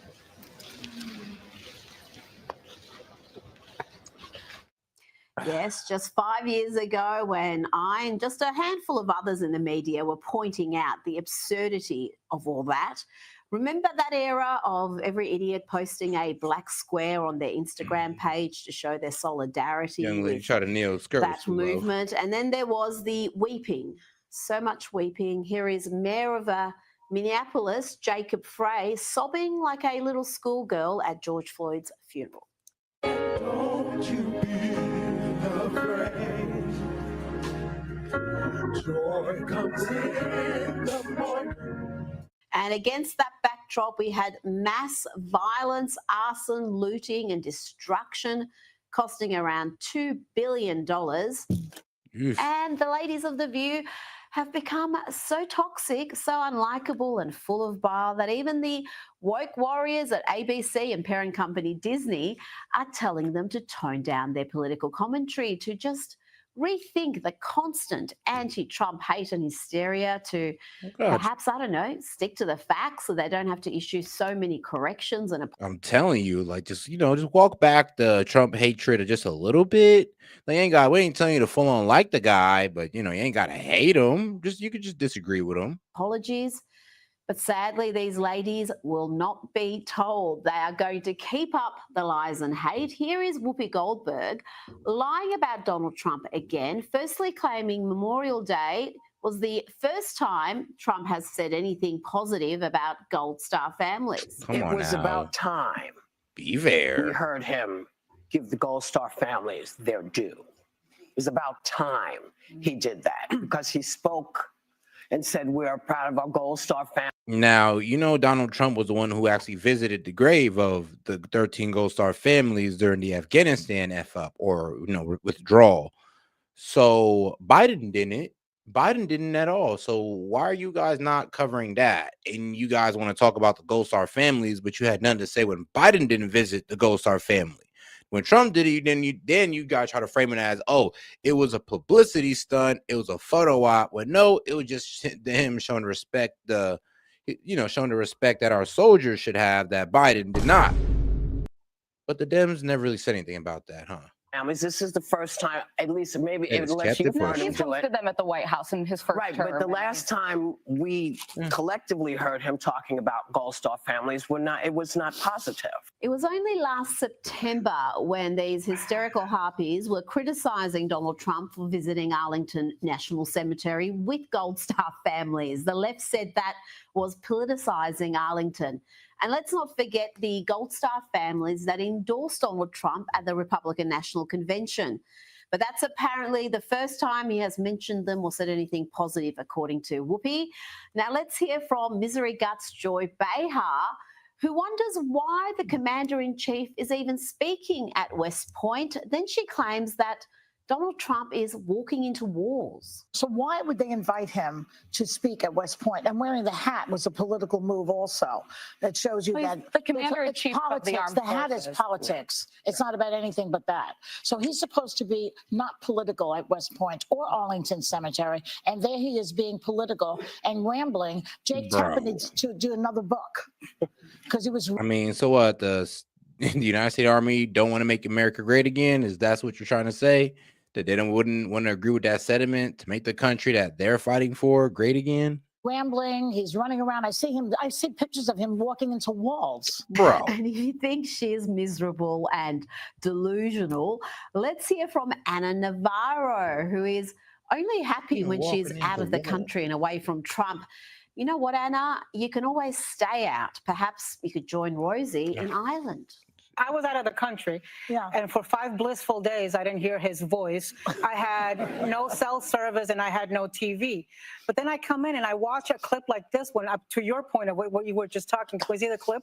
Yeah. As a linguist, translator, and cryptologic technician. Right. I mean, if Joe Biden said that, right, we'd be talking about his cognitive skills and cognitive decline for days. But why does the media avoid it? I mean, hold on. So the man can't misspeak? When up to your point of what you were just talking, was he the clip? Yeah. As a linguist, translator, and cryptologic technician. You could tell he was winging it. He was like a cryptologic technician, because it's like, what the hell do you call somebody who work on crypto, who builds these crypto chains? That's what he was addressing. He was like, I don't know what the hell you call that. That's a brand new job. You could tell by even his body gesture is like, yeah, I'm just gonna wing it.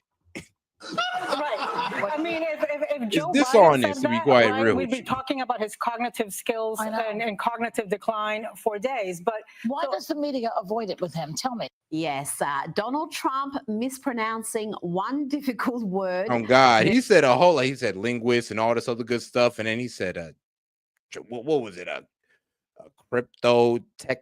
Yeah, I was like, yeah, okay, he's trying to say something related to crypto, and well, let's be real, Trump probably got introduced to crypto maybe like a couple years ago. Beans is Joe Biden now, who routinely spoke incoherent sentences, who struggled to deliver the simplest lines of an auto cue. These ladies are really clutching at straws, and this is after they've been told to dial back their lefty lunacy.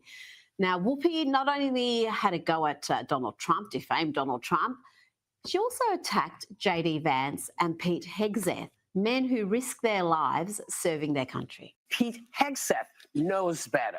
He knows what it's like to be a service person. Vice President Vance knows. He knows how hard it was, because I'm sure one of the reasons he went there is to elevate his life. He comes from very, very poor people. Yeah. And the fact that you don't stand up and say, you can't do this to these folks. I've worked with them. I know what they go through. Instead, we get this kind of... She was so enraged, she couldn't even finish that sentence.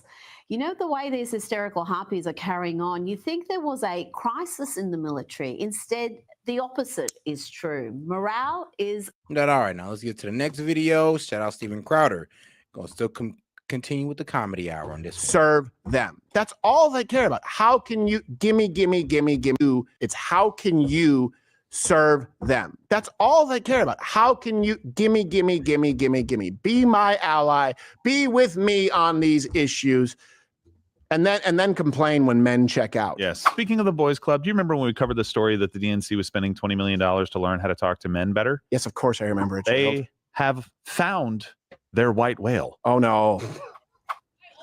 I also think it's just so abundantly clear that even he's disgusted. People who say these things don't actually spend time talking. Yeah, this is how we know that the Dems do not listen to men at all. You know, this woman right here is kind of everything we speak against. Because we say, you know, these liberal women just usually kind of want to be fat. They don't respect, you know, relationships, marriage, or anything like that. And women like this, yeah, it's kind of what these young men speak out against. And then, you know, these soy boy looking guys like this is what the conservative women speak out against. Both. I mean, look, like I said, you got a uniform. It's either they're scrawny or they're overly obese. Talking to young men. You know this because we know each other in real life, but I spend a lot of time on college campuses. And I spend a lot of time with young men. Cafeteria. I love young men. What on earth? I love frat guys. And yeah, but frat guys do not love you, sweetheart. I know. I mean, come on now. I'm sure they love you too. Even the ones that identify as conservative are almost always pro-choice. They're almost always pro-gay marriage. You'd be surprised at the number of them who support Black Lives Matter. And so I feel like people just kind of lump them into this. I know, but whoa, because you frame them as racist, and they're not racist. They're not homophobic. Like, yeah, like, bro, the whole point of MAGA has never been to be what? Transphobic, to be against gays or anything like that. That's what you guys said, not us. That's what you guys said about us. Never nothing we picked up and we championed and we said, no, what, we're just going to take it. Never did that. That's just something that you guys try to push on us, the labels you push on us that we continuously deny. But you Dems, y'all keep pushing. This box, when the truth is, again, a lot of them are with us on the issues. They're just not part of our coalition because they feel like here's everything wrong. Here's everything wrong with the Democrat Party, why you will continue to fail. A lot of them are with us. Then they'll accuse you of being a narcissist. Hey, did you ask them what they want? Donald Trump and Republicans said, women want X. Okay, we hear you. Hey, for the first time, what is it that you feel you guys are facing 94% of all workplace deaths? Men? Huh? What is it that you guys are feeling? Asian men largely? Oh, you're not getting into school. Okay, God. She starts from, and so we need to talk because we need to understand that a lot of them want to be our servants. How about you start off with what do they need and want? Not everything is about you. And by the way, you appear to be awful. I am going to tell you this.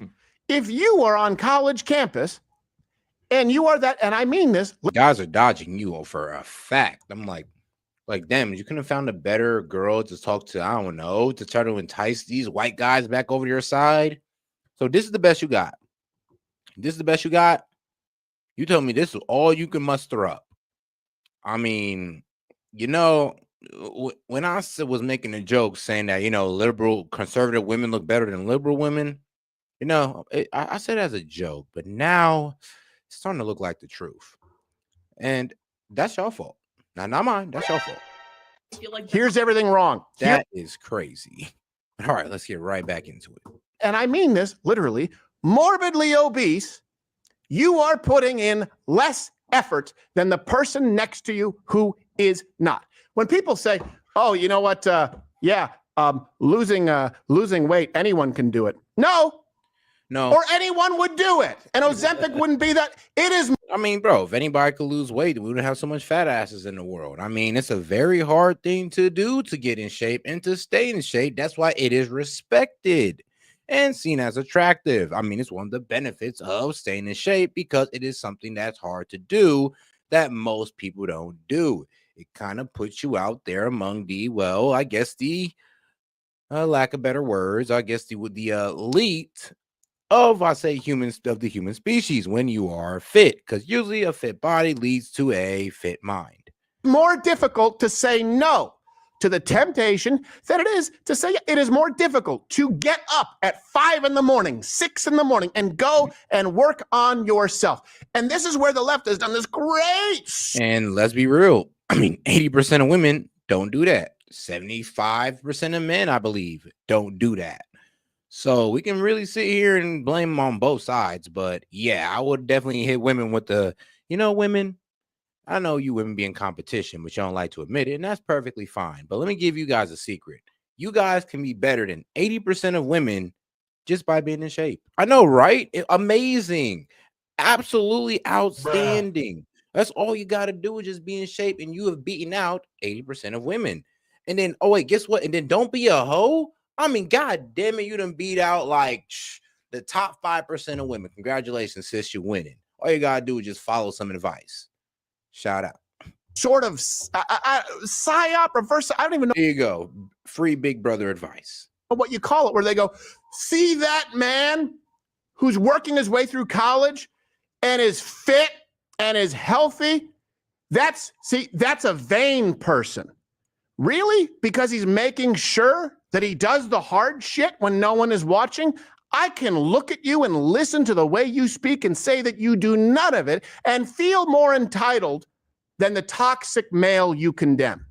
Okay? Also, taking care of yourself's not a vain thing. No. Like, oh, it's all vanity. Not necessarily. I mean, people want to look good for their partner, their future partner, for their prospects. Or just be healthy. And be healthy. Exactly. Yeah. Yeah. This is who they've tapped. Why would I take advice from her on anything? No, you wouldn't take advice from I would her take her advice on which type of hot Cheetos are the best. Yes, probably. Not so. You know what though? No, I wouldn't even do that. You know, because her answer will invariably be all of them. Flaming hot. Puffy, like me. It's actually dill pickle. It's my favorite. Well, there you go. I'll defer to you on that. I don't know about the hot Cheetos. So it's fat feminists or beta males who they're going after. They're literally tapping this person because she knows what's going on. And listen to what she said.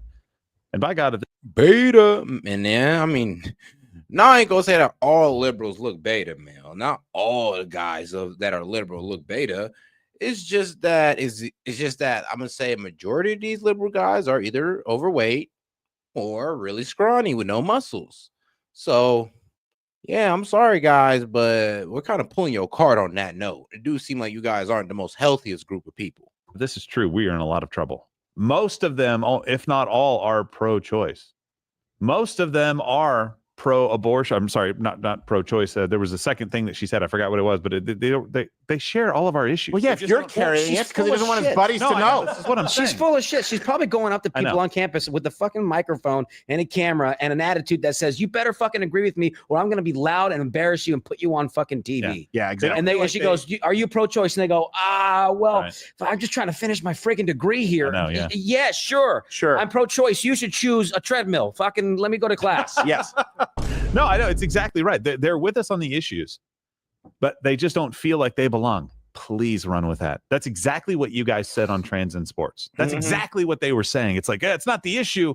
People are with us on that. They actually care about this, and they want to make sure. It's just that we haven't done a good job of messaging. They're with us on the economy. We just haven't done a good job. She did say something about gays, and I'm like, look, it's not about gays. It's like, it's the whole trans thing, and it's the pushing of gay ideology that you're trying to push on the kids with the school books and all that. So if you guys chilled out on that, we had no complaints. If you guys didn't run on that and try to protect that, we'd have no complaints. Especially like with immigration, if you were trying to lock up the border, we'd have no complaints, but you wasn't.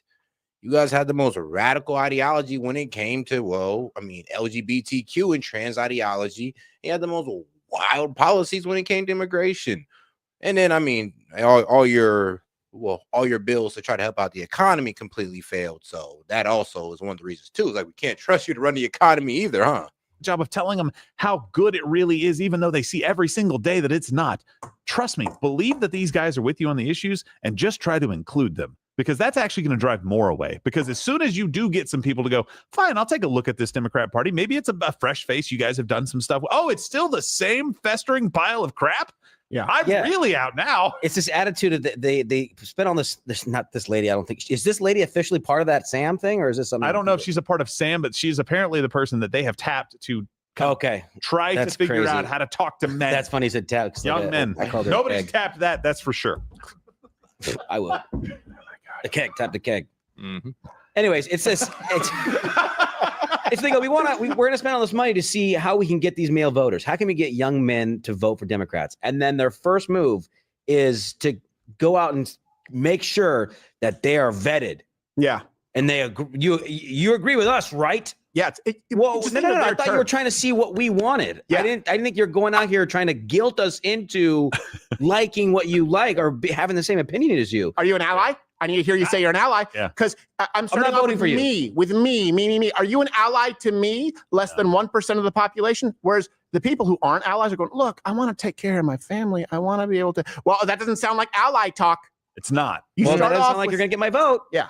You start off with, how can you be my ally to advocate for my crap, which not only doesn't affect you, but benefits nobody, while I put what keeps this country running that matters to you on the back burner, and then I'll call you a narcissist. Yeah. Here she is.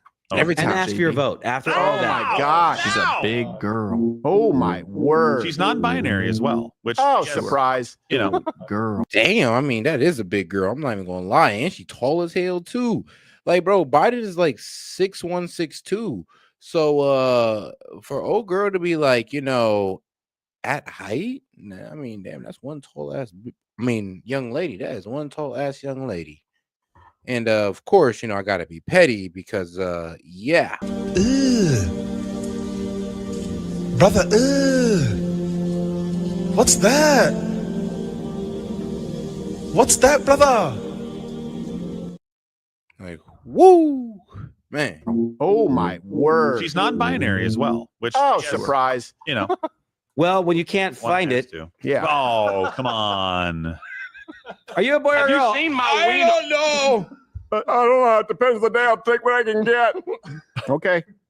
Something's wrong with me. You need fewer allies, man. I'm just saying. You know what? You've had too many allies. I'm so fucking hungry, Bill. So bad. It's just like, okay, great. I mean, I'm glad that they're doing that, but it also just shows you their spirit and their heart. It's how can you serve them? That's all they care about. How can you gimme. Be my ally. Be with me on these issues. And then complain when men check out. Yes. You can only lie to yourself for so long on feeling good.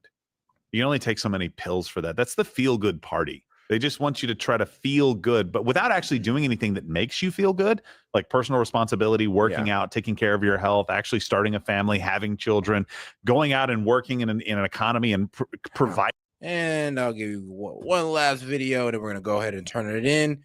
If you guys want me to go longer, go ahead and super chat in. If not, after this, we'll go ahead and head on, close it down for the night, guys. Well, I guess the morning. All right, guys, let's go. Support a lot of money. The Democratic Party is spending 20 most expeditiously, S.T. I would say. and this is coming. The Democratic Party is spending $20 million to come up with a plan to gain back working class support and a lot of money. Support. So basically, the majority of America. I'm not saying this to be that is a lot of ad revenue for $20 million. I don't even know what a woman is. What even is a woman for $20 million? Democratic Party. That's a lot of ad revenue, and I am a black man looking for an opportunity. Don't you want to help a black man out? Help a brother out, please. I'm crying. All I'm saying is for $20 million. What is a woman? I'm weak. I get the joke, though. It's like, oh, wait, 20,000?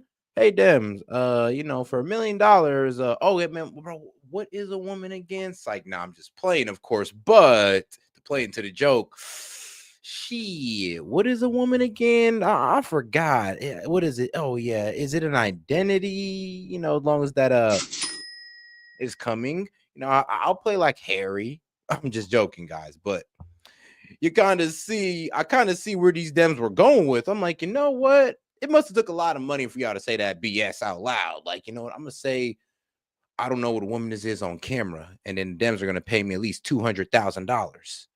Harry Sisson. What even is a woman? I don't even know what that is. Snarky or nasty or like a gotcha, like I usually do in my videos. But this isn't funny anymore, guys. Like if you're a Democrat and you're watching this, I need you to really understand what's happening right now. The DNC now has to spend millions of dollars just to figure out a way and put in an effort to gain support of like your average Joe American. Yeah. That's a big problem. Yeah. I mean, yeah, you remember we're all racist, we're fascists, we're uninformed, we're uneducated, we were every disrespectful name in the book. So now you want to spend $20 million on what? Talking to us, or winning us back? Because you kind of got to do both. I'm going to go down a list of things that I think would help the Democratic Party right now. Yeah, how about first we start by not demonizing 50% of the population and blaming all of your problems on 50% of the population, and then saying that you don't need that 50% of the population. Instead that you don't care if they die in a hurricane, you think these guys should be attacked in their Teslas. Yeah, how about y'all don't spread that rhetoric, and maybe, just maybe, you'll get some of us back. Please vote for us. That would probably help right away, like almost expeditiously, as T.I. would say. Yes, get down on your knees and beg. This is coming from a former Democrat. Okay. And tell us everything we want to hear, and actually mean it, instead of, hitting us with the Barack Obama and telling us sweet nothings and ain't doing nothing for real. So, yes, Dems, you're going to have to bow to the people and actually follow through on your promises, and that's when we'll, believe in you guys again. Instead of, being upset with Trump, and then, Trump pretty much fulfilling all the promises that you guys said you were going to do, like lowering prescription costs. I don't know, socking it to the rich. Like, yeah, all the things you guys campaigned on, Trump did. And we're kind of looking at you crazy like, well, you try to say he's far right, but really he's kind of acting like a 90s Democrat. You know, the whole reason why we fell in love with the Democratic Party. Number one, young male support. Of course, that's not shocking. You've built a platform. Then y'all switched up, man. Then y'all just walked away from us. Hurt. Well, not really, but it is quite a tragic story when you think about it. Like, damn, y'all just done switched up on us, and then ostracized us, and then says, yes, we're the problem. For the last 20 years on hating men. Yeah. I choose the bear. Screw all men. I hate all men. All men are trash. Of course, you don't have much young male support. Again, you've spent the last 2 decades building a platform on not needing them. Yeah. On thinking they're worthless. On announcing. Until you want us to vote for you. Like, yeah, we don't need men until we need you to vote for what we want. Yes, that's when we need you guys. And if you don't, you're misogynist. I'm just like, no, you just pushed damn near all the men from the left all the way out to the right, and now you guys are reaping repercussions of your rhetoric. Well, I mean, Sue, I know what you guys are hitting with the surprise, but what I would hit you with, is, well, what do you think was going to happen? That they're useless, that women are superior. You act like we would be completely fine as a world without toxic, dangerous, horrible, shitty men. No, we actually wouldn't. Men are a lot of our infrastructure, our agriculture, labor, union, military. See, yeah, now if this is a Democrat, this makes sense. This is rationale though, and on display. And I think if the Democratic Party, I know, sensible libs, I like to call them. It's like, yeah, you're a Democrat, but she's holding on to the old values of the Democratic Party, wishing she could still see them in the Democratic Party of today. And that's just not being displayed. That's why she's kind of just laying it out there for them. Like, yo, y'all kind of turned y'all back on the very men y'all need for the voting block. One of the reasons why y'all lost. Party wants to win back men, they have to be more logical and at least be able to look at objective reality and be able to come to some form of truth. I think that would also help. Logic. And I think she's demonstrating a good version of that. You would not be okay without men. The only reason I have a big rock on my finger is because I didn't spend the last 5 years disrespecting my husband on the daily and then expecting him to get down on one knee. Facts. It's the same with votes. Am I saying that men are perfect and do no harm? No, of course there are horrible people. That's actually a good point. That's for every country, every state, every culture. It doesn't matter. There are also horrible women, though. Yeah. Are you going to villainize the whole community of women just because a few women are bad? No, but I mean, isn't that what Red Pill kind of does, though? I mean, they do villainize damn near like all women are the same. All of them just want guys. Okay, no, it actually. Well, I mean, they're not wrong. They're not wrong, but it's like they make it seem like every girl kind of just wants the highest of all high performers. And I'm like, no, that's not true. Like some of them at least want high 5 figures, and that's understandable. I mean, like, guys, let's just flip around and let's say, like, if these were our daughters, which most of these women are, like, bro, would we want our daughters to get with broke ass dudes? Like, would we want our daughters to bet her future on a guy who's not performing well? No, not at all. So I get it. Trust me, I definitely get it. But I mean, to where women get outrageous with this, where they all, yes, we all want billionaires. I'm like, okay, now y'all tripping. But that's not all women. So we do villainize women on that aspect of all them being these gold diggers that just popped up out of nowhere. The problem with the Democratic Party is what they do is they go, women are only bad because they've internalized the patriarchy, which is essentially women are only bad or only do bad things because of men. Which is wild. So I don't think that helps. I mean, you said women only do bad things because of men. I mean, nah, cut the BS. Women, because of men is wild. Women do a lot of bad things because, yeah, that's probably the number one reason why women low-key destroy themselves, their future, and all that good things. Either partying and... I think that even when you demonize men to the point where you say even the faults of women is because men, and unless men are capable of changing society into essentially a utopia, men will always be to blame for the faults that women may have. I don't think that's a logical message. Yeah, I don't think that helps. But that's what they do. They say that even the faults of women are only because men. Tough. It's an abusive relationship. That's what I'm saying. It's like, well, why are women ending relationships 80% of the time? It's because of men. I'm like, whoa. So y'all choice is because of us? I'm like, well, damn, what was the point of even giving y'all rights if everything is because of us? Like, I thought y'all was supposed to be independent thought. Oh, it's all because of men. I mean, like, God damn it. Then what was the point of the giving y'all rights and all that good stuff? Like, I disagree. I disagree heavily on that. It's like, hell nah. Y'all women got y'all problems because society, well, brainwashed y'all into believing some bullshit, and you're just hardlining on it. When you guys are able to come to terms with the fact that you have been abusing men for 20 years, you'll get their votes again. Yeah, $20 million is going to get you there, though. That's coming with apology and mutual respect. The respect you think you're entitled to and not earned as a woman, yeah, same goes for men. I mean, this is how you know the Democratic Party's ran by a bunch of women, because only a bunch of women would sit there and no offense, women, but when I say this, but it's only a bunch of women that would sit there and think that you can literally buy somebody's respect. I mean, let's be quite honest. I always just say selling out to money is a hoe trait. And you know, like, and I mean that, like, honestly, like, yes, if you sell out to money and then you shape your morality for money or your sexuality for money, yes, that is a hoe trait. And I always do say, it's like, yo, leave that shit to the women. I mean, what can I say? It's the oldest profession in the world. It ain't going nowhere, but leave that to them. So it is funny how the Dems just think that a bunch of men are just going to sell out for money. Or what? To get what? Sweet words, sweet nothings? Yeah, no. But that do sound like a female strategy. I'm not even going to lie to you. Another huge thing that's weighing you guys down right now is the lack of diversity. And I'm not talking about race, gender, or sexual Diversity of orientation. thought. I'm talking about freedom of thought, freedom of choice. You guys call MAGA and the Republican Party and the administration in office a cult, but let me give you 2 reasons why I'm going to debunk that. Actually 3. Number 1, when that Signal chat leak went out, right? Half of the group chat was disagreeing with Trump, and they were concocting a different plan to bring to him than what he wanted them to go home and do. True. That doesn't give fascism to me, and that doesn't give cult. They're not all thinking the same, and they feel okay to disagree with their boss. Yeah, there were all kind of internal fights with the H-1B visas. Elon. Oh, hell yeah. That's one of the reasons why they said Vivek stepped down and Elon stayed, because there was a huge fight with the H-1B visas. Bro, what you mean? Bro, y'all heard me all the time get at Vivek and Elon's neck over that, especially Vivek, because that man was hardlining on it.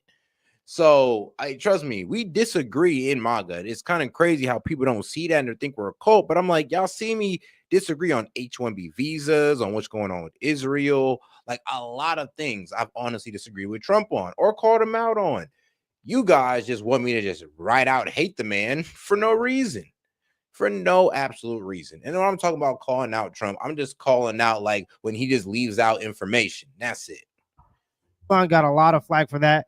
Vivek Ramaswamy got a lot of flack for that. And that was right away. That was like literally still in the honeymoon. I was one of them. Yeah, when he said Vivek Ramaswamy called heat, I was one of them giving that man heat. Phase of everybody getting in the office, but they went against like and I'm not trying to get too political here, but they went against part of the whole movement was to stop immigration, and then they're like, hey, let's bring in more people with these visas. And bro, and then they did it to take over these high skilled labor jobs, and that's what pissed people off, because like, yo, you're telling these kids to go to school, get into STEM, and just to come out and not have no job to get into, or no entry level work, because you gave it all to, well, H-1B visa immigrants. It's like, yeah, y'all had us effed up with that, and we were complaining about that. And then when Vivek and Elon tried to come through and say that wild shit, we was like, yo, this is exactly what we're going against, because it's all of immigration that actually hinders Americans. Every level of it. That's why I always said immigration is honestly a failed project, and it should just be ended altogether. But hey, I understand that people want to have that feel-good attitude towards it, so I'll let y'all have it. But at the end of the day, we're not helping no country doing this, and we're only hurting our own. I think a lot of people were like, nah, let's not do that. And so there, you know, it is divided amongst people who have different ideas. Even the stuff with like Israel, like, should we be defending Israel? Should we be funding Israel? That's a huge divide on the right. So she's absolutely right. On the right now, and I know I just said like right 4 times, there is just more diversity of ideas, and people are allowed to combat their ideas with each other and still at least get along to get the job done. And I think that's because men are likely, men will work with each other even if they don't like each other in order to provide a better life, or in order to provide for their families in general. Men are willing to work with people they don't like, and that's something unique about the masculine. Number two, I remember a time just a few months ago that leftists were shaving their head, getting the same tattoos, and telling people to cut off their friends and family, unfollow them, block them, and spend Thanksgiving and Christmas completely alone. You're safe with us. Don't go home to your family. The family you've known for 40 years to never be horrible people. They wouldn't hurt a fly. But all of a sudden, they woke up on November 5th. They were the most racist, inhumane Nazis you've ever met. But don't worry, you're safe with us. You have a home with us. Don't worry, just don't stray. But you have a home with us. As if that's not the definition of cult behavior: isolation from friends and family, matching each other, being able to identify each other, not welcoming other thoughts and opinions, not welcoming, hey, I'm questioning this. Yeah. And you don't think about that. You validate it. Well, we had good reasoning. No, you didn't. You want the working class and young men and just the normal average American to vote for you again? You need to come back to reality. That wasn't normal behavior. Yeah, well, the issue was they were allowed to be delusional because people couldn't combat their arguments. And there was a long time for the Democratic Party where they could literally just say nonsense and spew nonsense, and you would literally get kicked off of social media or could potentially lose your job if you didn't agree with the nonsense and you pointed out objective reality. That was a huge problem with the Democratic Party. And the reason why it was a big problem is because it was kind of like a shot in the foot because they didn't strengthen their ideas. And once conservatives were able to speak. No, they just hardlined on Trump. It was just Trump bad, Trump bad, Trump bad. And then we asked these guys, all right, what's the policies? They didn't have anything. They just had criticisms of Trump policies. That was the main problem. I think the only policy I heard from Kamala Harris was the one she stole from Trump was no tax on tips. Well, hold on, wait. Then was what she did release her tax policy, and that was a complete disaster. So, hey, it is what it is. About things again, they had been fighting and strengthening their ideas in the background for so long on just like back pages and just having these discussions that weren't supposed to be had by, some of the best minds, or at least some of the best minds on their side. And they were cultivating these ideas, and when they were allowed to speak on them, they just absolutely started decimating the Democrats, and the Democrats had no defense because they had their ideas protected and they never got challenged with scrutiny. So I think that was a big issue, and it was very similar to how cannabis was for a while. Bro, I think this is like a very racist point when they said you migrated. No, hold on. This is the craziest thing because why do people assume that I'm not an American citizen, like a full-blood American born on this soil American citizen? Why if that? Well, what has convinced you guys of that? That's what irritates me, because it's just you guys, I'm not sure. I don't want to say it's a racist point. I just want to say it's really ill-informed. So what? You see a black person, you automatically assume that I guess was born in another country? What? There are black people actually born on this country, natural citizens, born in Nashville, Tennessee, American birth certificate with the passport as well, my friend. When you sit there, and it's not just you, it's many guys when I make that argument saying that, immigration is just not it. You guys, well, you're an immigrant. I'm like, no, I'm not. It's I was born in America. I did not immigrate to America. I was born in America. I know cannabis, because you just couldn't even say that it was not bad for you. And you can have whatever opinion you want to have, but I'm just saying this is what I seen.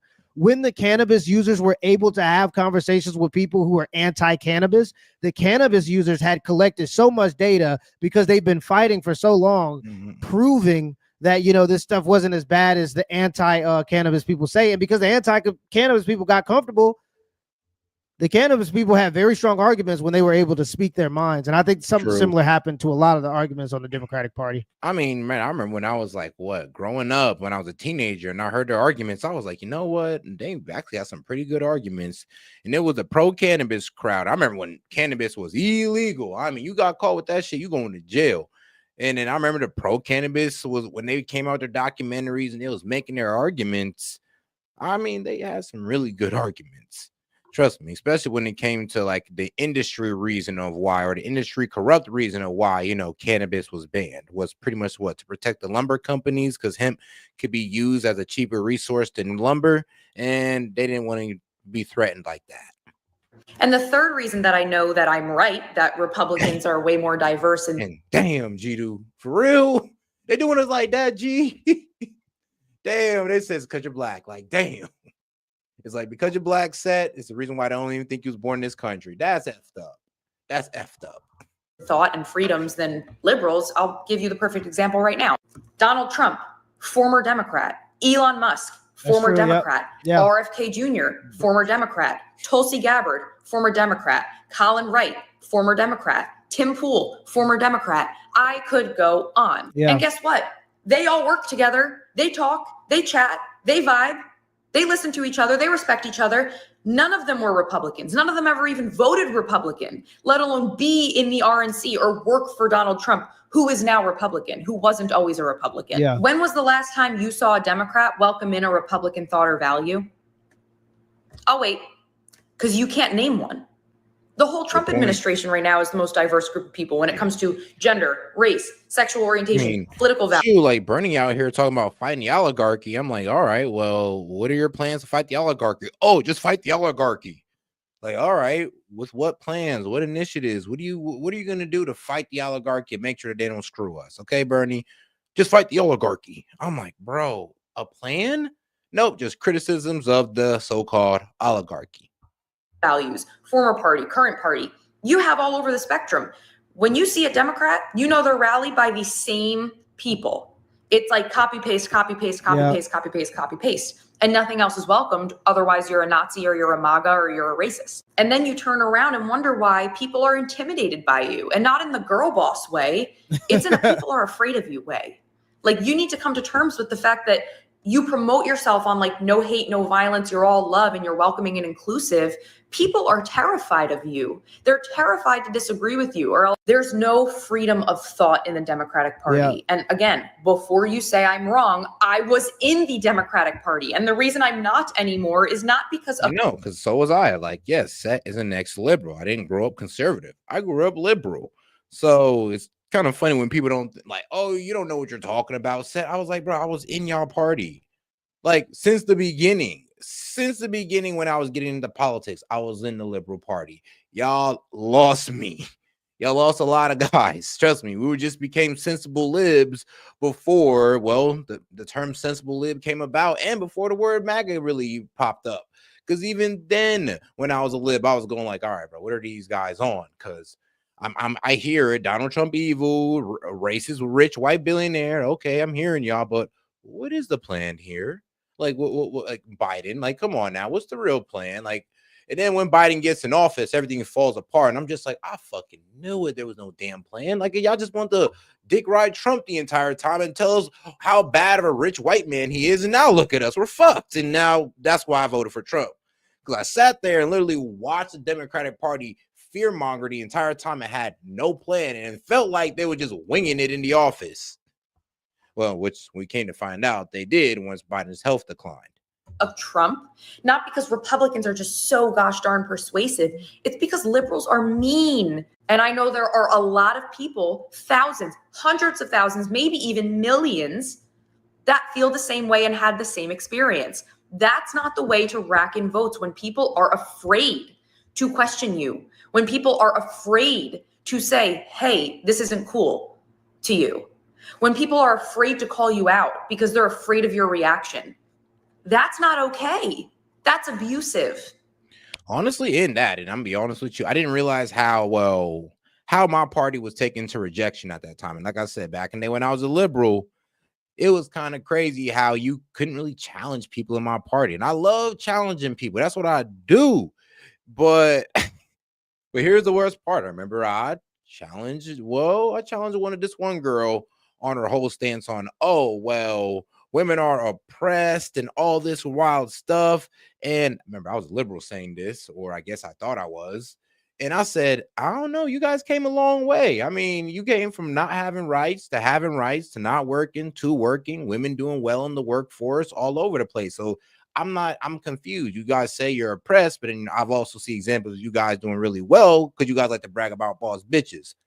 Lost it on me. Me and this girl vote the same at that time, but she lost it on me. Damn near just saying, oh, you're sexist, you hate women, wah. And I'm getting told this as a liberal, guys. And I'm just sitting there going, we're about to vote for the same damn person. I'm just giving you pushback. So the women ain't take pushback too well. The guys ain't take pushback. Well, you ain't gonna lie, bro. At least I prefer women just going off on me than the condescending tone that liberal guys give you. That's a way worse. I'd rather a screaming banshee of a woman than a condescending dickhead. I'll be real with you. I'll take that any day. It's abusive. And here we are. We're here. Because of that behavior, we're here. I never asked you to like Trump. I never asked you to like me. I never asked you to like Republicans or join us or vote for us for that matter. What I'm asking of you, and this is the last thing I'll say, and I need you to hear it low and slow, is to stop loving needing to be right more than you love your party. Yeah, she's not a Republican. Well, I mean, she's not a Democrat. She's actually a Republican, I guess. I wasn't picking that up at the beginning. But I'm not surprised she's married and she has a certain line of thinking that I think right now has been more.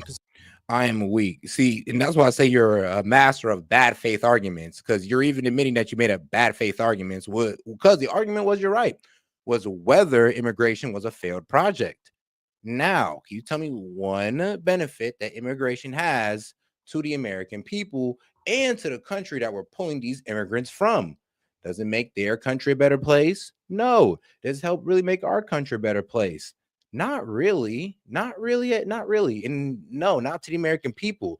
I mean, sure, it helps out the immigrants that you're bringing over here, but no. And you with the bad faith argument saying that, oh, well, you're a migrant.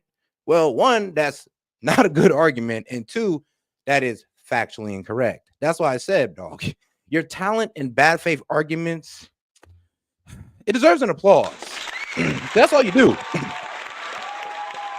I mean, bad faith arguments out the ass, my friend. I am truly impressed. Award-winning performance, my friend. Award-winning. Consistent with the Republican Party. But I think that something that can really help, something that I think would actually really help, ironically enough, I think that if the left, the Democrats, leaned fully into equality, that would help. I think if they went full on, especially in the family court, I think they could transfer a lot of guys over if they really attack the family court with equality. And I'm talking about straight up, no such thing as alimony. If you choose to be the one to divorce your husband, because 79 or 72% of the divorces are filed by women. If you choose to divorce your husband and for no reason, then you don't get to leave with anything. 50-50 custody for the children so that a man doesn't have to pretty much prove his innocence in order to have access to his own children. I think if you fully attack the court system with genuine equality, you might be able to transfer a few guys over to the Democratic Party. I think that might work a little bit. Yeah, it could. It could. Let me know in the comments below if this video was a W or L and give me the. I mean, hey, shit, ain't nothing impossible. It's just that, you guys might have sold yourselves too far down the river. You might have screwed yourselves. And no, Kevin, everything you said is not true. When you brought up, like, bro, when you brought up I guess my nationality or my status as a U.S. citizen, that was incorrect. Two, when you try to bring it up, what was your second point? Yes. Your second point was about, oh yes, I'm a product of immigration, or people are a product of immigration. And I think I've been showed a video about pretty much how us taking immigrants from these countries don't help them out at all. We're just taking the best and the brightest out their countries, and we're not really helping them at all. And then when it comes to us, we're just draining our resources. And then once again, we got the H-1B visa program that put these guys ahead of American citizens. So like I said, when I said it's a failed project, it's because it is. And it's no longer helping us nor the people that were claiming that it helps. Failed project. And you saying that, oh, I'm a migrant, which is incorrect.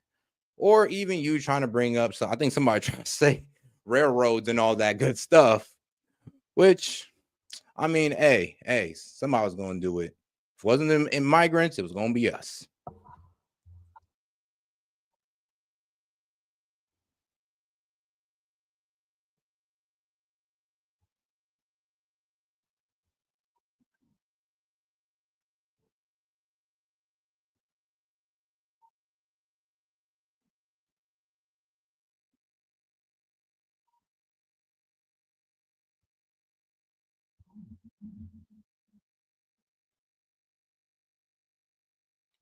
That's not an argument. That's what I'm saying. Whether somebody in my family migrated here or not is not an argument to if immigration is a failed project. I already said the only person that benefit is the migrants who come over here and not the countries who are performing it. Not the receiving or the sending country benefit from it. And it's just that single person or family who gets the upgrade in lifestyle, and that hurts the other country. And then it also hurts the opportunity available for our citizens. So like I said, G, that's not a good argument. It's a bad faith argument because you're trying to make an emotional appeal argument because you're trying to relate it to me. Because you're like, well, Sean, you should like S.E.T because when your ancestors came over here, you should like immigration because when your ancestors came over here, you should have that emotional heartstring toward them. You should have that emotional pull towards them because of that. No, G, I can still understand, even if my people did benefit from immigration, I can still sit there and say that it's a failed project, even if I benefited from a failed project. This is why I say you are the king of bad faith arguments. But hey, am I wrong, chat? Am I wrong? Hey, no, everybody except for you, Kevin. Am I wrong?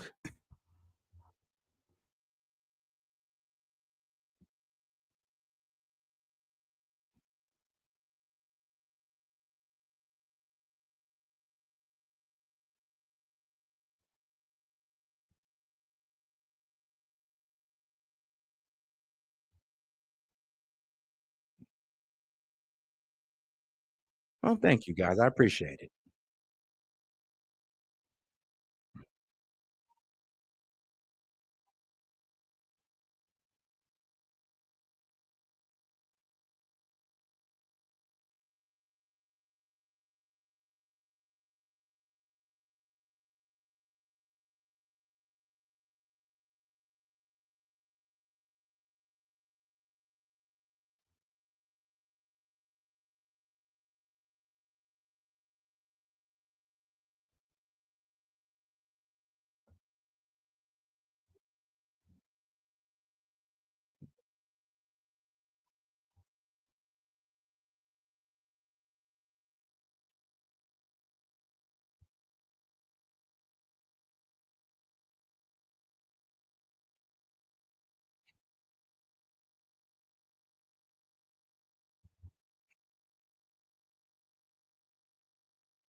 Whoa.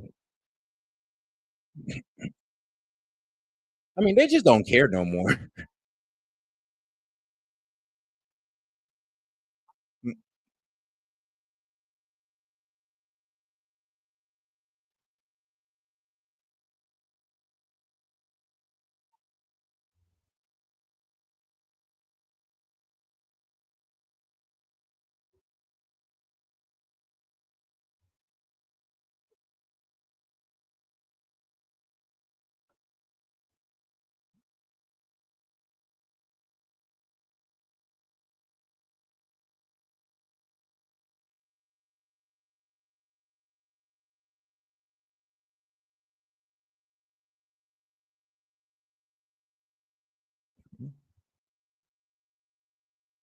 Ah, damn, you're right. I do see that. Decent character. There we go. There we go. Sorry, I had to double tap it. All right. Parents' social security checks, scared of food bank. First, Kira Sedgwick, she's married to Kevin Bacon, in case you're interested. Well, she seems to think that women in America are about to lose their right to vote. Wondering how you're feeling. All right, actually, hold on. It's time to call it a night, guys. I don't went over schedule on that one. But all right, guys, I'm gonna go ahead and end it out with a word from our sponsors. You know, shout out to Venice AI. Make sure you guys sign up and get unlimited, uncensored AI. Trust me, it's one of the best AI services on terms of them not tracking down, them not, marking down your deepest thoughts and them also protecting your information. So shout out to Venice AI. We're gonna go ahead and end that with them because this has been S.E.T with S.E.T Media. I appreciate the support, guys. Make sure you double tap the screen on the way out and subscribe to the channel. Appreciate the support, guys. I am out. Peace. Guys, today modern AI is quite advanced, except two problems. It is censored and it takes your information. Well, it's hard to find a tech company that don't. But let me introduce you to one. Shout out to my sponsor, Venice AI, which allows you to protect your information and avoid censorship. Now ask yourself, why should a team of programmers at these leading AI apps be the ones to decide what is okay for you to ask and think? Also, would you be comfortable if the presidential administration could govern what AI tells you? Man, I know I wouldn't. But also, while you think about that, did you know that? Let me tell you this, it's gonna be crazy, but ChatGPT has a former director of the NSA sitting on their board right now, guys. And shout out to that man, Edward Snowden. He called this a willful, calculated betrayal of the rights of every person on Earth. And we all know how Alexa is. Alexa listens to us and recommends products based on our conversations. I mean, talk about a violation of privacy. But guys, these are just a few reasons I decided to team up with Venice AI and get you a better options or solutions to your AI needs. Now, guys, you can go ahead and check these guys out with my promo code. So shout out to Venice AI. Now, if you want to use AI without fear of handing over your most intimate thoughts to a corporation or government, you can get 20% off a pro plan using my link, Venice AI SET, and use the code SET. Man, so shout out, guys. So make sure you guys use the code. Put it up one more time for you guys right there. Once again, guys, you guys want to go ahead and have unleashed AI, uncensored AI, go ahead and tap in with my guys at Venice AI, guys. Hey, this is S.E.T and appreciate the support. And shout out to the sponsor.